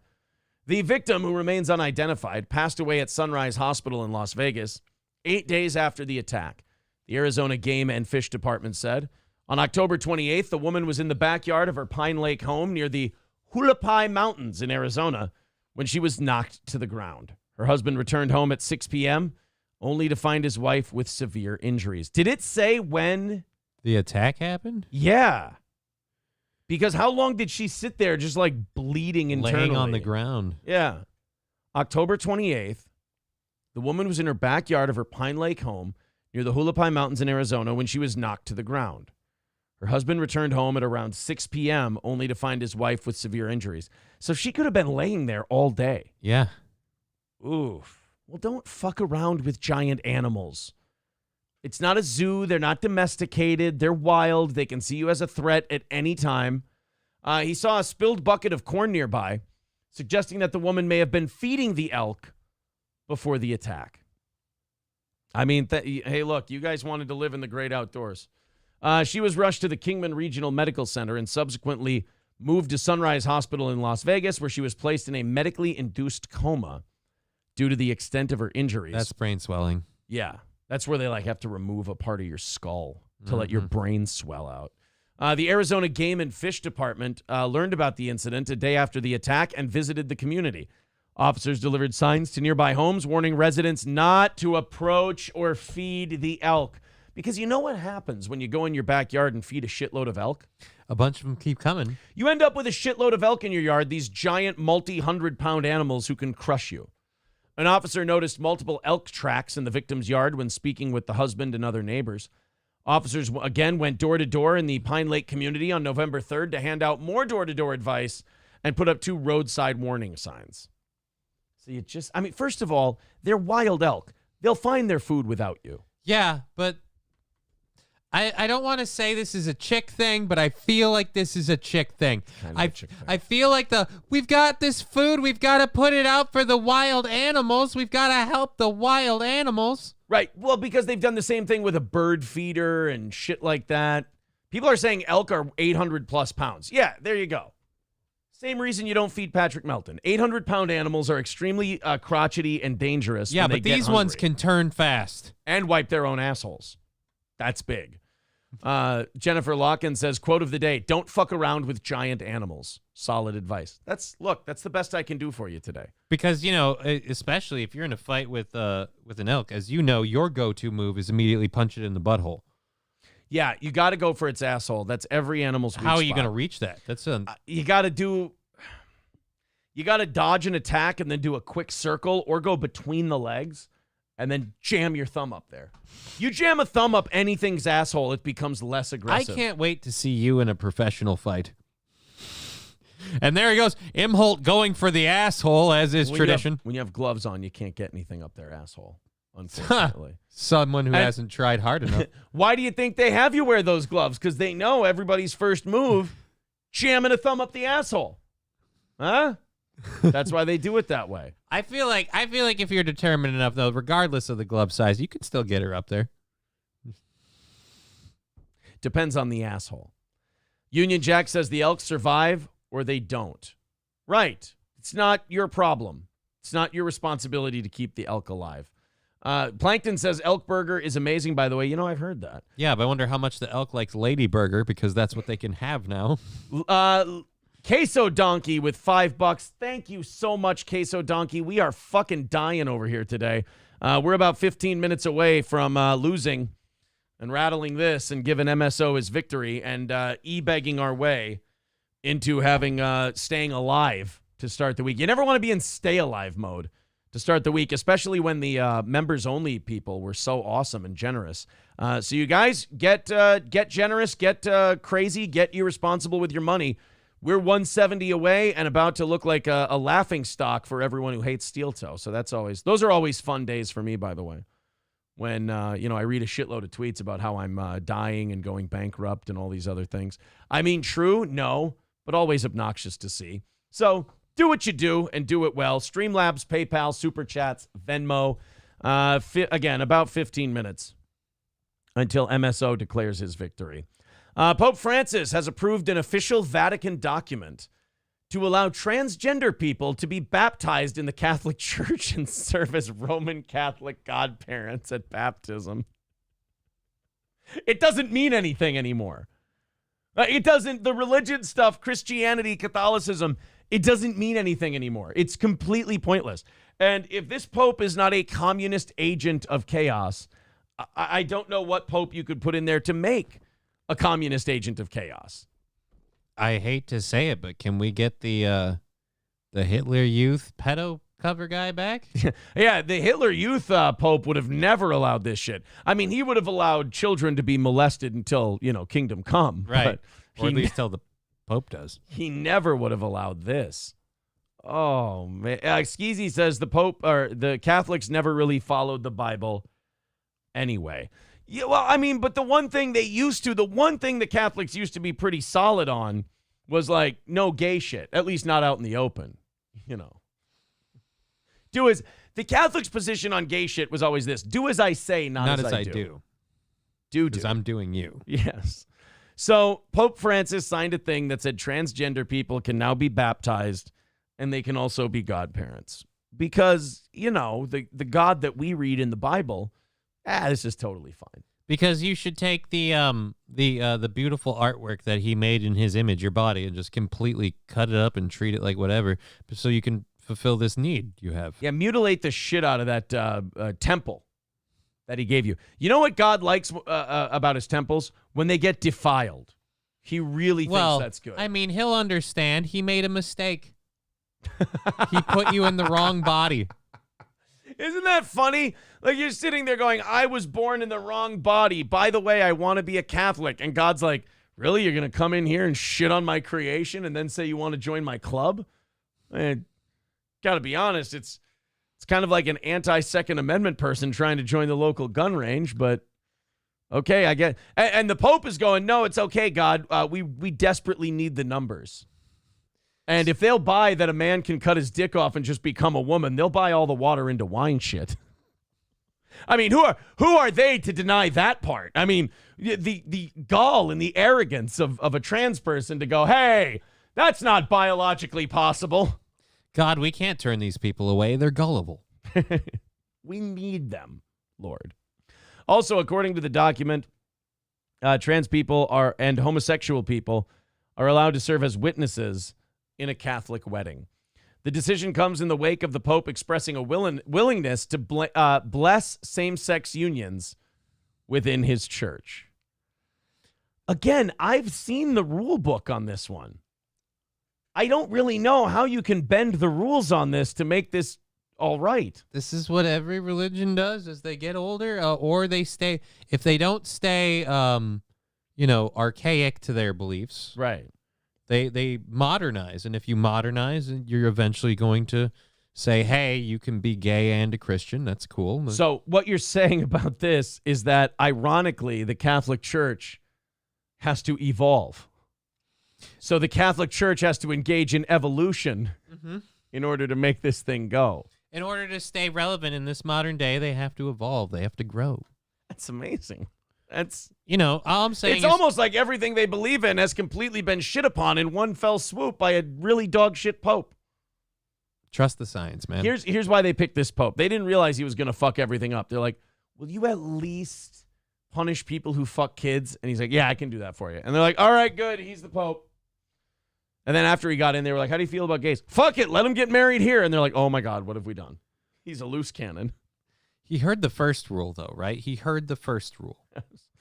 However, in our relationships with people, this is the Pope talking now, we must not lose the pastoral charity which should permeate all our decisions and attitudes.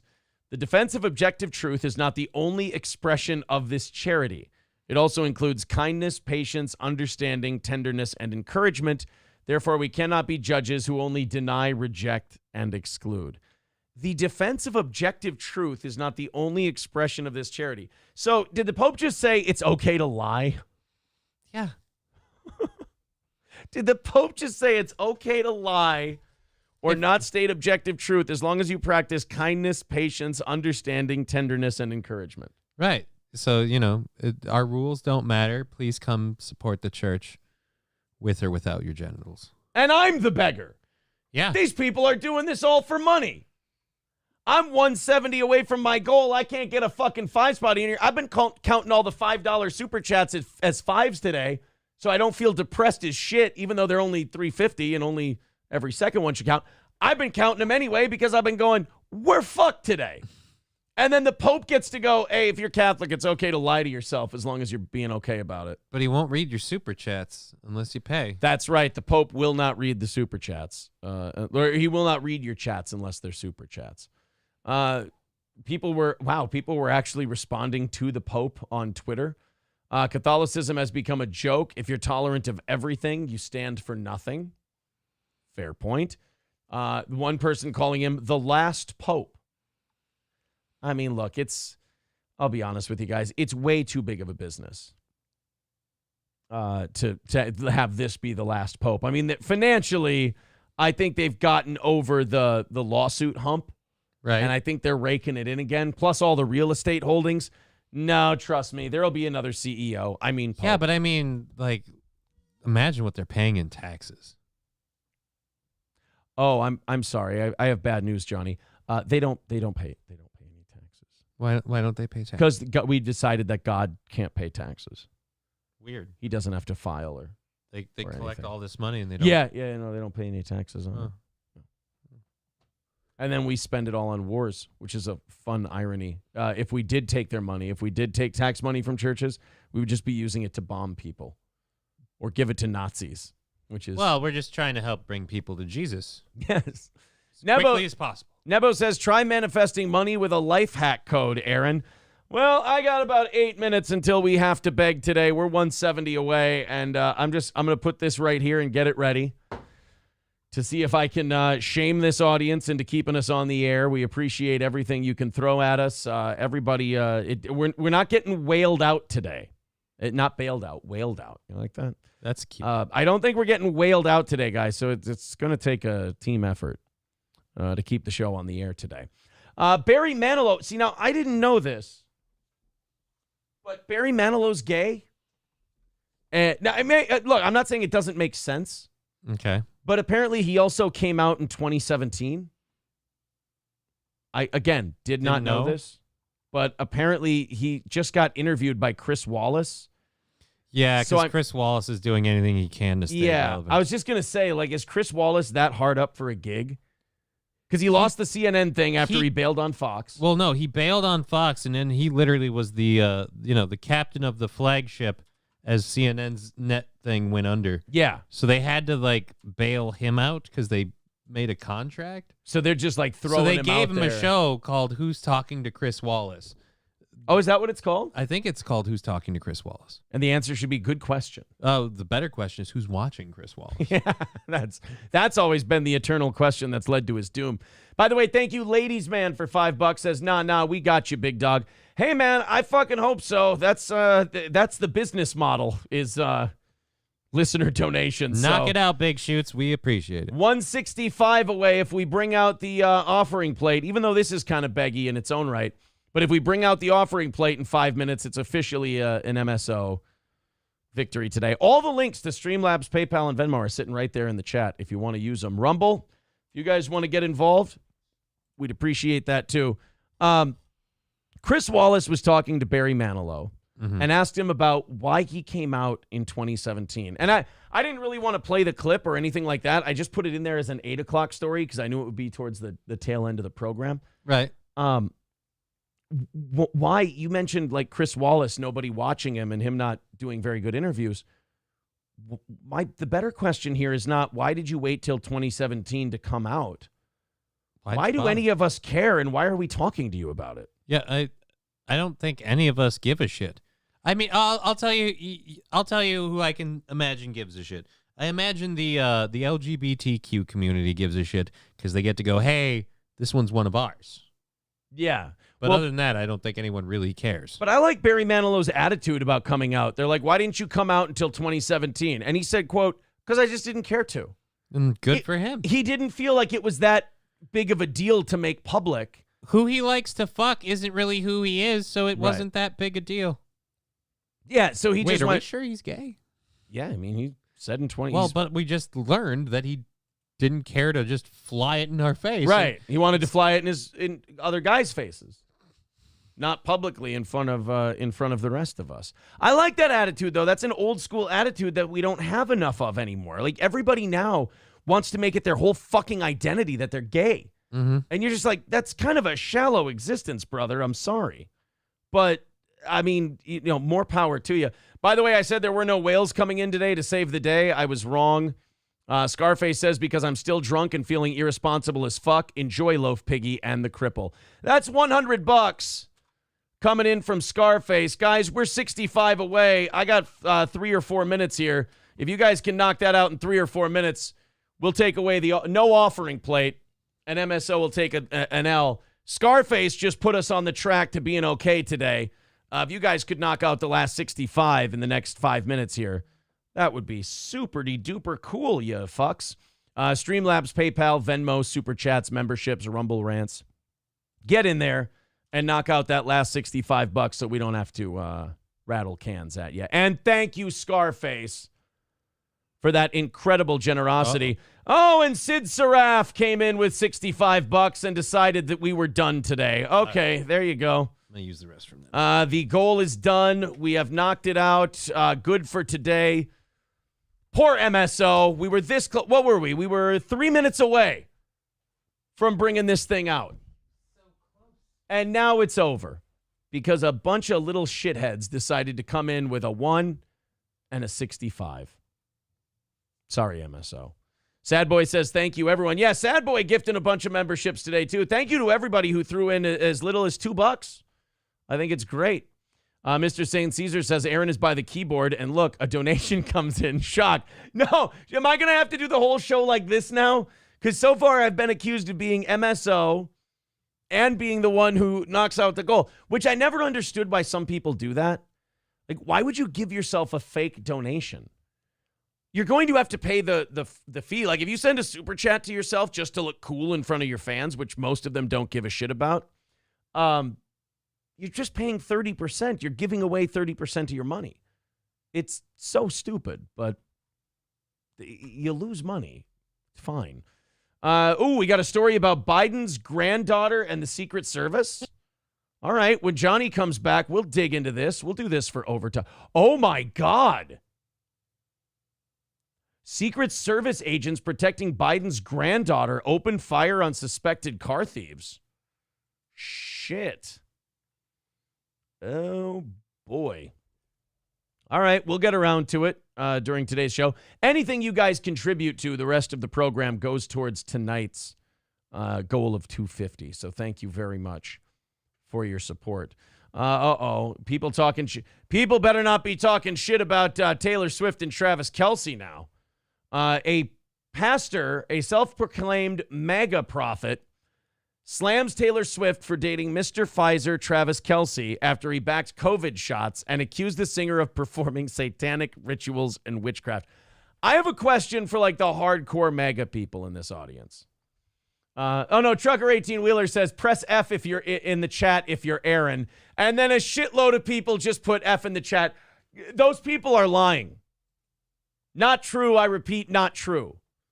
That is not, I'm not any of those people. Look, my hands are up here. So, here, I'll do this story like this. I'm wondering if any of these MAGA people look at other MAGA people and just go, yeah, he's not one of ours. That guy, like, the urge, I know that they're like a team. They have a team mentality. You know, we're Team Trump. But there's got to be some people on that team where you're like, and I know they don't like to use the word disavow in Trump circles very much, but there's got to be a few people you disavow. I'm literally not putting my hands down now because I'm there. I'm putting them down and see a bunch of people still putting F in the chat. I knew it. Why are you typing F? I knew it. I'm not typing anything. As a matter of fact, look, see this? Oh, shit. I'm at the end of the cord. I was going to set it off to the side. And it didn't work. Conveniently not enough reach to set it off. Oh, no. Well, how convenient, How am I sir. supposed to send my fake PayPals if I don't have this in front of me? I ask you. You give me an answer to that question, and I'll stop. I promise. So, this pastor, this mega prophet guy, a senior pastor at Lord of Hosts Church in Omaha, is now calling Taylor Swift and Travis Kelce part of a satanic witchcraft. Well, hasn't that been the theory that, like, she's a New World Order girl and a New World Order what? Girl. Girl. That's a new song. That's her new song. So, like, with this guy, I mean, when you're getting into, like, satanic rituals and drinking blood and all this other shit, like, don't the other people who are in the same group as you go, like, yeah, fucking don't listen to this guy. His blood sugar's low. He gets weird on Sundays. He gets geeked up on the Holy Spirit, and he just starts talking horse shit. Yeah, I mean, this person looks really, really crazy next to other MAGA people we've seen on the news, like the lady who thinks Joe Biden's played by Jim Carrey. Right. Omega Dreads Gaming Channel says, Satan won, get over it. Right? That's kind of where I'm at, too, is like, look, the devil got the W, and we're going to try and adjust as best we can. Well, look, I always say, no matter how silly what the guy is saying sounds like, let's hear him out. Okay.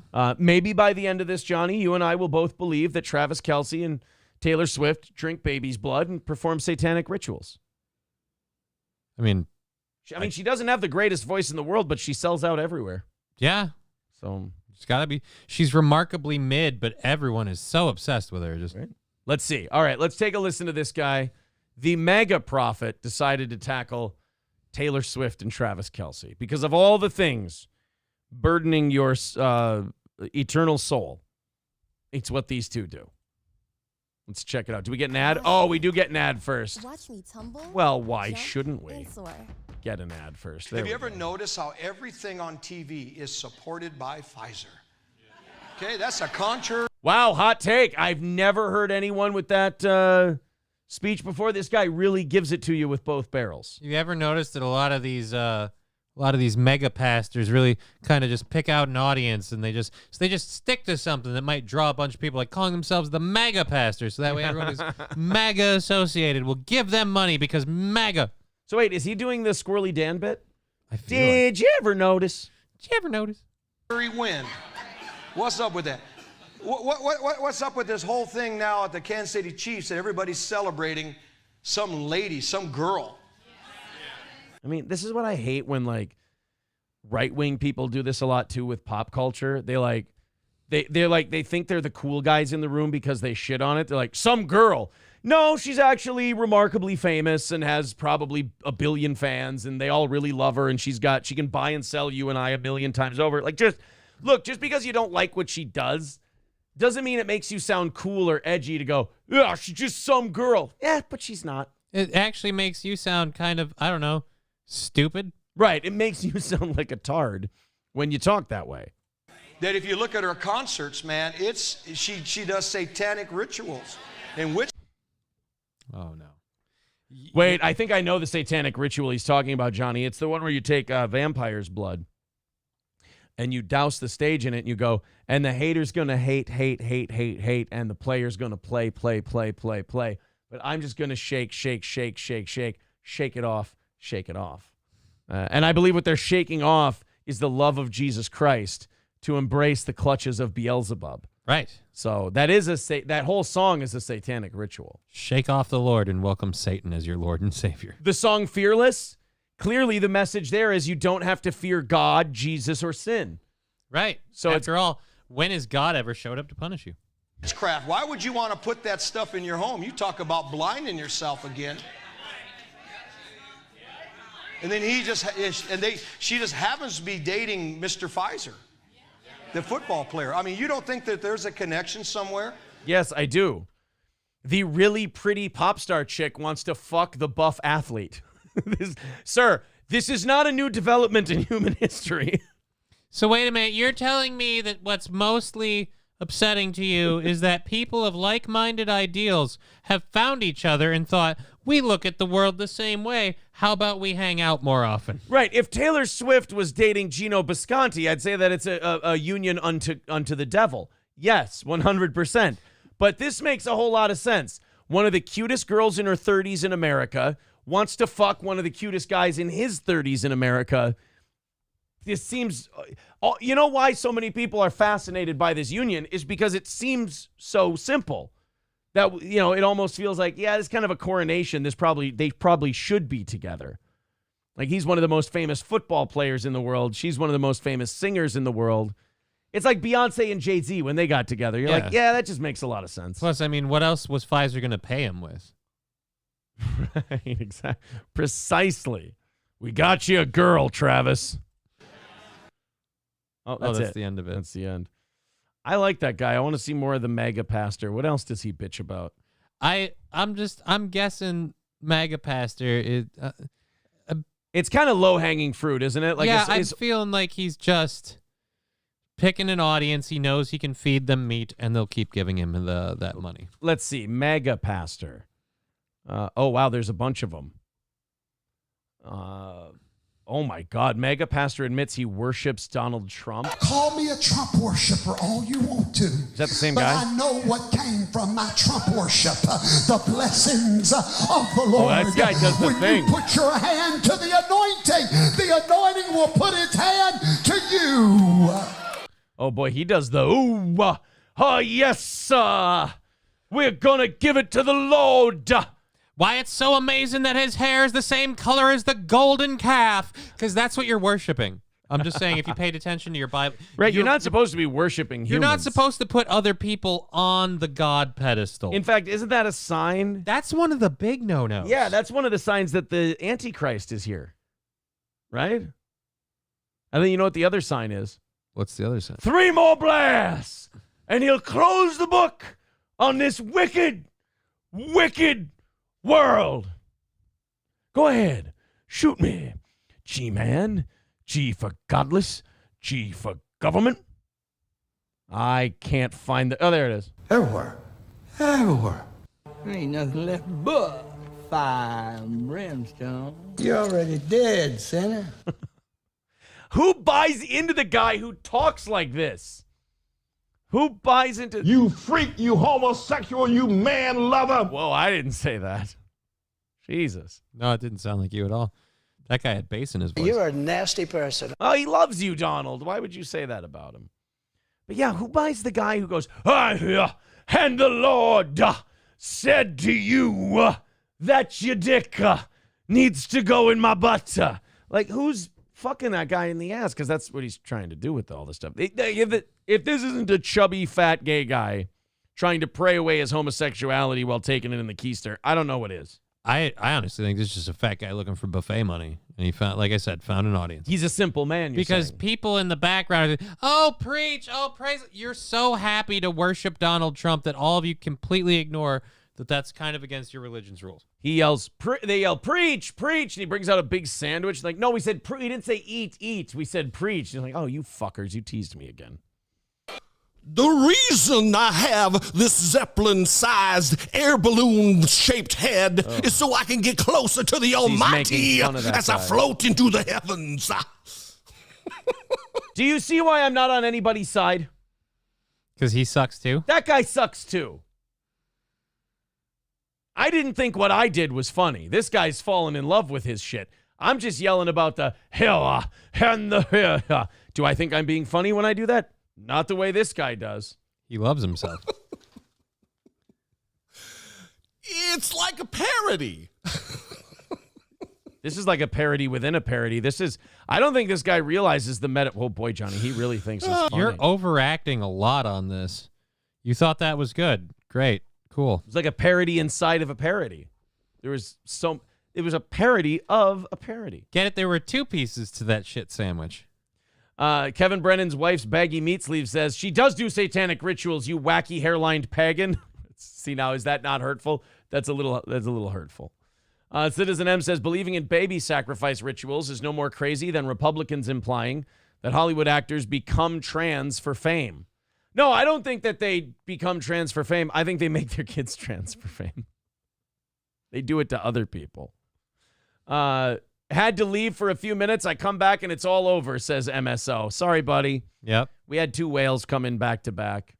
If it makes you feel any better, we had to be bailed out by two remarkably generous people. It wasn't like the whole audience got together and said, fuck you, MSO, and kicked the shit out of you. It was pity is what it was. But we didn't have to break out the plate, which is awesome. Admitting that. Yeah, Zen Rhino says, admitting that is literal blasphemy. Yeah. Like I said, that's literally the golden calf scenario. You have picked something to put in place of your worship. MSO says, I see whales bailed out Aaron. Well, they do take care of their own. Loaf piggy. Wait a minute. First of all, whales and pigs are not that evolutionary close to each other. I know they're both mammals, but still, that is an unfair comparison. And you type remarkably fast, by the way. That's because it's not me. Sure.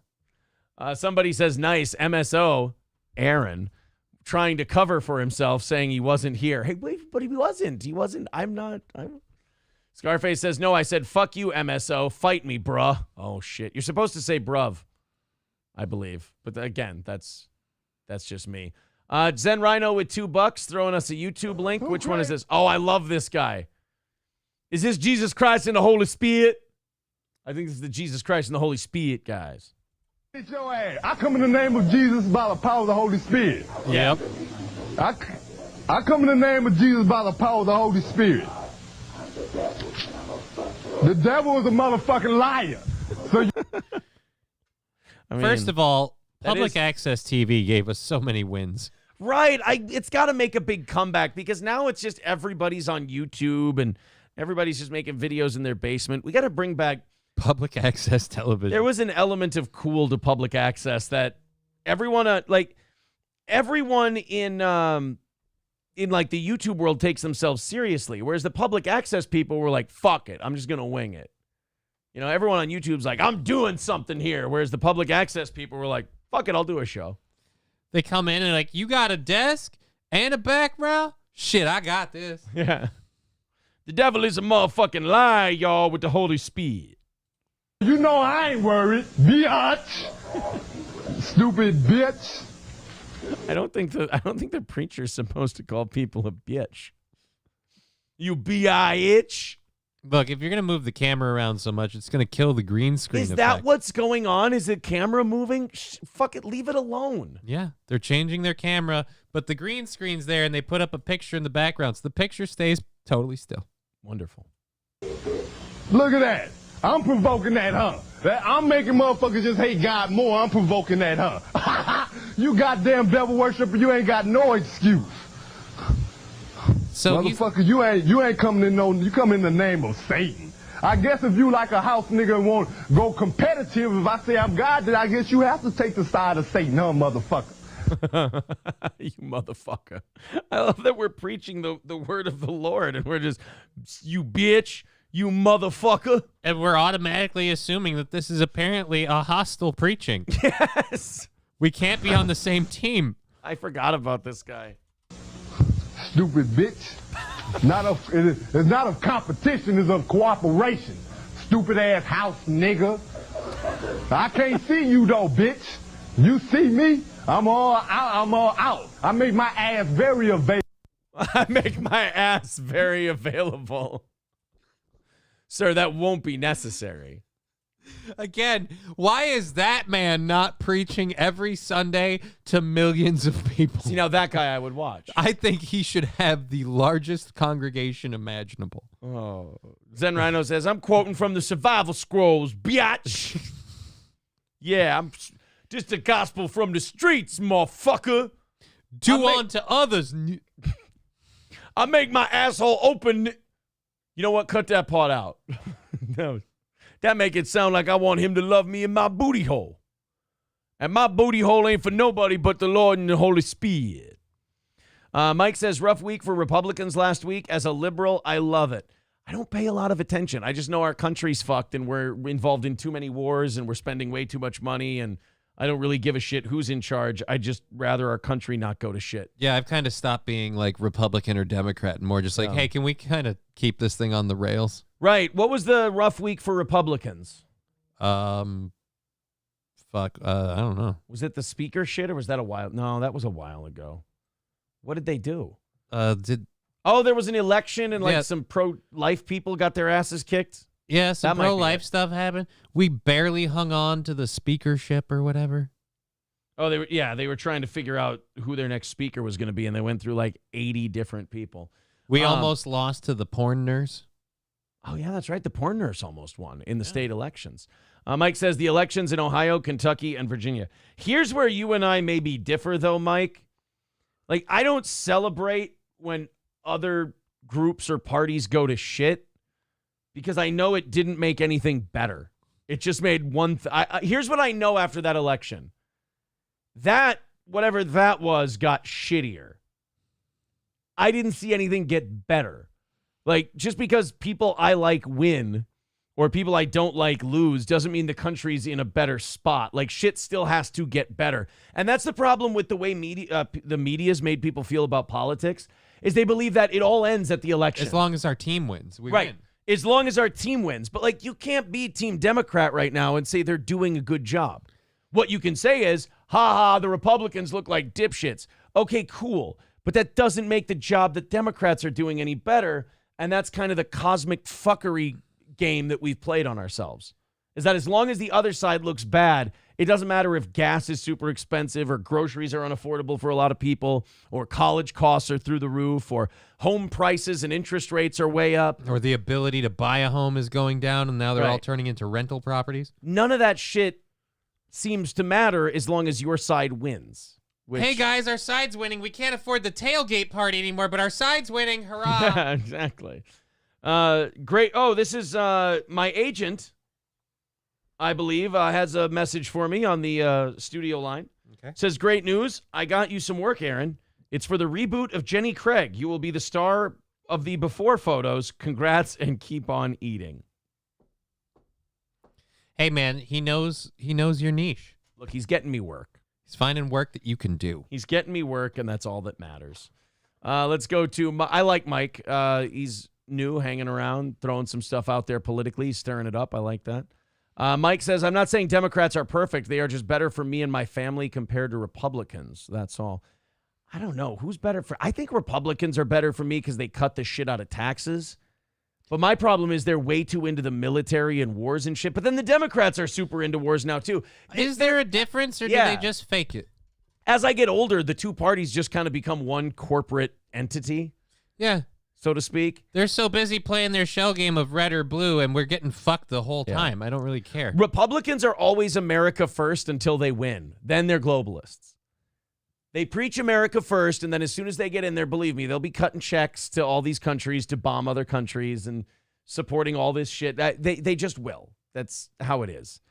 But as far as Republicans, like, I like that they cut taxes. That's important to me. I don't believe there should be an income tax. I would like to see a party that wants to cut some of the military spending. That's all.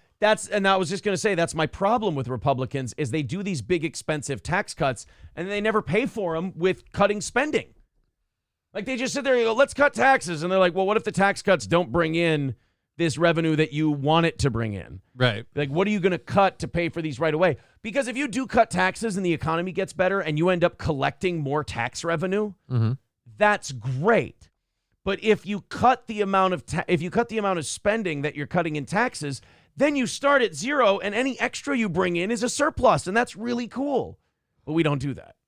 We just keep borrowing and borrowing and borrowing. And when we get surpluses, we certainly don't pay that forward to the people that put it in. No, not at all. In fact, I think they said the markets are taking a shit today because Moody's downgraded our debt. Moody's, was it a warning or a downgrade? I can't remember. Moody's, oh boy. Yeah, this is kind of big. We'll do this one, then we'll do Zen Rhino's story after that because he's been waiting very patiently. The United States outlook has been cut to negative from stable by Moody's. So the actual credit rating of the U.S. remains the same, and Moody's has affirmed that AAA rating, but it has downgraded the outlook. So I want to bring in Michael McKee, who, of course, is our go-to for... Okay, so they've downgraded the outlook. Here's the problem. Why can't she do the math? Why we got to cut to a different guy? We got one anchor already here. It is a conflict, though, as to why she can't do them. I mean, there's one thing that would say, yes, she could absolutely do the math. But then there's another that says maybe she needs some help. Is it because we're talking about money?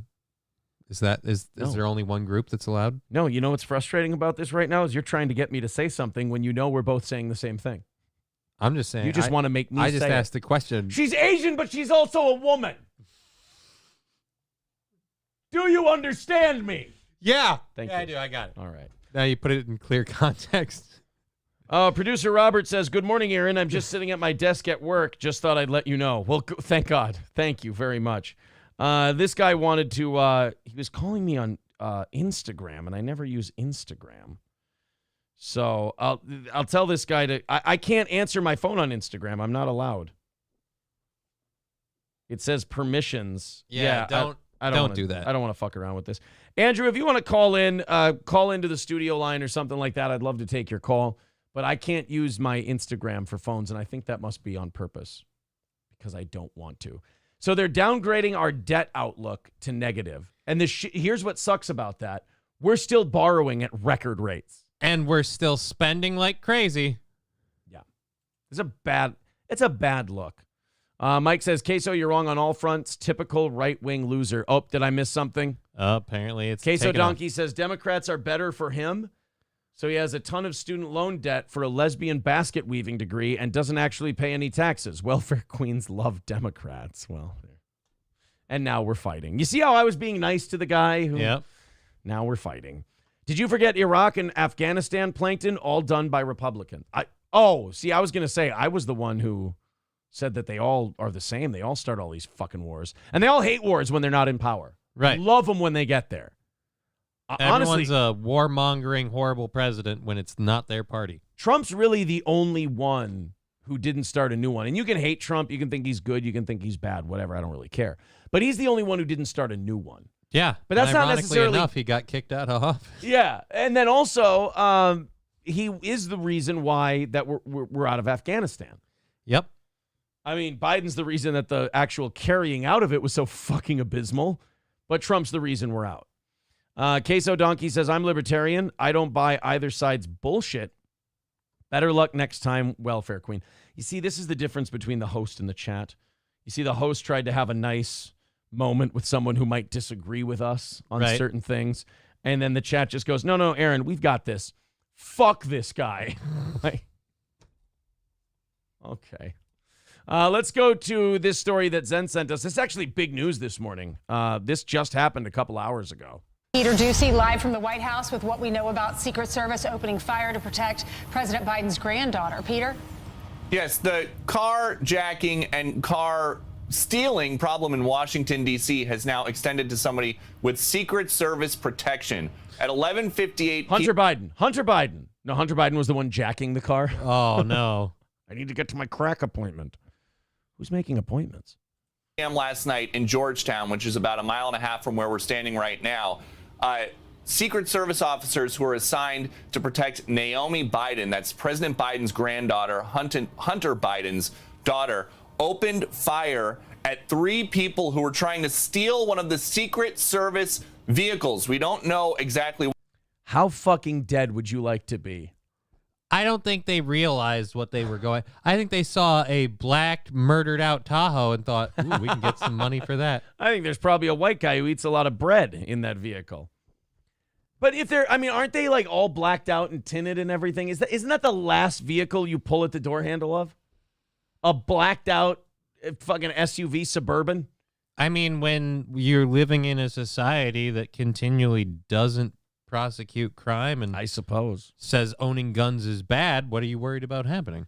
By the way, Hobo does say he wants to throw his hat in the ring as my new agent because I can get you better work. What do you think about second dancer, first row on a Richard Simmons brand new sweating to the oldies? Also, your agent is not Jewish enough. I will give you my Bubby's matzo ball soup recipe. It's so good, it'll make you moan oy vey. Thank you, Hobo. I will take it under advisement. I didn't know he was Jewish. I had no idea. You'll learn what kind of a car this was, but according to the Secret Service, who just sent us a statement, Secret Service agents encountered possibly 3 individuals breaking a window on a parked and unoccupied government vehicle. Wow. During the encounter, a federal agent discharged a service weapon, and it is believed no one was struck. The offenders immediately fled. So they suck at aiming. Yeah. Free to be a moron. To be moronical. To feel like the dumbest motherfucker on earth. That's pulling the door. That's breaking the window of a murdered out Suburban. You just farting in the bathtub, laughing your ass off. Farting in the bathtub, laughing your ass off. A red vehicle and a regional lookout was issued to supporting units. That means that somebody tried to steal a Secret Service car from the agents that were protecting the president's granddaughter, and they got away. They're still out there this morning. Back to you. Wow. Harry, you're alive. And you're a terrible shot. Oh, there we go. Now we got... Yeah, Andrew, I can't answer you on Instagram, buddy. For some reason, it won't let me do that. So you've got to call in on the studio line or Facebook. Those things are usually like people trying to get you to answer phone calls and texts on Instagram are usually. Wow, that's crazy. They got away. I can't believe they got away, but I can't believe they would target the president's granddaughter's car. Well, they didn't know. They did. Oh, yeah. No, these guys are really sophisticated operators. They were sat up in their little hideout, and they're like, all right, so at 3:15, they'll be going to pick up the president's granddaughter. Right. That will leave the vehicle open for exactly 5 minutes. No, they saw a car, and they thought, let's jack that one. Right. What I'm saying is I wouldn't jack a car that looks like that. I'm not saying they saw it and went, let's jack the president's granddaughter's car, for Christ's sake. They picked the wrong car to break into. There are so many cars that are getting broken into in Washington, D.C. It's possible, just based on the volume, that they had no idea. Yeah. But if they did know, that's even more extraordinary. Either way, these guys are out there in a red car. Right. They already had a car. What do they need to steal a new one for? God, some people just can't be grateful for what they have. Well, at least we can locate it because they told us the color of the car. Yeah, a red car. That'll be easy. Yep. Nobody drives any of those. Before we get to our last story of the day, Stoney's Bar in downtown Rockville, Minnesota. Go see Cheetos and the team at Stoney's. Those guys are fantastic. Delicious Bloody Marys, great beers, drinks, pizzas. Great way to go watch the game or wage the game. You can watch the game or watch the game. It's up to you. I'm not going to tell you how you can enjoy yourself. Great to watch the Vikings. Fuck the Gophers. They're done. It's over. We lost to the last place team in the Big Ten this week. Let's just, you know what? Saturday, just go for the live music on the Fireball stage at Stoney's Bar in downtown Rockville. All Care Towing, 320-253-5203 for All Care Towing of St. Cloud. By the way, I want to put the Gotta Poop guy on the clip list for today. I gotta poop. I got to remember to put Gotta Poop guy in there. All right. All Care Towing, 320-253-5203 for All Care Towing of St. Cloud. Visit our pals at All Care Towing or have them visit you when you go in the ditch, when you get in an accident, when your car won't move, you need somebody to pick you up, and you need it fast. Nobody is quicker, I promise you this, than All Care Towing. And they have trucks and wreckers for motorcycles all the way up to heavy-duty equipment. They can handle it all at All Care Towing. And finally, Midland Armory in downtown Foley. Derek sent me some very interesting information today about All Care Towing. Their next gun show is right after Thanksgiving on Black Friday, and that Saturday only in Bram at the Event Center in Minnesota. Check that out. Midland Armory will be there.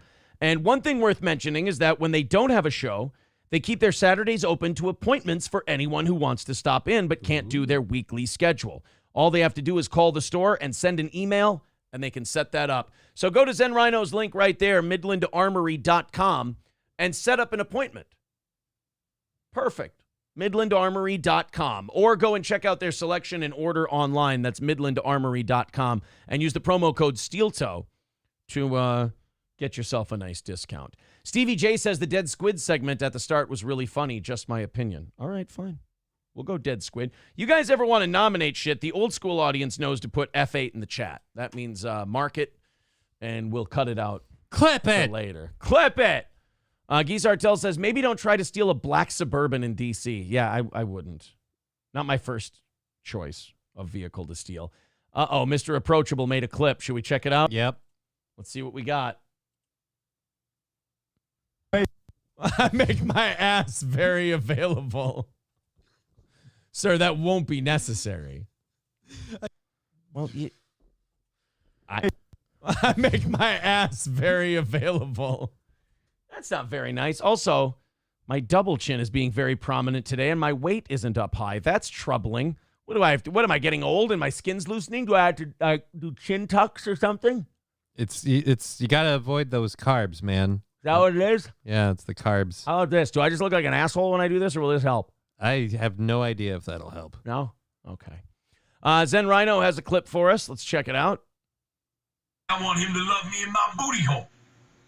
I want him to love me in my booty hole. That was out of context. I want him to love me in my booty hole. That's out of context. I want him to love me in my booty hole. But I didn't say it like that. I want him to love me in my booty hole. No, but I was making fun of someone else. I want him to love me in my booty hole. Yeah, but that was. I want him to love me in my booty hole. That's not my talking voice, though. I want him to well, love me maybe in my it is. booty Maybe hole. that's who you are off air. That's clearly like a character voice that I'm doing, though. That's not my actual speaking voice. Maybe that's your inner monologue. Let's listen one more time and see. I want him to love me in my booty hole. See, that's not me. I mean, that's me saying those words, but that's me doing a character. Came out really easily. I mean, just effortlessly. Oh, just like, hey, guys. Not now, Charles. There we go. Only one today from Charlie. I'm not sitting here saying he's taking the hint. I mean, that would be ridiculous. But, I mean, it does seem like a lack of commitment on his part. Hobo Chili Recipe says, that's offensive. Nice accent. Thank you. Gino got the message loud and clear, said Aristocox. Aaron is gay, confirmed. Scarface says Aaron wants someone to love him in his booty hole. See, he gets to say that. He gave us like $120 over the last couple days. Yeah. So therefore, he gets to talk that way. You get to say it too, apparently. But I don't. When I'm saying it about somebody else. I'm doing it with love. Right, I'm doing it. It's different when I do it. Don't you see? You said All Care Towing. Hack, says Guy Sartell. What? All Care Towing. That's the name of the place. You ever have someone say something in your chat that you're like, yeah, that checks out, that's right, but it makes you question yourself for a second? You're like, Wait a minute. What did I do? You said All Care Towing, right? I meant All Care Towing. Was that not what I was supposed to say? 320-253-5203. There. They'll even help you with a fucking tire.